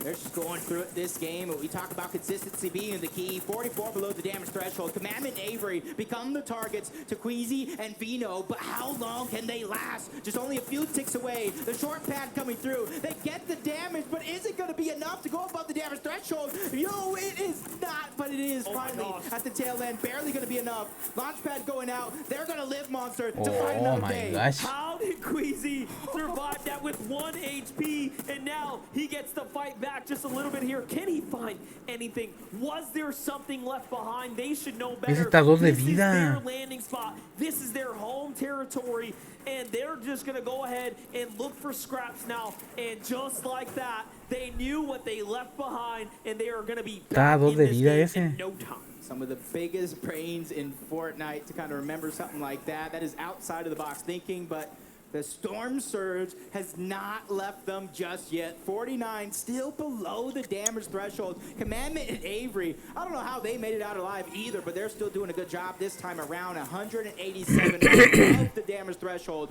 Let's see what they can do when it's not going to be a worry. Let's not forget, these are our previous NA East champions. But hold up, Vino says we need some E-wings, but no, he gets taken out and Queasy. It's up to him, and he falls too. And all of a sudden, Vino and Queasy are down, and Zagu is there to play in the mess here. He is putting his own 2 thoughts into the battle. He has not given up. And this is an opportunity now. Look at Zagu's HP. He is so hurt there off to the side, and now he turns and burns. He's like, yeah, I'm going to leave it to you, Avery. I'm going to leave it to you, Commandment. You guys can have it. But it's Savage and iDrop who get all the loot. Yeah, and that's huge for the loot for Savage and iDrop, because now they can kind of pick and choose. You see, he still has some bandages there, so he's trying to look for something else to maybe trade it off. But with 2 launch pads, the zone right now is not going to be a worry at all, especially since Commandment and Avery are already making their rotation outward. But another team landed towards Cloudy Combos, Malibuca and Mustache. So let's think about this, right? 3rd place is out. Joe and Z-Andy are out. That's going to allow things to get really competitive at the top. But now that we see Queasy and Vino crossed out as well, it is that much closer here. Let's take a look at these quick highlights here. How are they so far ahead of the Surge? Well, there you go.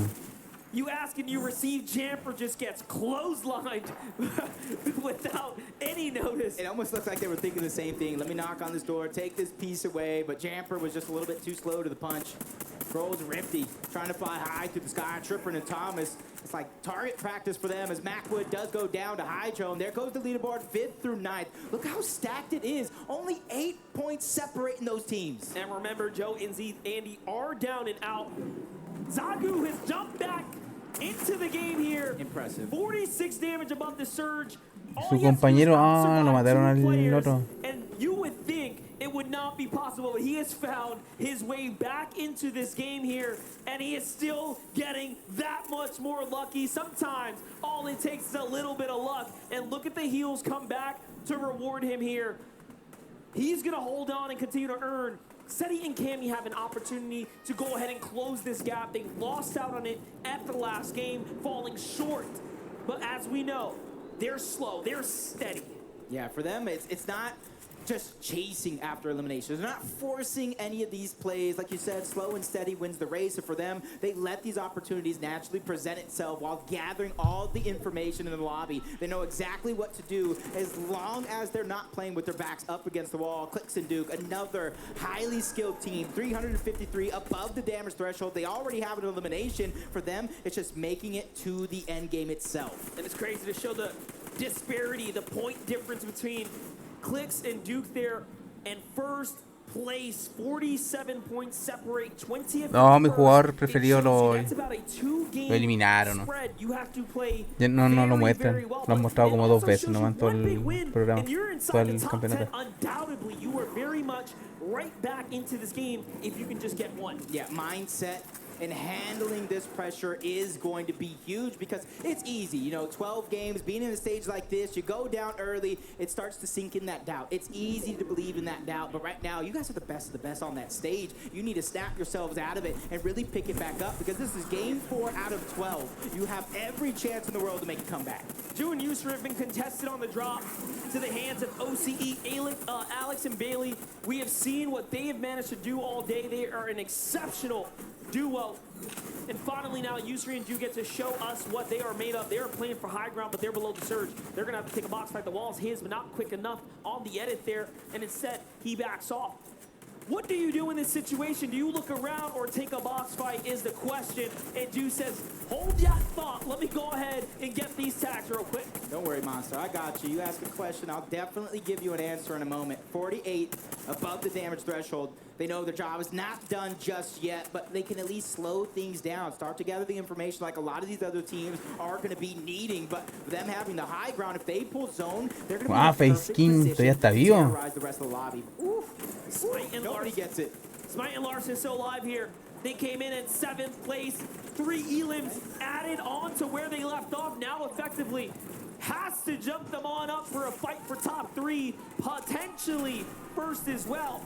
I have a question though. Is Zagu still alive? Is he somehow snaking his way around the game? We're gonna have to find out. Sensitive and Cold also in an end game.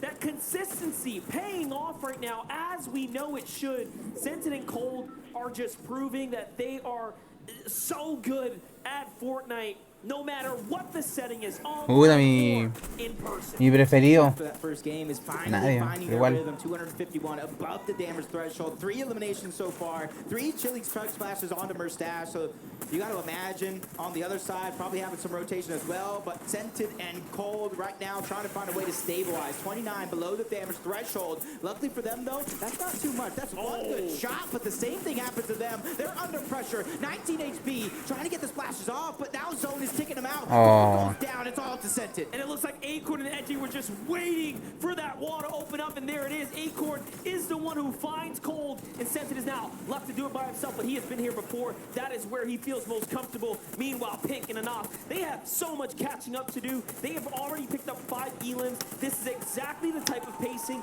they want to be on coming into an end game. But Cammy and Seti are here in the mid ground. PH Scene and Kitos are there as well. This is one of the most dangerous layers that we have seen, and it's players who are fighting to get that #1 spot. Oh, but Scented was able to take down Thor, but he needs that Siphon to come through, and it goes in just in the nick of time. Trying to stay Sí, alive. no, Chili que... Chug Splash, trying to go ahead and gain the speed to No, get to the no, outside no, of no zone. lo he visto en ninguna... Lo ha mostrado 2 veces, no. So now Pink is left as a solo. What can he do with only 3 builds to his name? And they take high ground again in this game here. 4 elims now. Things are really starting to get interesting for NAEs. Avery says, come down. Let's go to the low ground and wait for him to start Los que estaban taking the primero lead ya here. son Now, segundos. usually we call Commandment the Mr. Clutch, and Commandment says, trust in me. I have this high ground on lock. Meet me at the top. Yep, for one of the most insane end game Ha peleado el primero y el segundo, ¿no? FNCS Chapter 3, Season 3 Championship. They're looking to do it here again in this game as Malabuka's by himself. He ends up into the box, takes another player out. A huge siphon and refresh to come through just in the nick of time. That was Ed from Brazil who went down, but he's doing a good job. Malabuka immediately beelining to the front side of zone. And back to Pink here. Look at Pink's perspective. He's on that low with 7 elims. He has not stopped picking up. Oh. Continues to fight though. Ustree gonna fall there, and a quick elim. Someone's behind him though. Now he turns around, and it's just enemy territory everywhere. Which way are you gonna go, son? That's the zone. Larson and Smite are still alive. This is where they do the most work, but no, it's not enough. They get wiped up and taken out. Shot missed. Duke clicks, take advantage in the blink of an eye. Another end game. They're trying to move up to the top leaderboards as Thomas HD goes down. Trippin feeling the pressure as a solo here.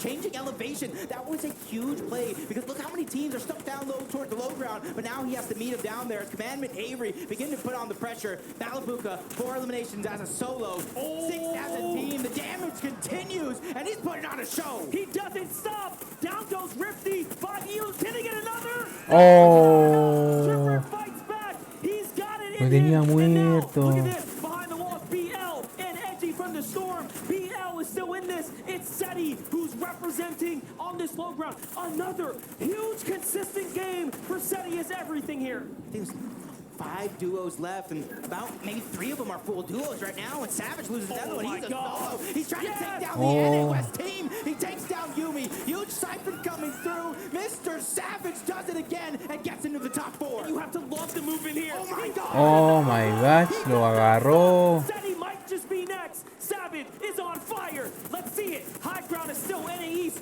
1v1v2. Commandment and Avery have everything working for them as Savage is looking to do so much work. But Seti says, hold up, I could find a chance here. He needs to pick and choose this wisely. Do you go for 2 elims? Chance at first. Oh no, no pudo. Seti knows better, and it's a great game for Commandment and Avery. A huge victory royale and a huge boost for the NA East champions of Chapter 3, Season 3. Commandment and Avery switched up their games after halftime, and it pays off big. Complicada, That's why you have to love that little moment where the players get to hit the drawing board. Look at that smile on Commandment. You love to see it as they have managed to put up a huge win and represent. And again, the story goes now. 2 for EU, 2 wins for NAEs. It's just back and forth, showing us how close the competition really is. And you're seeing the polar opposite of what happens to some of these teams. But let's go ahead and listen to them as Kelly is going to dig deep to figure out how they did it. Thank you so much, Jacob. Clearly, you guys have made a great change. What exactly have you done differently in Game 4? We just looked for height. Esto han ganado ya como 2 veces, ¿o no? Parece que sí. We just landed on it and won the game. I don't know. So is that going to be the strategy for the next game? When it's free like that, we're definitely going to be on high ground. I mean, you obviously seem to be feeling great right now, man. What's going through your mind? I don't even know, bro. My hands are tingling. Al morenito se le fueron los ojos. Se le fueron los ojos al morenito. To the desk. Thank you so much, Kelly, for checking in with our Victory Royale winners from game number 4, Commandment and Avery. And I'm so thankful they kind of had that moment to be like, yo, my hands are shaking, right? Like, that's what's going on. This pressure is unlike anything. And the moment that these guys start to pop off, you can hear the crowd going absolutely ham. Because this is what we want to see, right? This game was like way more aggressive than anything else we've seen. It's what you love to see, right? Malibuca popping off like a solo, Mr. Savage popping off like a solo, Pink in 6 zone with 5 elims, but then Avery and Commandment taking it from above, taking the high ground and finishing it off with a nice little VR. Look, we just had halftime. They had a little break. I don't even think they changed up their strategy a lot, but just that little moment of time to reflect and get back into the game, it's changed a lot. And you saw that right there. The refresh from Commandment, that was so crucial in them holding the high ground out at the end. I had a little look. Commandment had 200 wood when they were on high ground in a second moving zone. It wasn't going to be enough. That was a crucial refresh from Commandment, and that is ultimately what got them the victory, right? They were able to take the high ground and spray down below right at the perfect time as well. Look at the standings. Oh, man, and you know what's crazy too? Cammy 120. and make top 3 there, right? And even though he was a solo, he held on. But really quickly, Adam, I think you want to talk about something. What you got, friend? I got so much for you guys right now. I'm joined by the almighty Clicks and Duke, everyone! We're working so hard over here right now. Duke's hand warmer has exploded in his hand because he's working that hard. Duke, currently you guys are sat, I think, in 13th place, 82 points. After 4 games, how's it been being out there amongst the rest of the competitors? I'm feeling good playing with the loot that we have. We're doing really well. We're leaving off spawn with like 2 minis max, maybe like a big pot, and we're still doing good. I'm feeling good right now. Doing fantastic. I mean, Clicks as well. Prior to this competition, you almost partnered with Pink, who was, obviously is dropping in the same area for Jonesy as you guys. How's it being testing yourselves against them each POI and each drop? It sucks. Like what Duke said, we're leaving terrible loot, and we always have to come back. But good luck to them. And it's pretty close right now. It is only 20 points at the top, I think. Yeah, it's like 10. We're 10 points between each other. Okay. But good luck to them. Looking good. I love that. Great sportsmanship there. Big up for Clicks and Duke, everyone. And heading down this way to, coming over to Pink and Anas. What's up, Pink? How are we? I couldn't miss you with the hair. Looks great. How's the competition been thus far as well for you guys? Anas is playing good, and he's just following me, and I'm playing good. So far, it's good. Lots of good. That's good. And Anas as well, partnering with Pink in this competition. We just asked Clicks the question as well. For Jonesy, both dropping in the same POI. How have you managed to manage it thus far? Yeah, I think we're playing pretty well. It's some minor mistakes that we make that make us die, but like overall, it's pretty good. But you've still got plenty of time to change things up. Yeah, I think we're gonna keep adapting and just do what it takes. I think in this competition, you have to adapt, being all the regions combined in one lobby. So big up for Anas and Pink, everybody! Let's head back over to Zeke and the gang. Thank you so much, Adam, and fantastic just to hear from these players. I love this setting, right? We can literally just go, I want to know what those players are thinking. Let's walk up, let's ask a couple questions, and kind of see them. You can even tell, like, they're still pretty focused, right? Like, of course, they're going to answer Adam's questions, but there is definitely like a level of resolve right there where they're like, look, I just want to get in this next game. I want to get the run back. Look, I want to speak a little bit on our current first place duo, Seti and Cammy, right? We normally see them XL in day 2, but now they're popping off in day 1, 120 points. They're showing their consistency, but I just really hope that they can keep it up. Yeah, and what's interesting about this duo, right? We saw them in the mid-ground layers that time, and usually we do see them there, but a little bit higher up than usual, and that's what they've been doing this season. They've been switching up their playstyle, which hasn't worked out too well for them in the past. Their tradition traditionally low ground, very, very calm, very, very passive, if you like, in the early stage of the game. They're just riding on the surge, of course, as I mentioned earlier, but they are really trying to change things up. And you could see it didn't quite work out, of course, Cammy going down early. So you know what Seti thought? He thought, you know what? I'm just going to go back to basics, back down to low ground. We've seen him solo clutching so many times, and oh boy, was he doing it again. Absolutely crazy scenes.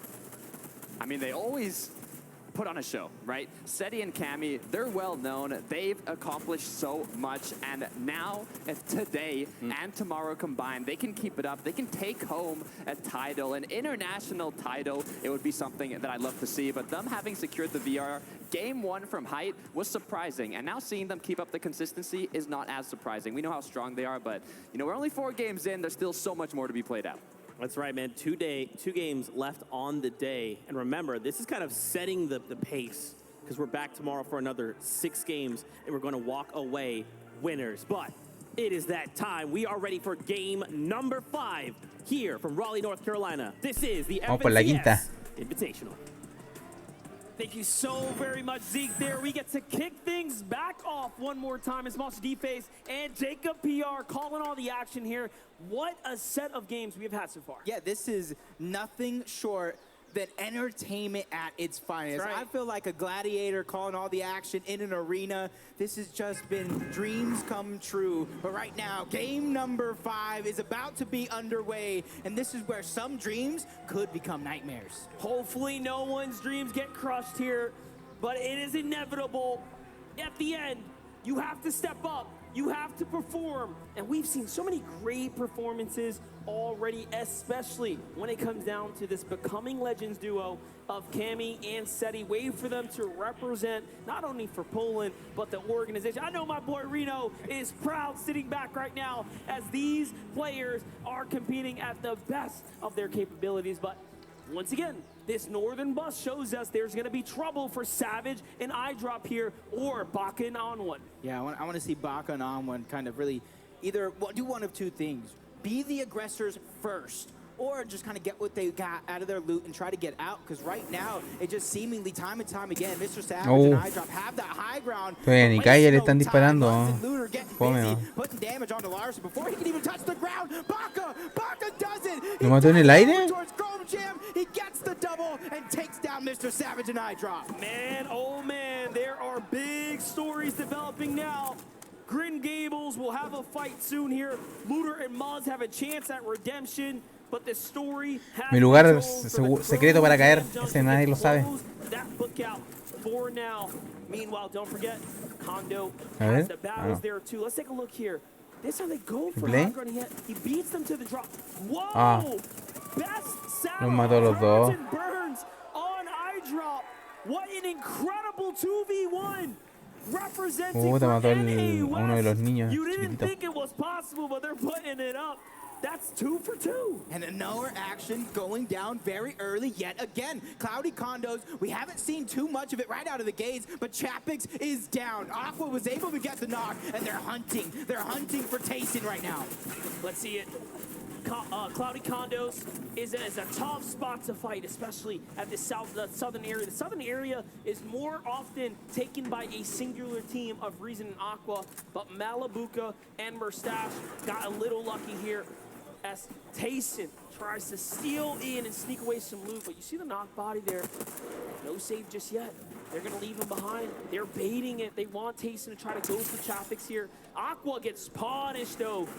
And now, little lesson learned, he slows down. This is fabulous for Malabuka and Murstache, though, because now they have options. They can loot up. They can get the resources, everything that they want, and more as Aqua gets knocked, but Tayson gets taken out. Chapix and Tayson are the second team. EU are the only 2 teams down out of this game so far. But if you look at the leaderboard, Seti and Cammy sitting strong in first. Thomas and Trippin close by, but now Malabuka and Murstache, knowing that that fight just ended, they can either go right away and try to clean it up, or they can continue doing what they're doing, loot up and try to get out. But we know how aggressive this team is going to be, and I think it's going to be the first choice.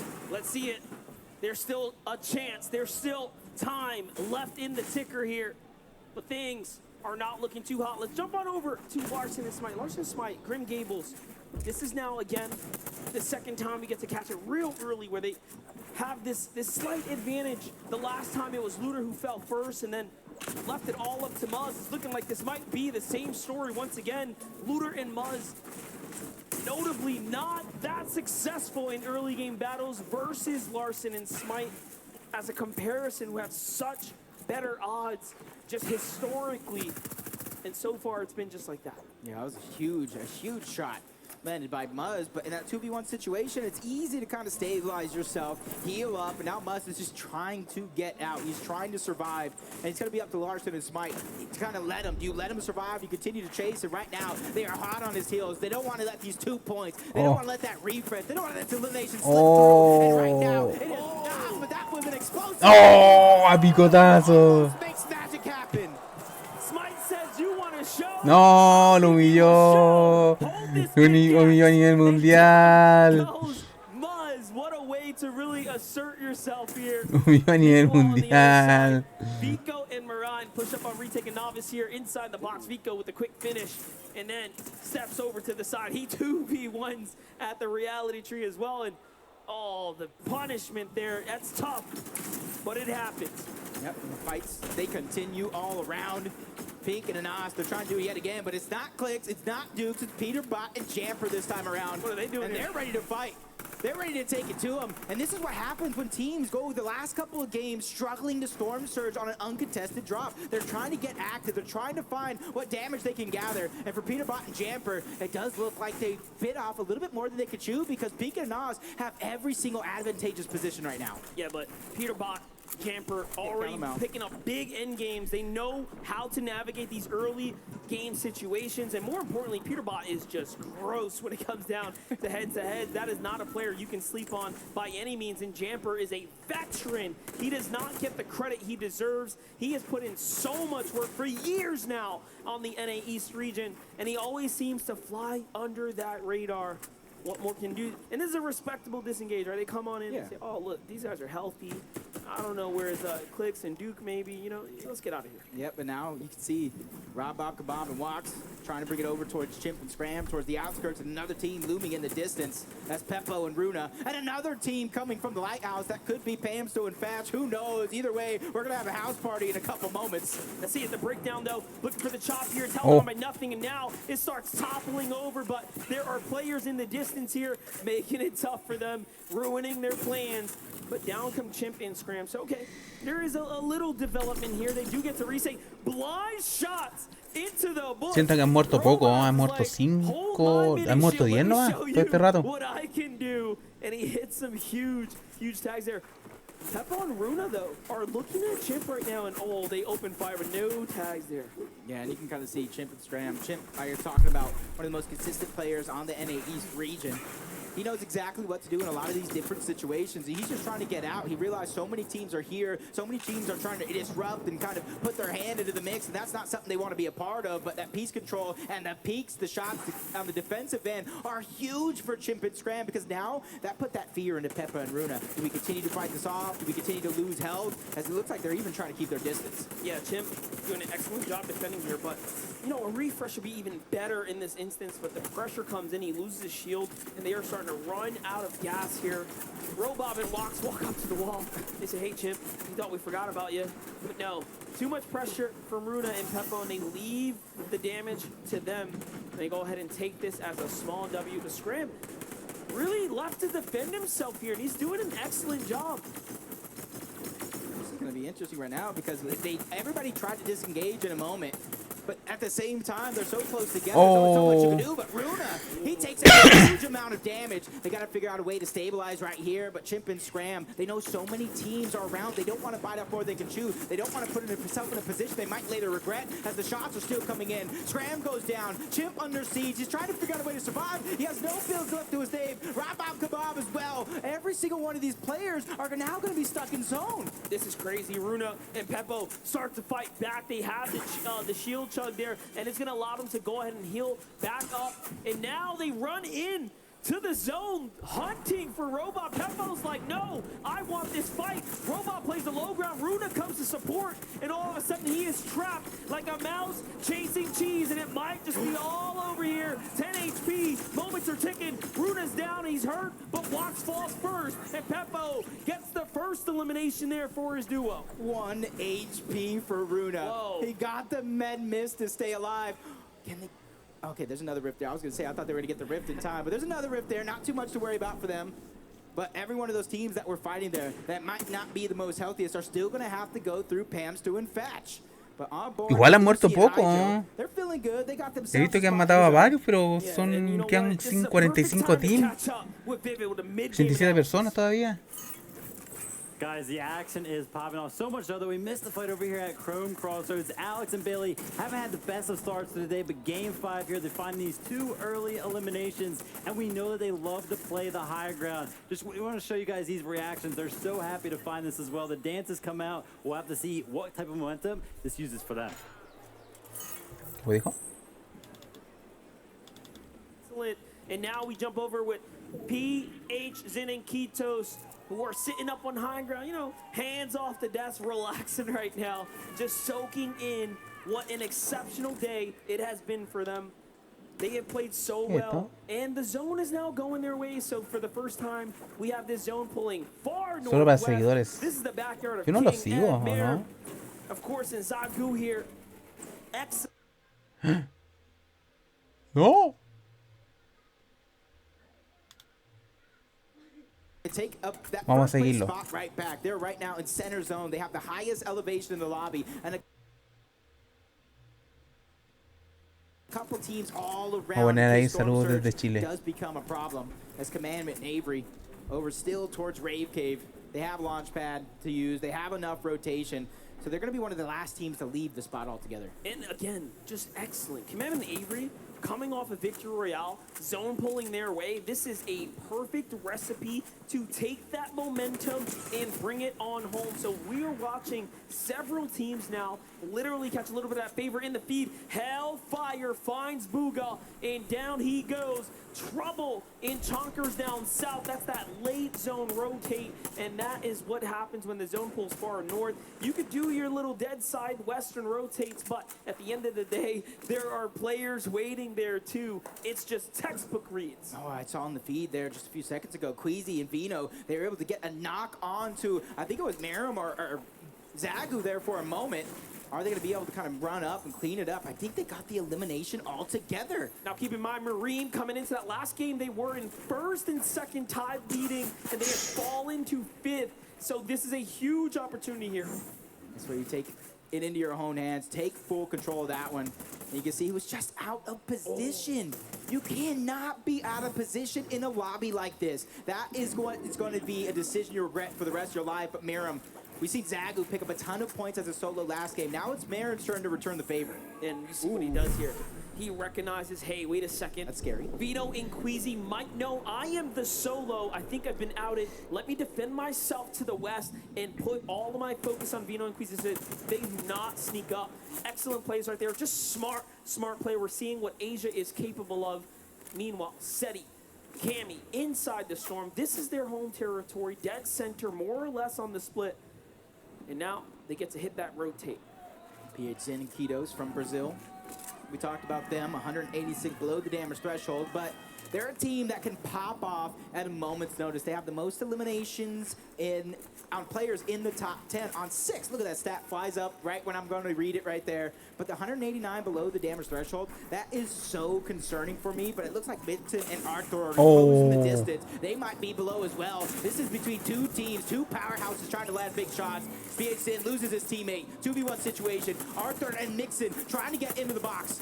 This is the first time we see PH Zin lose his teammate this early in the game. This is a huge development for him. And notice the problem is he didn't quite get to the zone early enough. And Z, Andy, and Joe capitalize on that solo opportunity. And PH Zin falls.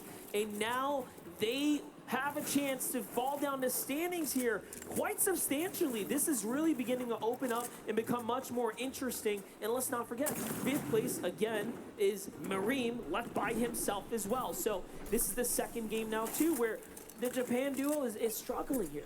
Yeah, and you can see outside of zone, 270 above. Quedan 80 damage todavía, threshold. ¿no? This is exactly the plays that you have to make, especially on a team that's looming into the distance. Basil in a 1v2 situation, he tries to take a shot.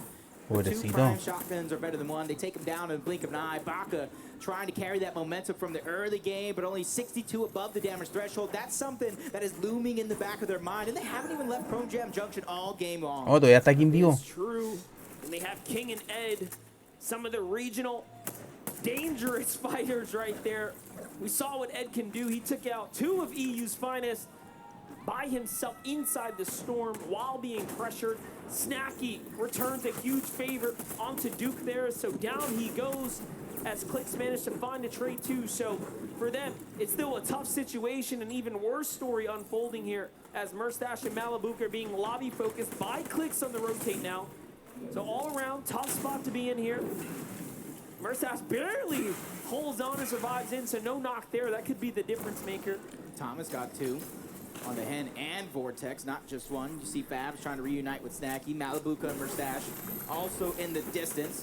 For them, that shield keg was absolutely needed, especially since they're only 67 above the damage threshold. Oh, but I was just gonna say, soon we might have to turn our focus to Peppo and Runa. They find Clicks right above Snacky and through. Cammy and Seti put the shield bubble on the boat, and they are gone with a Llegan con un bote y un escudo en la espalda. That is just a 500 head play. Look at the play right here. We absolutely love to see these crazy strategies play out, and there's a reason they're up at the top.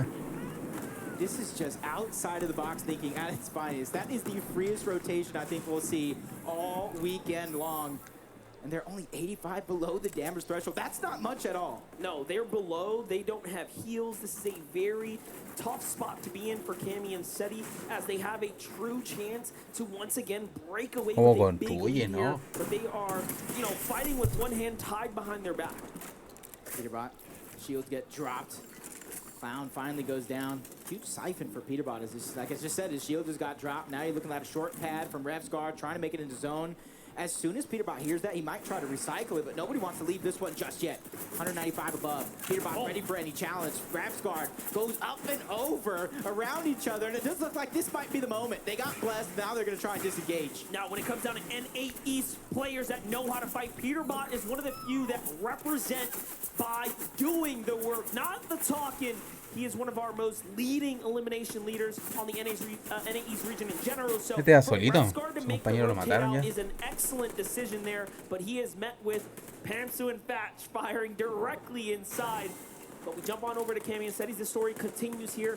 They need a tag. They need more than that. Kanata opens the box. They look to fire back. Nothing comes out of it. And now they say, hey, we got to get to these boxes. Maybe it's more important. Maybe it'll be easier to box fight. But Cammy falls to Bad Sniper. And it's up to Seti to do it all. Can he get pretty much a full elim worth of damage here?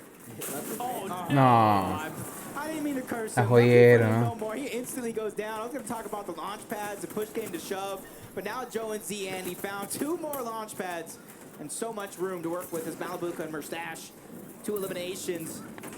No shield to work with. I'd say not much, but none at all to work with as Fast gets one on the swag as well. Malibuka and Merstash, they are in the most congested side of the map right now. They're going to need everything they got to try to stay alive, other than that launch pad. But with no shields on Merstash, that could be a risky play. And what's crazy, remember, Cammy and Seti falling. They were in first place, 11-point lead over Trippard and Thomas. Third place of PA, Jin, and Kitos. We already talked about them just being completely devastated there. Tan primero and here's el the ruso. updated standing. Thomas, HD, and Trippard have a chance to catch up. Smite and Larson, Igual está Vito, primero. and Queasy as well. This is such a competitive FNCS Invitational. If we've ever seen one, especially after just 4 games, and now the 5th is unfolding before our eyes. Top of the leaderboard, stacked like pancakes in a Waffle House right now. It's Thomas and Trippin, 2 eliminations. at the edge of zone. And right now, there's so many teams on the outskirts. They can continue to peek and just put so much pressure on the lobby before they figure out what's next. The choices are definitely there. You see Acorn and Edgy, they're sitting clean. They found themselves a nice spot. Belusi and Hydro as well. Not too many teams on this side of the map, and this is what we would call the slower side, to where you don't have too much to worry about, especially if you're Acorn and Edgy and you're 676 above the damage threshold. That allows you that flexibility, that allows you options to pick and choose. Do you want to go ahead and put pressure on another team? Do you want to rotate around the map? The choice is now theirs. But a team that might not have those same choices is Malabuka and Merstash. They're only 105 above. We talked about the lack of resources that they have. So they're going to have to figure out something here. And you know as well as I do, they're going to have to look for a siphon. They're going to have to look for a refresh. They're going to have to look for a team to catch off guard and really pounce on them. Let's see if they can do just that. 87 damage. It's good, but it's not good enough. Potentially here, 6 players are the difference between this surge continuing to stay online and turning off. Here it is. Claro, la primera era para tantear, nomás que ya... Zona complicada, están ahí peleando contra la montaña, ¿no? Gotta be careful though. This is what they love to do. And a great tag here. This is why Merstash and Malabuka are some of the best. The Chrome Shield comes down though, and that'll buy them some time. And right now, Storm Surge taking out a lot of these teams. If you get your shields cracked, they will hear it and they will go. As Malabuka or Merstash, they know the position that they're in. It's all or nothing because you can't make it too much farther with the resources that you have. Alex goes down. Or takes down Threat. Merstash and Malabuka, they're going to be the ones that get all the loot because of it. As Baka and Onward trying to stay alive, they're trying to protect what's theirs. And they do just that. They get a little bit for their efforts, not much, but they're alive, and they've done some damage. They've defended the territory. La importancia de ir los dos juntos a pelearla. Si uno va solo... has to give up the high ground. Everyone's making a rotate. Thomas, HD, and Tripper still a launch pad in the bag as they get to half an app out. This is excellent. Están alcanzando el primer lugar. A 4 puntitos nomás. Branch out, what? And play here just to even play for territory to open up the El que quede primero aquí va a tener que aguantar nomás la otra partida, la última partida. Si no, si va a pelear al de una, no. Tiene que ser muy bueno para poder ganar las peleas. Another exciting team becoming in with all the momentum in the world, winning an EU Elite Cup, winning the NA East Elite Cup finals back-to-back in the same day. If that's not what you call preparation, I don't know what is. And they're showing us why they're up at the top right now. And they are taking advantage. A northwest zone is excellent for a team like Vino and Queasy. They find ass down low. That's going to be their 4th elim. Pink does not stand a chance if they decide to focus together, but it's more important for them to maintain the position right now. And this zone's going far. It's going to cut back towards Acorn and Edgy side. Scented and Cold have more of a dominant rotate here, and this is all shaping out to be a great game. Look at that mountain. They got to go down the hill and then back up the hill. This is literally going to be a roller coaster ride of an end game. And if you don't have a launch pad, if you don't have chrome splashes, I wish you best of luck. Well, we do know if you do, Cold and Scented go ahead and put the chrome splashes to the use here, to the test, and they jump right over that bush and into it. It's going to be a great spot. Meanwhile, everyone else takes to the high ground. Heppo finds an elim, and Yumi is going to fall there too. He is the victim of the loot that we are watching get sniped up by Larson and Smite here. You know, they called it though. They called it's going to start at the drop spot of Grim Gables. They take out Muzz and Looter, and they keep things going. Revscar peaks at the right time. Finds the shots on the cool. Another elimination going. Habían como 3 ahí metidos, 4 metidos ahí. For him to remember for the rest of his days if he can continue to clutch up big like that as Joe and Z-Andy trying to be the first team on the day to win 2 victory royales. And Smite and Larson are still in the game as well. Vino and Queasy have the high ground. Queasy manages to crank his way on up, and that is what you call a well-executed launch pad play there to keep them in the run here, but there's still more points that they have to close out. Here goes Smite. He's going to go for the pad play. Z-Andy and Joe get to the front side of zone now. They rotate their way on out as well, and this is coming back 130. way off the height. This is such a tough and just honestly difficult choke to play. The Epic Games Fortnite roller coaster continues yet again. Down the mountain, up the mountain. I wouldn't be surprised if we saw a loop-de-loop come through as rep guards trying to catch one off guard. Oh my gosh. Lo pillaron de frente, ¿no? Just like that, he is down and out. Trippin and Thomas HD. We get to get a little temperature check with them. They are on the mid-ground. Quinto ya está vivo. Smite loses Larson on the rotate, and he is now left by himself. Just places away. Ese comando. Here, can he hold on? Peppo does enough, but not enough to beat Vortexter. Here's on Pared. such an excellent use of surviving their drop spot. Oh my gosh. Down he goes, and Jones hurt. 20 HP. This is not looking good. Quick moving trying to get out, but he gets caught in the tail end. Is Queasy and Vino. Zone after zone after zone. No matter where this roller coaster went, they stayed on top. Baco loses Onward, but he takes down Bash. Back up against the wall. Wow. Baco gets 2. 7 eliminations for the NA West And he has shown you how good he is and why he deserves to be here. Even when he is counted out, he is showing up. But hold up. Sent it. Cold now. Back in the mix here. They already have done one, but can they get another? But Grolls and Rifty are showing they finally have an end game, and they are making big do with it. There's a third Elim. 30 points already earned in this round. Baka fights back, but Colton Scented get to get all that sweet loot.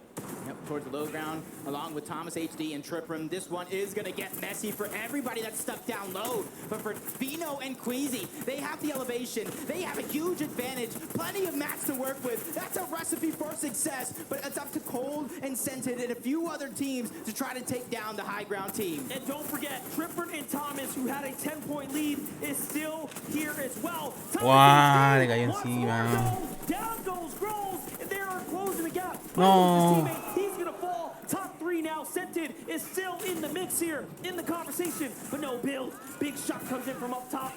And all of a sudden now, it is looking so dicey. Queasy is just waiting for that perfect opportunity. They have the high ground. They drop down low. The game is theirs after they take down Bevy. That is game number 5, sealed up by Vino and Queasy. And the biggest game we've seen so far in terms of elims. Oy, intensa. Victory Royale. Huge 11-piece pickup right there for Vino and Queasy.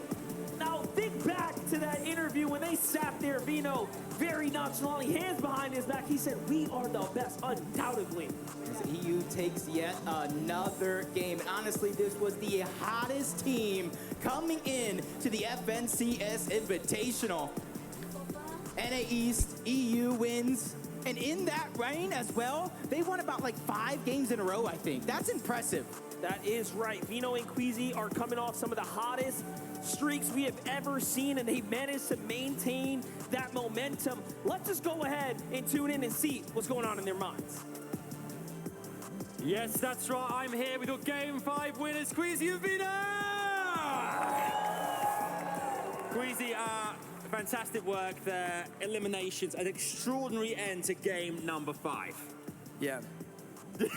What else is there to say? What else is there to say? I mean, the competition has been great to you guys today. You've had unbelievable work thus far. Scored a lot of points in this competition. How much are you enjoying your time here as well? A lot, to be fair. It's amazing. Like, the atmosphere and everything is just sick to be here. Yeah, and we saw as well, Evino, we saw that obviously the storm moved up mountains, down again. How integral is resource material management in situations like that? It's very important, but it's also great getting refreshes. Me and Queasy got good refreshes. We kept our mats alive. We used our splashes well. We played that game really well. Now you've got one Tiene marcado los cascos en la cabeza el gallo. Qué ahorita. You seem to be feeling confident. You seem very laid back. Has it been a competition you expected, or has there been other things at work here that you didn't expect coming into this? The Asia team surprised me. Yeah. They've been doing really good. Brazil's been doing good. NE's not so good, but I think everyone's doing good, you know. And the competition's been good. No one's really been on high ground, and it's going well for us. And you guys delivered the goods. One more time, give it up for Queasy and Vino, your Game 5 winners. Let's head back to Zeke. Cool, calm, collected, and memes. That is also how I live my life sometimes, occasionally. Queasy and Vino, we've watched them come so close to the top several times now, right? Almost making it, taking high grounds at those pivotal moments, but it hasn't quite lined up perfectly. And now that it does, it's not even just the victory royale.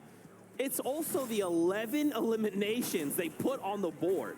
Look, all day they've been trying to set themselves up for this match. We saw it in the beginning of this tournament today. I mean, they were going for high ground, they were going for the setup, but they just had these little mistakes that didn't permit them to get it. But now, they showed why they are one of the fan favorites coming into this tournament to take it home. The first duo to reach more than double-digit elims. They had 11 total eliminations, and it's what you love to see. You know what? It doesn't happen by accident either. These guys have definitely seen some progression throughout today. We saw it in the previous game. We saw them go down to Surge. It wasn't ideal for them. This time, though, we saw them rotate all the way up towards those rifts, towards the top left, the very northwest side of the map, and they were aggressive. They were looking for those eliminations. Instead of sitting on those blimps, on those balloons at their drop spot, they were looking to be aggressive for Surge, and it paid off. We saw them take height in that 50-50 zone, of course. I think Queasy had about, I don't even know how many mats, he had about 1,000 materials going into that second moving as well, so he's looking great. Absolutely. We also have Kelly, who is standing by to chat with some of our players. Kelly,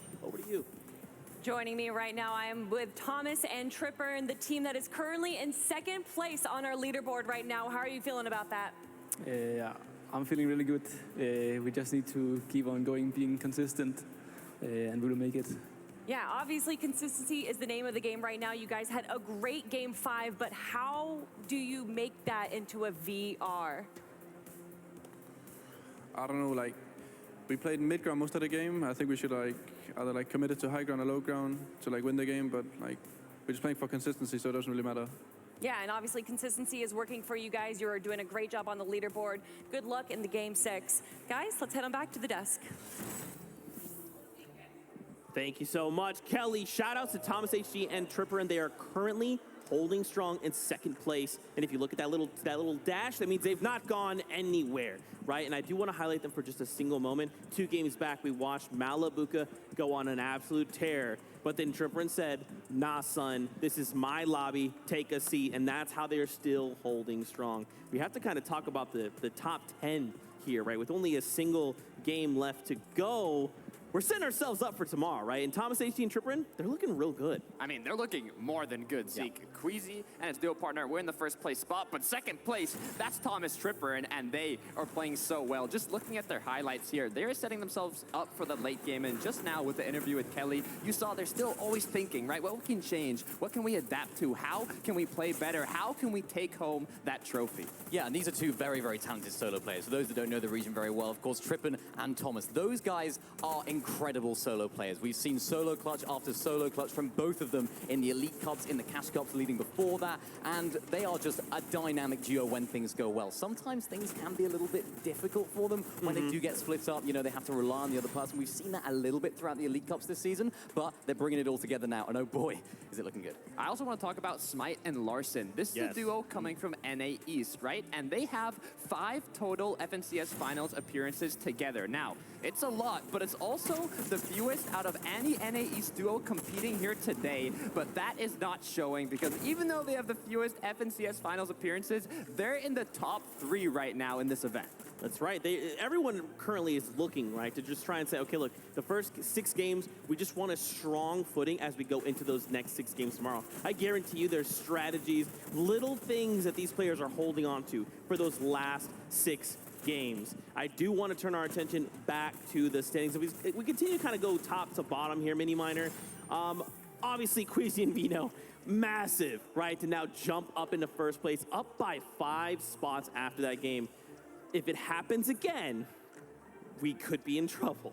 We could be in trouble, and I think the rest of the lobby could be in trouble as well, because you don't want Queasy and Vino to be playing as good as they are. It all sort of form together for them in that final game that we just saw right there. So if they're on form, they can definitely make a push for the top. Yep, that's right. Kelly, you are standing by with some more players. Let's hear it. That is right. I am joined here by Ed and King, our Brazilian region players right now. You can already hear the audience going crazy for you guys. And I know that you recently got announced that you are represented by Team Liquid. How are you feeling about that? Como você está se sentindo que você está sendo representado pelo time Liquid? Eu me sinto incrível porque é time que eu sempre quis entrar e eu me sinto muito realizado de estar na Team Liquid. I'm really excited to be in this team, and I always dreamed of being in it, so I'm really excited about it. And I'm sure they're proud of you. Thank you so much. And then, of course, King, you've been around since the World Cup days. What is it like to be back here on the stage? ¿Cómo te sientes estar de vuelta acá? Fala português ou espanhol? Ok. A verdade é uma experiência incrível. Eu não tinha faz, sei lá, uns 3 anos quase. E voltar a jogar lá é uma experiência muito boa e vamos tentar dar o melhor. I'm really incredibly excited to be here. I mean, it's been about 3 years, and I'm excited to be back. I mean, I know that Argentina and Brazil are proud of you guys right now. Thank you for joining me with a quick interview, and let's head on back to the desk. Ahí lo mostraron. I don't know if you guys can pick up the hype coming through these mics from everyone who is repping Brazil, but every time you see King, you guys are allowed to get hyped. That's cool. I see y'all up in that corner. That's right. Ed and King sign. They're holding up the flag. You love to see it. Now, really quickly, as we gear up for game number 6, we come back to the standings, right? Currently, we see Cammy and Seti, they keep kind of ping-ponging, right? They have a really strong game, then they have a game where they, funnily, throw a shield bubble on a boat. One of the funniest things I think I've ever seen. Mira, el segundo no ha ganado ninguna, no ha sacado ninguna win. Shambles positioning. So what has kind of been happening? I mean, it's Fortnite, right? It's hard to predict what's going to happen next because you have so many opponents changing their playstyle and adapting to the same match you're in. But knowing Cammy and Seti, they know how to deal with it, right? They can adapt stronger than their opponents that they're facing against, and it's all about doing it in the most effective way possible. Yeah, Storm Surge for this duo at the moment is kind of a little bit of a problem, of course. So many teams that I noticed they were fighting on the edge of zone. Not many teams are rotating in early on enough, and I think that makes Cammy and Seti run into a few issues, right? Because they're, of course, landing in a very central position. They rely on a lot of teams rotating into their domain to get their Storm Surge. Of course, we saw it with the boat rotate as well, the boat-tate as we call it. We can call it that. But yeah, they were looking strong. But of course, when you have that shield bubble, you can't shoot out as well. So they were lacking on the surge tags in that end game, and unfortunately, they didn't quite have the answers. They got a little bit desperate. Things didn't work out too well. Seti, I was hoping that he would solo clutch, but wouldn't quite happen. That's right, and it's okay, right? It's fine. We're still sitting in top 5. Everything is okay. We've got one game left to go. With a single game left, what are some adaptations we're hoping to see? Because remember, this is it for the day, and then we have all night to VOD review. We go back to the hotel, we try and get more games in, we talk to our coaches, our duo mates, etc., and come back stronger tomorrow. Look, you said it yourself, right? It's one game, but it's really 7 games left, right? This is the last game of the day and 6 more to be played out tomorrow. This last match is just about doing it the best you can, and when you're really going to be reviewing, studying, seeing what you can change up is going to be overnight for day 2. Yeah, this is such an important game for these teams, right? Especially if you're looking for a little bit of a change-up. So for these teams that are thinking, you know what, let's try and change things up in day 2, this is the time. This is the time to test things out, because what better practice than the lobbies themselves? I mean, we saw it with Vico and Marine as well, of course, landing at the Tilted Towers area. They've sort of shifted their rotation over towards the reality tree. We saw them fighting out there, of course, Vico doing so well to close out those eliminations on the team that were landing there, and they're switching things up, and they're a prime example of a team that's thinking, you know what, things aren't quite working out at Tilted. As we know, it's a bit busy, so let's switch things up, let's go to the reality tree, and that's ultimately what these teams are hopefully going to be doing tonight. That's right, a lot of these duos, man, look at them, look at the focus. They're waving to the camera, which we love and appreciate, but they are lasered in. They're thinking to themselves, they understand, right, with one game left, okay, what are the things we need to do to accomplish? What do we need to just kind of say, look, this is it, we left our mark, and we can walk away happy.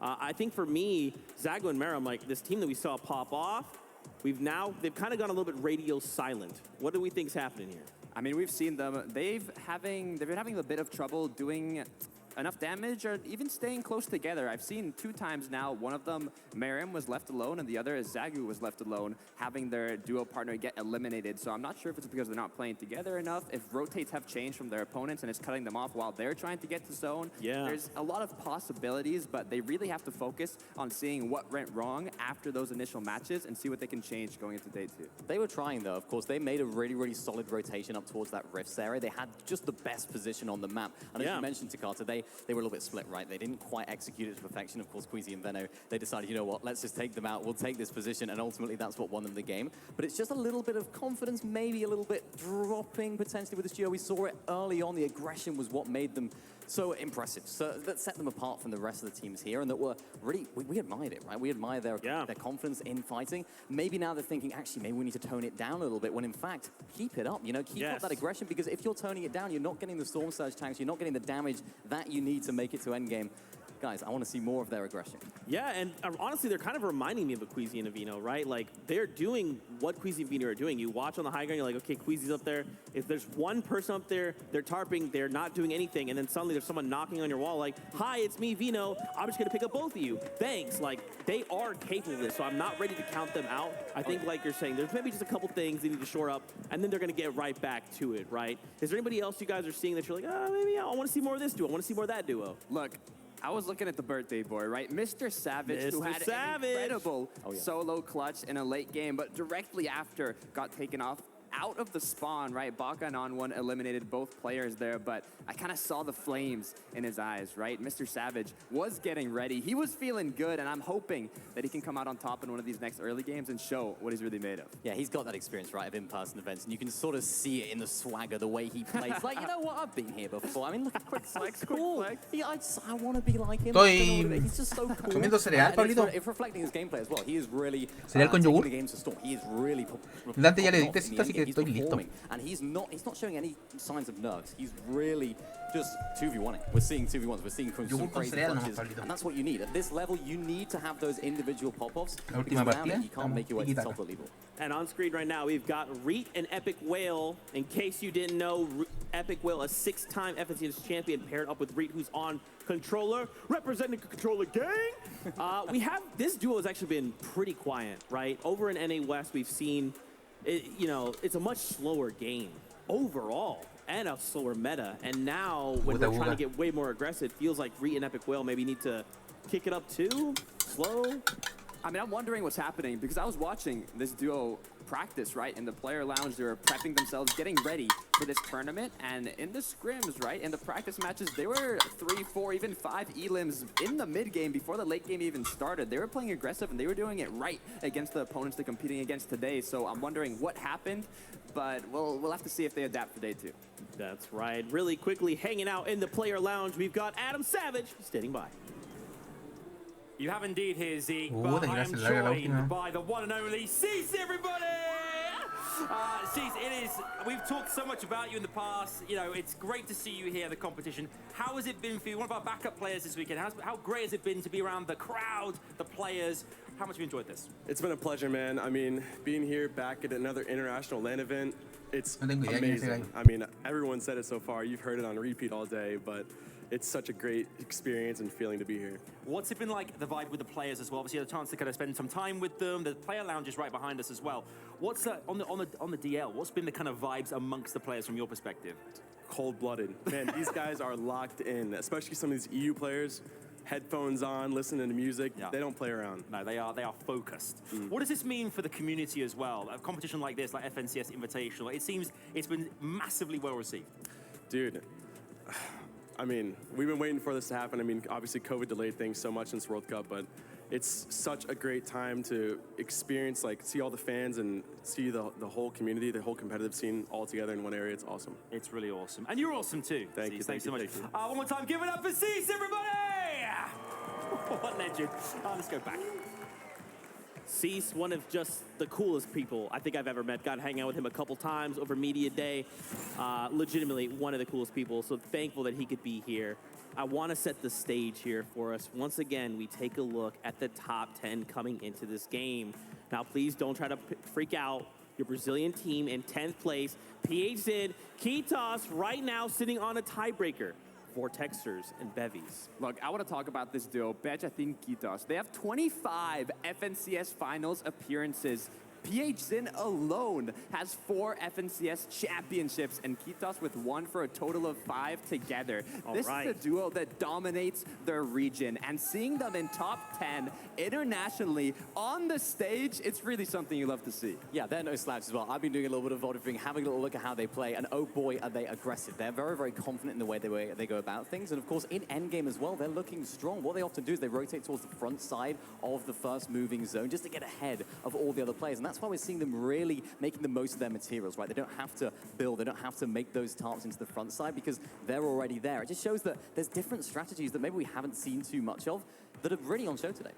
That's right. We saw him in 8th place there, Scented and Edgy. Once again, Edgy always hitting that 2nd place. Now, of course, 2nd place is still absolutely incredible but he wants that first place. He wants to do it on a stage like this. Look, but if he's able to keep getting second places and it's able to get them that trophy, I think it's okay, right? As long as you're able to consistently get those points, make your way up the leaderboard, it's what you want to see. That's right. Ladies and gentlemen, here in Raleigh, North Carolina, y'all need to make some noise because this is the last game here of the day. This is game number 6 of the FNCS Invitational. Let's run it one more time. Here we go. Game number 6 is just moments away, and we get to close out this crazy day 1. Yeah, and you're already seeing from game number 1 all the way till here. It is Está mejor el Dante Tiki, está ya recuperado, ya está. Igual está acostadito, igual está como medio decaído en delante, así que. Pero está mejorándose, está mejor que en la mañana. Tiene que llegarse acostadito nomás para recuperarse. Está mejor, Pablito, así que gracias por preguntar. Esta es la última partida ya. Se fue el bus. Because game number 6 is about to start. And if you are at the bottom half of that leaderboard, it's not always how you finish. Or it's not always how you start, it's how you finish. And a lot of these teams, they can finish strong. Well, listen up. Let's give it up one more time for Game 6 here for our players as we start to load onto this battle bus. Here we go. Sí, a producir, no el lunes no se puede quedarse acá en la casa. A producir nuevas notas. A producir esos 7. That's when we saw a lot of activity, and it helped a team like Malibuca and Merstash, who wasn't necessarily in the fight. They got the surge and they got out right away. A producir 7. As things start to get ready here and we settle in, looks like we're gonna have to gear up this battle bus one more good time, and it would be a fun event if we didn't just give you a little bit more air time for some of our favorite players while we were at it. So give us a moment here.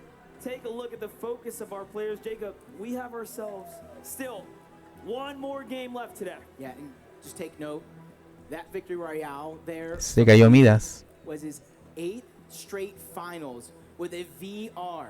That is impressive. That means Queasy and VRs go together in finals like peanut butter and jelly, spaghetti and meatballs. They are a duo, so you better watch out, Vino. Not only that, Vino was talking about how NA East hasn't shown up. I was looking at that top 10. I saw 3 NA East teams on that top 10 leaderboard. But not only that, they are 3 contested NA East teams showing up. So they really have some crazy performances and put-ups. But let's go ahead and send on over to the analyst desk. Let's just continue to gear this thing. Thank you guys so much. Sorry about that. We're making sure all of our players are on that battle bus and ready to go. We cannot miss anyone on this pivotal game here in game number 6, the last one on the day. Now, if you're just tuning in, welcome. This is the FNCS Invitational. You've missed a lot, but hey, we're happy you're here now. And there's a lot to talk about, starting with Queasy and Vino. These guys have been absolutely running the EU region as of late. And now, after winning that last game, 11 eliminations, they are sitting pretty in first place. I mean, they were the first duo to break se le cayó, se le cayó el juego. Right? Previously being 8 eliminations, but now 11 for this duo. Primero. They're playing very well. Vino. Queasy and Vino, incredible. Well, let's talk about Vino, right? Yes. How good is this guy, right? We got 17 eliminations on the day today. That is the most of any individual player, and consistently, FNCS final after FNCS final, this guy is doing the most damage in the lobby. He is an incredible fragger. We can see it. 5,932 damage dealt. That's a lot of damage that he's outputting, and he's really helping. We saw it in that previous game. We saw the refreshes. He's helping them out so much, and when you have a high ground playstyle like they do, he's really putting on a show. Yeah, and we've watched a lot of the moments, right, where, again, it's like Vino just says, oh, Queasy, you need me to go eliminate a threat? Yeah, man, I'm down. Like, let me just hop down there, get a bunch of refreshes, and bring all the stuff back, and then we're ready to go again. But I think Vino has actually shown quite a bit of, he's evolved as a player, right? When Vino first hit the scene, he was just this like aggressive player. He's like, I want to W key every single person in my face. But now he understands, like, okay, this may not be the moment, but when that moment Ahí va mi saludo. Saludos desde Chile. will be knocking on your wall. Look, not only having the strong mechanics, but also that strong mentality, it's what you need to be a top-tier professional player. Ahí va arriba, ahí va, ahí va, I ahí va, ahí wanna va. see if any of these other duos are going to be able to contest the high ground as much as they have been doing, especially in day 2 with more time to adapt, right? We have duos like Alex and Bailey coming from OCE. I mean, at one point, I believe they had On Height in their name, right? Because of how much they like going for the high ground. So I'd like to see some more teams up there going for the clouds and seeing what they can really do. But we mentioned it, right? Vino, his progression of play. I think his overall play style has developed so much, but it's also, he's got so much of a smarter player, right? He used to have his name as Tundra IGL. So he's not necessarily taking on the IGL role in this duo, but he has the brain to take it on. That's right. Another duo sitting here in your top 10. It's Thomas HD and it's Tripper and Thomas HD. For those of you that have not followed the EU scene, if there is a sniper in the game, you might as well just rename that sniper to Thomas HD Sniper, because this guy does not miss, and if there's a sniper in his hands, he will find every single angle, even if it's a pixel on the screen, you're gonna take max damage. And it shows. He has the most damage dealt out of any player Sí que se demora, here ¿no? today, and if there were snipers in competitive currently, I'm sure he'd not only have the most damage, but also the most elims with those headshot snipes we'd like to see him get. Yeah, it's interesting, because of course, Thomas HD is widely regarded as the best sniper, and we got a chance to talk to him. Me and Vivid, we were behind the scenes, and we spoke to him. We were like, Thomas, are you sad about the removal of sniper? You think that it's bad, but he was like, no, I love it. I think it's great. So he's adapting his playstyle. Not only is he incredibly good with snipers, also when they're not in the game, it enables them to get so many more surge tags. Of course, you can overpeak. You don't have to worry about getting that 200 damage to the head, because you can overpeak, and you can see it right now. They're getting the surge tags early on. They're getting the mid-game rotations perfectly on point, and they're playing the mid-ground layers as well. They just bounce off each other so well. And I'm curious to see what they're thinking about now, right? Being in that top 3 spot with just Queasy and Vino right above them, right? It's all about figuring out what they can do to overcome their opponents, right? The consistency they need tomorrow to get the trophy. What will they change? What can they do? Or maybe they'll just, keep playing the same, hope they make less mistakes, and that's all they have to do. Yeah, I mean, we know Thomas HD is kind of one of those players that says, like, I have to be the best. And if I'm not the best, I will continue to grind until I am. You pair him up with Tripper, who's just mechanically insane. I mean, we've watched him shut down Malabuka, right? When he's in situations where he's by himself, he still finds points. He finds high placement. So it's cool to see these guys finally come together. They've been doing for like 3 seasons, 4 seasons since the beginning. I don't even know at this point. I mean, that's another interesting fact to bring up, right? There's a lot of duos here that have been competing together. They're like brothers, right? They're like companions. And then we have other newly formed duos, right? King and Ed, first tournament competing together. And they kind of have that synergy disadvantage, right? That some of these other duos might have. Yeah, it's definitely true, but it's not showing, of course. We can see them popping off every single time, particularly that Ed 1v2 clutch that we saw earlier on. I know the guys at the back there really, really liked that one. They were cheering a lot for that. That's right, my friends. We're drawing ever closer. We're just counting heads, making sure everyone's on that bus, because once again, we don't want to leave anyone behind. We want to make sure everyone is here, ready to go. You can see it on their screens. They're getting prepared. And I just got to say, it's been an honor and a pleasure to be here with this amazing crowd here at the Raleigh Convention Center. You guys are just losing your minds, and that's what I love to see. That's right, that's right. We have 1 game left to go. And guess what? I'm getting word. It is that time. Game number 6 of the FNCS Invitational starts right now. Let's do it one more time here in Ahora sí que sí. North Carolina. It is game 6 of the FNCS Invitational. Jacob, we get to close out day 1 soon. And this is going to be a huge closeout event.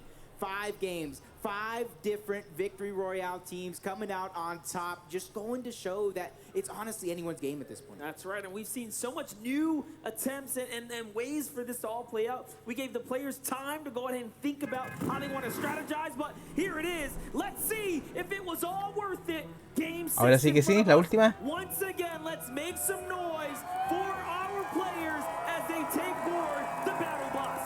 And that time that you were talking about for preparation has run out. Everybody now taking their position on the map. We've seen wonders over towards Chrome Jam Junction. We've seen so many fights go down towards Fort Jonesy as well. But honestly, interesting enough, neither of them involved these 2 teams going at it off spawn. Not only that, the coast has 2 teams as well, so there's so much going on in this area. We've seen it play out a few times now, round after round, but this is the first take at Clicks and Duke not necessarily being right on top of their opponents, Tinkin and off there. They've given each other some space, and this is, honestly, last game vibes are here. It just makes sense. Everyone wants to take it slow and try to play this one out. Yeah, that's respect to them, too, because they know the position that each of them are in.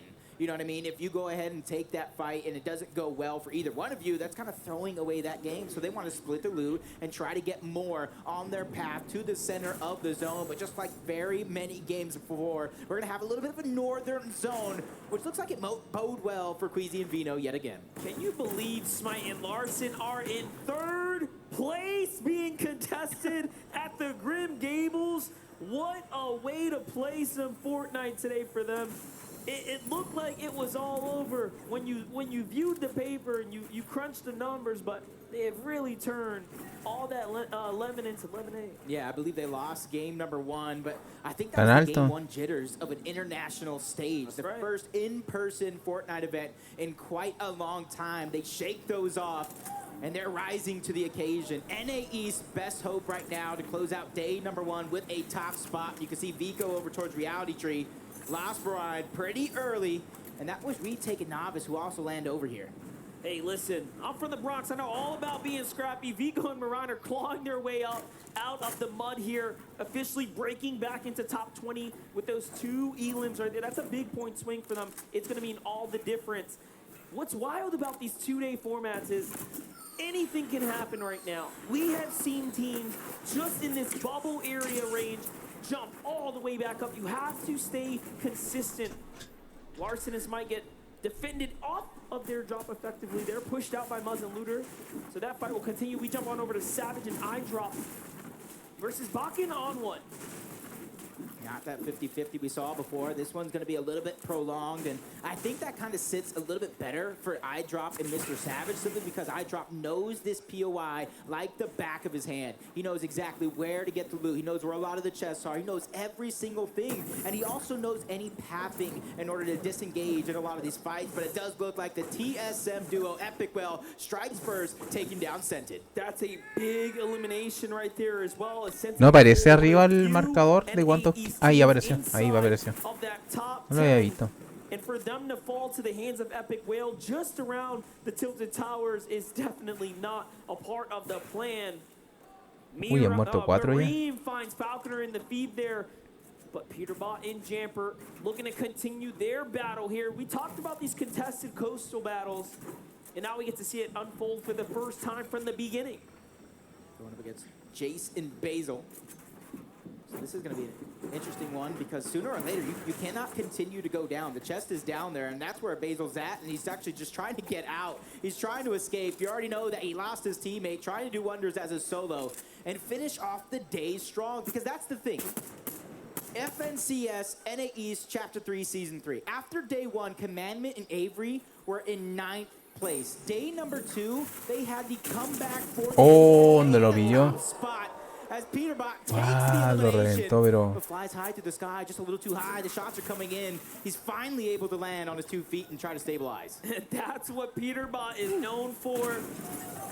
R1 and Baka, though, fight back here. The last time they won their drop, they turned that into a monstrous endgame, and now they're clawing back in. Savage already down. iDrop. Can they do it? Baka in the mix here. Actually, Savage is on the run right now. He's going to be able to get out alive, but do On1 and Baka want to chase him. There's so many other teams in the mix as well, including Brazil's very own King and Ed, who where they're at in the leaderboard right now, they want to start getting aggressive. They want to take the game into their own hands. Ed and King here, trying to do something big. We haven't quite seen them put up the numbers on show yet. Bueno, veo ninguna al You King. can see right there, King attempts to hit some shots, but does fall slightly short. And now options in front of him. Does he go for the duo below? But no, instead he's going to go and hunt down the solo. This is by far the better play, but the reboot is starting to come out for Mr. Savage. Will he get iDrop in time? King arrives just there to maybe play spoiler. But again, this fight over towards Cloudy, it's those same 2 teams, while Malibuca and Mustache are always trying to find an angle so that way they can get the damage they need for Storm Surge and try to get out alive. And I think Ed even found Peppo somewhere, but no, they're actually chasing down Mr. Savage, and they're going to clean that one up. That's huge. And King get their first 2 eliminations onto Mr. Savage and iDrop here in game number 6. Huge deal for him right there. And lucky for us, we are hot on the replay. Take a look there, out the sky. Ed wastes no time. He says, King, you might have missed some shots before, but I got your back. That was a huge outside-of-the-box play. They could have easily pushed Mr. Savage, got the elimination, and got 2 points. Done. Over with. Easy. They allowed Mr. Savage to get the reboot off, got the elimination on iDrop, got the elimination onto Mr. Savage, and got 4 points instead of 2. That's right. Way to play big there, and they need it. Big break now, play. Back to Larson and Smite. They could have left this battle, but they've won so many times already. They decide, hey, let's stick around, let's fight Muzz and Looter. Ooh, a big 86 on Looter as he tries to go on up. Smite was waiting with the side angle there. Larson now has just enough time to get back with Smite. They're going to be trading minis here. As you saw, Larson's inventory was definitely short. Here it is, that little exchange, the material count too. And honestly, if you're Smite and Larson, though, winning every single one of these fights except for game number 1, you have no reason to leave. It's up to Muzz and Looter to try to change up their plan while you have a hot Larson and Smite on their heels. Zagu is going one-on-one with Hellfire. This is for a huge finish for Zagu because right now they skid just a little bit down low on the leaderboard, more than they would like. And what's crazy about this is how the region plays. This is how Asia gets down. They will W key. They play aggressive. They play fast Fortnite. And although it has been a day of performance and end games for Zagu and Marine, this is where he does best. Put him in a one-on-one. Put him in a head-to-head, and look at how quick he's able to capitalize. No, shots come in from the distance. It's not looking good. He's going to have to pause down here. He does have some white heals, but that will kill all the momentum, unfortunately. It's Commandment and Avery with the angle here. And you can see where are this strategy. Landing over towards Rave Cave. They're trying to go to the slower side of zone. They're trying to go as far north as possible, but they're going to go east first before they make that happen, trying to clean up a quick elimination, or what they think could be a quick one at that, but the shots continue to come in. Storm doing work as well. It's only a matter of time. Hellfire's going to be able to clean that one up. Hellfire slides in and down goes Japan's best there. Zagu and Marine sent back to the lobby, back to the drawing board to rethink for day number 2 of the FNCS Invitational. That's how quickly things can change. Yeah, Hen was already down. Now they're just trying to find the second half of that duo. Joe and Zandy, one of 5 teams to get a VR on the day. But Vico somehow took down Avery. They were waiting. They were trying to hunt down the team, and it was them who ended up getting hunted. But Joe and Zandy, they don't want to let this team out of their sight. They have at least 1 elimination against players from 6 different regions. That's the most of any duo, and that goes to show how adaptable they truly are. That is right. Vortex is a solo. As we touched on, Hen is out the lobby. You can see the look of focus on his face here. He recognizes, oh, big read there. He finds a make it right in the nick of time. He should get it off with about 2 HP left. That's going to be a huge save for him. Meanwhile, Sensen and Cold now making their move. Like we said before, they have been somewhat contested, right? Their draw spot. Maybe not going head-to-head against Pars and Raze there, but possibly trading out some loot. You can see it kind of coming into effect here as the loadout's very much not quite where you want it to be. And that's Acorn and Edgy sitting on top of the Blimp, being that nuisance as Cold and Sensen. They have to rotate right back in the way they came from. See if it's going to make it happen. They're actually taking some elevation right now. This could be huge. Whoa. Very interesting for them to go up to high ground here. This is such a risk, right? But of course, we never really know. They want some of that loot. Look at that. They get to the vault. They steal some leftover loot. That's going to be a huge situation there. Meanwhile, Muzz and Looter. You get to see a replay here. Remember, this is up against Smite and Larson. And Muzz turns this around. 3rd place, Smite and Larson now effectively dropped. Yeah, for them, though, you got to give them credit. 128 points on the day. They've done wonders. And now they get to sit back, relax, collect their thoughts, and plan for day number 2 while everybody else is kind of going through this minefield of chaos, which is game number 6. And like I said, from game number 1, where you have 95 players alive when Storm Surge activated, the lobby is now feeling themselves out. They're feeling a little bit more comfortable to try to attack in these moments. Tripper and Thomas sitting on top of the blimp, just trying to get the Storm Surge, so that way, when they do find another rotation, eventually, it's going to be their focus, where they don't have to go ahead and hunt the damage. They can go ahead and do exactly what they want, when they want. Let's take a look at Yumi and Cool here on the move. Some of our greats from NA West right now, they have really represented today. They did. They have found their moments. I'm proud. They've caught their highlights. Panda's probably proud of the crowd, too. Oh, yeah. Cold and Sentin now changing their rotation yet again. Don't want to go through Acorn and Edgy anymore. They got the heals that they wanted out of the vault, and now they're trying to find another way around. And for them, they need scraps. They are in shambles right now, and there's another team right in front of them. They spotted them out, and that would have been a great sneak attempt coming out from Sentin and Cold, but now they have to think of plan B. It's crazy. Cole gets caught out by Thomas HD. Thomas HD, Mr. 6,000 damage coming into game 6 here and adding to the chart here. Joe FN's going to be the victim of a few shots there, but not enough for Sentin to claw out of this tough situation he is in. Now, mind you, NA's 3rd place Larson and Smite are down. Cold and Center were in 5th coming into this, and it's looking very, very grim now. Yep, the only other NA East team in there is going to be Acorn and Edgy, who came into this game in 8th place, but in the distance. Sentin sees Fabs and Snack. He sees Joe and Z Andy trying to get his Storm Surge damage up while being in the storm without any heals, but luckily enough, his escape plan, you can already see it. It is going to be that launch pad. He's playing a very dangerous game here. He's already been tagged for whites there. There it is. He doubles back now, protects himself as well. There's a med kit. Okay. He knew that. Try to get Sentin's card, likely. There it is. Okay. Time to med off. He will have enough time. Will he play for the reboot is the true question. We'll find out soon. On the other side, Zeet and KBR are still alive right now. 39 above. They're looking pretty solid. Zeddy finds Jamper in the feed. Peterbot goes down too. So that's had to be an Eastern edge zone rotate that just did not go their way. Yeah, and that south side of the zone right now is just going to become so congested. You're going to have to figure out another way to try to rotate around as Chicho's trying to find some damage. Barely gets above the damage threshold. Gets a knock on the Rapid in the distance as well. And you see some other shots coming through. They know that that player is under pressure. Now the lobby is now taking hands to try to take him out all together. Bevies is now joining the fray along with Vortexers as well. Andalix has his back up against the wall. He's trying to survive. And Alex and Bailey are also rotating in. It's going to be such a hard way for him to try to survive. This is such a tough spot to be in right now as it's all going down. Our 10th plate PH6 looks like he falls in the feed there too. It's looking extremely desperate now for Brazil right now in this last game. Here's Booga on the other side of Vanas and Pink's wall. They're going to heal up. Eyes on Mirror and Booga, but no, they want to get out of here. This is a little too dicey. Wow, cayeron ahí nomás. Going to get them right to the safe zone. Pretty decent. It's a great spot to be in right now.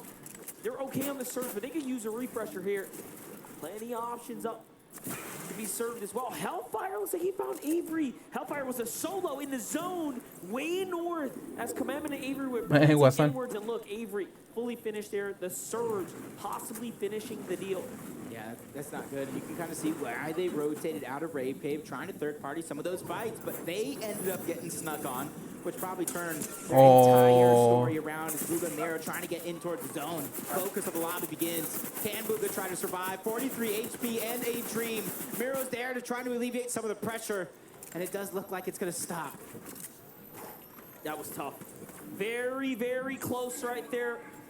Usually when that happens, it's all over, but luckily the teams decided, nah, it's the last game. I can't burn all my resources if I cannot pick up the loot, so everyone slows down. For Taste and Chopix, they are very much comfortable right now.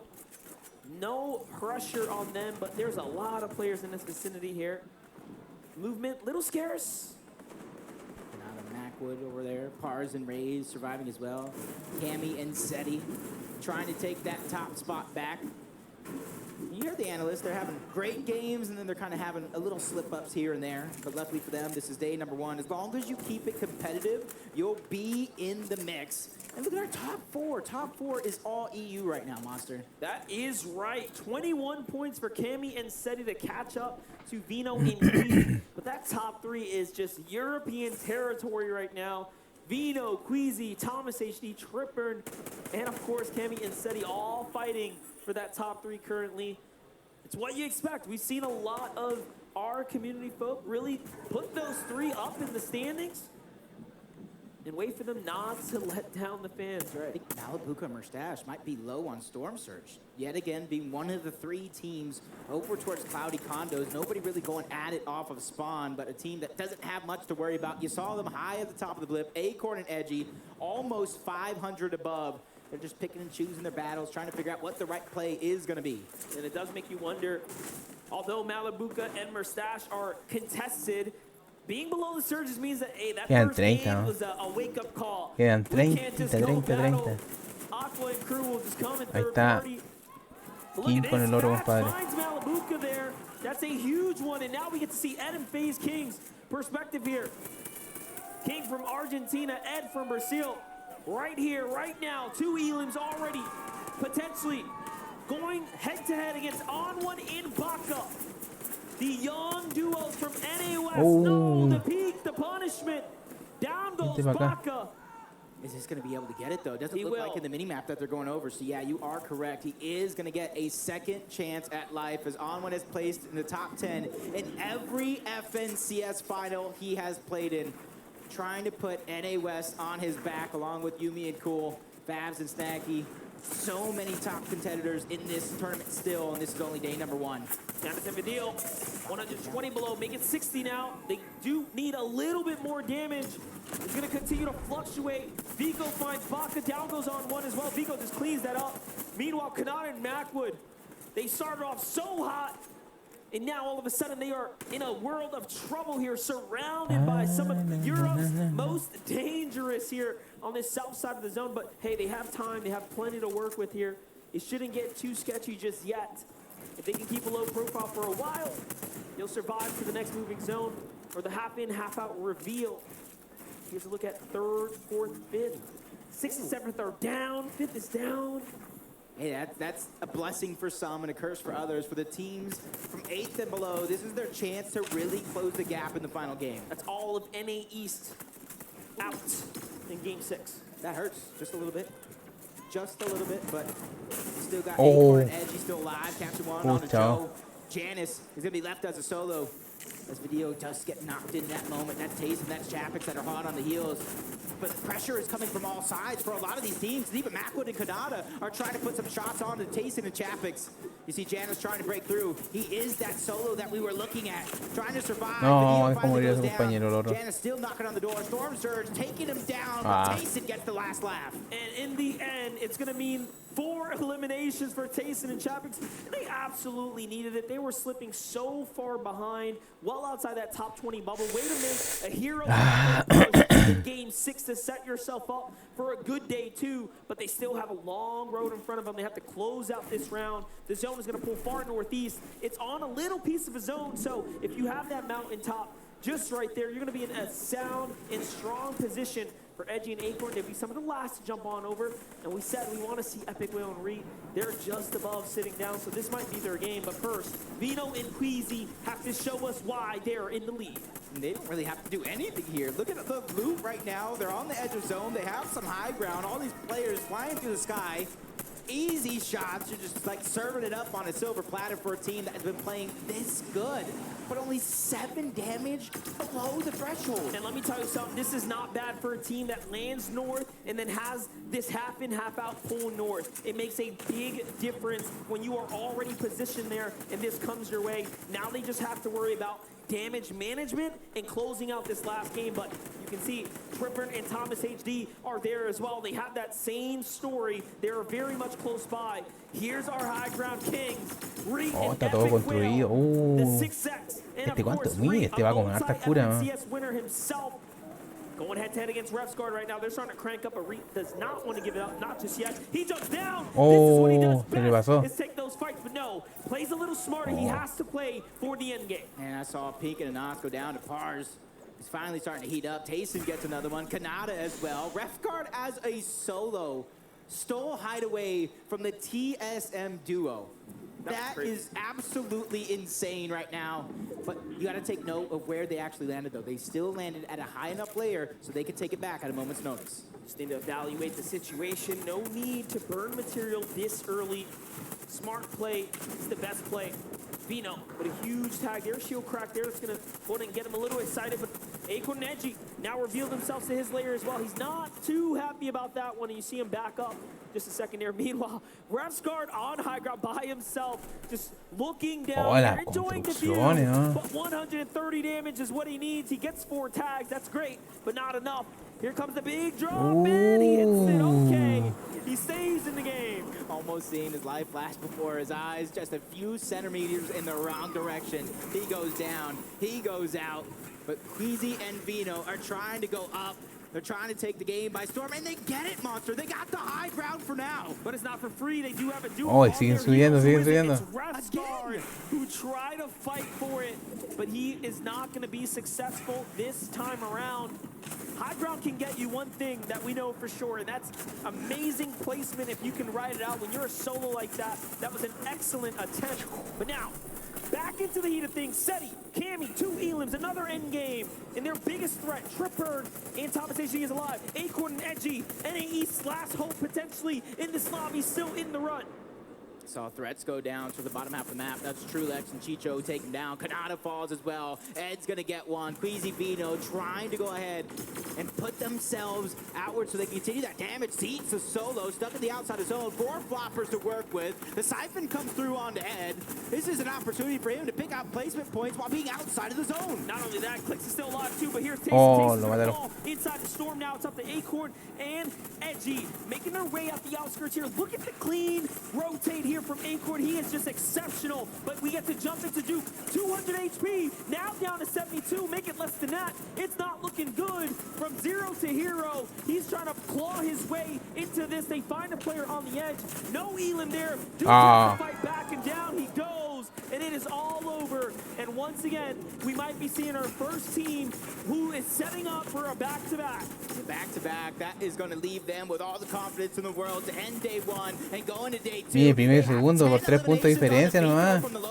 He's trying to have a comeback for the ages to close out day number 1. Shots on the trip room, a huge amount of damage. Oh he my drops gosh. him down as well, but goes down altogether. Valiant effort by Pico. It is a worst-case scenario for Thomas HD because his biggest threat is on high ground, but Reet is fighting back. Reet takes down Queasy on height. He is turning this around and trying to turn this into potentially a solo game. Meanwhile, Thomas finds Watts. Thomas still alive, and Reet falls there in the end. Look at Thomas holding the low ground. Chicho's right next to him. Trulix hurts him too, but Vino has the grip of height. Acorn waiting on the side. Out of builds, he's gonna have to come down too.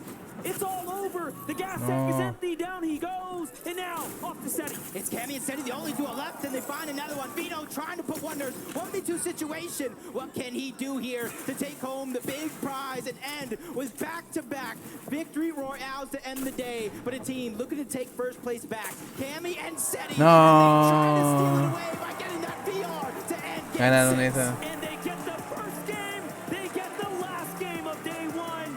What a story for Cammy and Seti. Becoming legends must be so proud right now of these players. They put in the hard work, they put in the effort, and wait to watch it pay off. That is huge for them because they're not like Sacó los zapatos de otro jugador. who are consistently fighting to get to the top of the leaderboard. They play their play style through and through, from the drop spot all the way to the end game. They're one of the few teams, time and time again, that has their own spot. They call it the Cammy split, and it works out every single season. And now they get to take that victory lap to center stage, where they will be greeted by Adam Savage for a quick update. And Adam, please tell me how they do it. Right now, they're looking mighty fine. Give it up for Cammy and Seti! GG, boys! Cansados los Tintan. Victory royales out of 6 games at FNCS Invitational. That must feel amazing. Yeah, it's really amazing. It's really amazing. Talk us through, you saw there that we had Queasy and Vino on the high ground. We saw Queasy went down, Vino was solo. When you saw that happen, was there an opportunity for you guys to get your way in and win that game? Yeah, but we didn't want to take the high ground because we wanted to get more kills on low ground. That's why we stayed low. And Gotcha. Yeah. In terms of today and the 6 games, has it played out as you both thought coming into this, or have things been very Ya, different? yo creo que voy a ir terminando, Pablito. Tengo que hacer unas cositas por acá. Así que estuvo entretenido verlo. Estar entretenido viendo esta final. Así que yo voy partiendo, Pablito. Que esté bien. Cuídese. Y estamos hablando. Gracias por todo, Pablito. Que esté bien. Descanse. Chao. Chao, chao. Buenas noches. I think relax and VOD review. Tomorrow, a big day, 6 Ah. games. Could Cami and Seti go all the way and win FNCS Invitational? Of course. Of course they could. Give it up! ¿Y qué pasa aquí?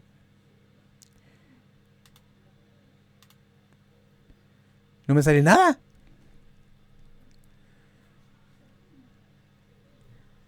No me sale nada. No,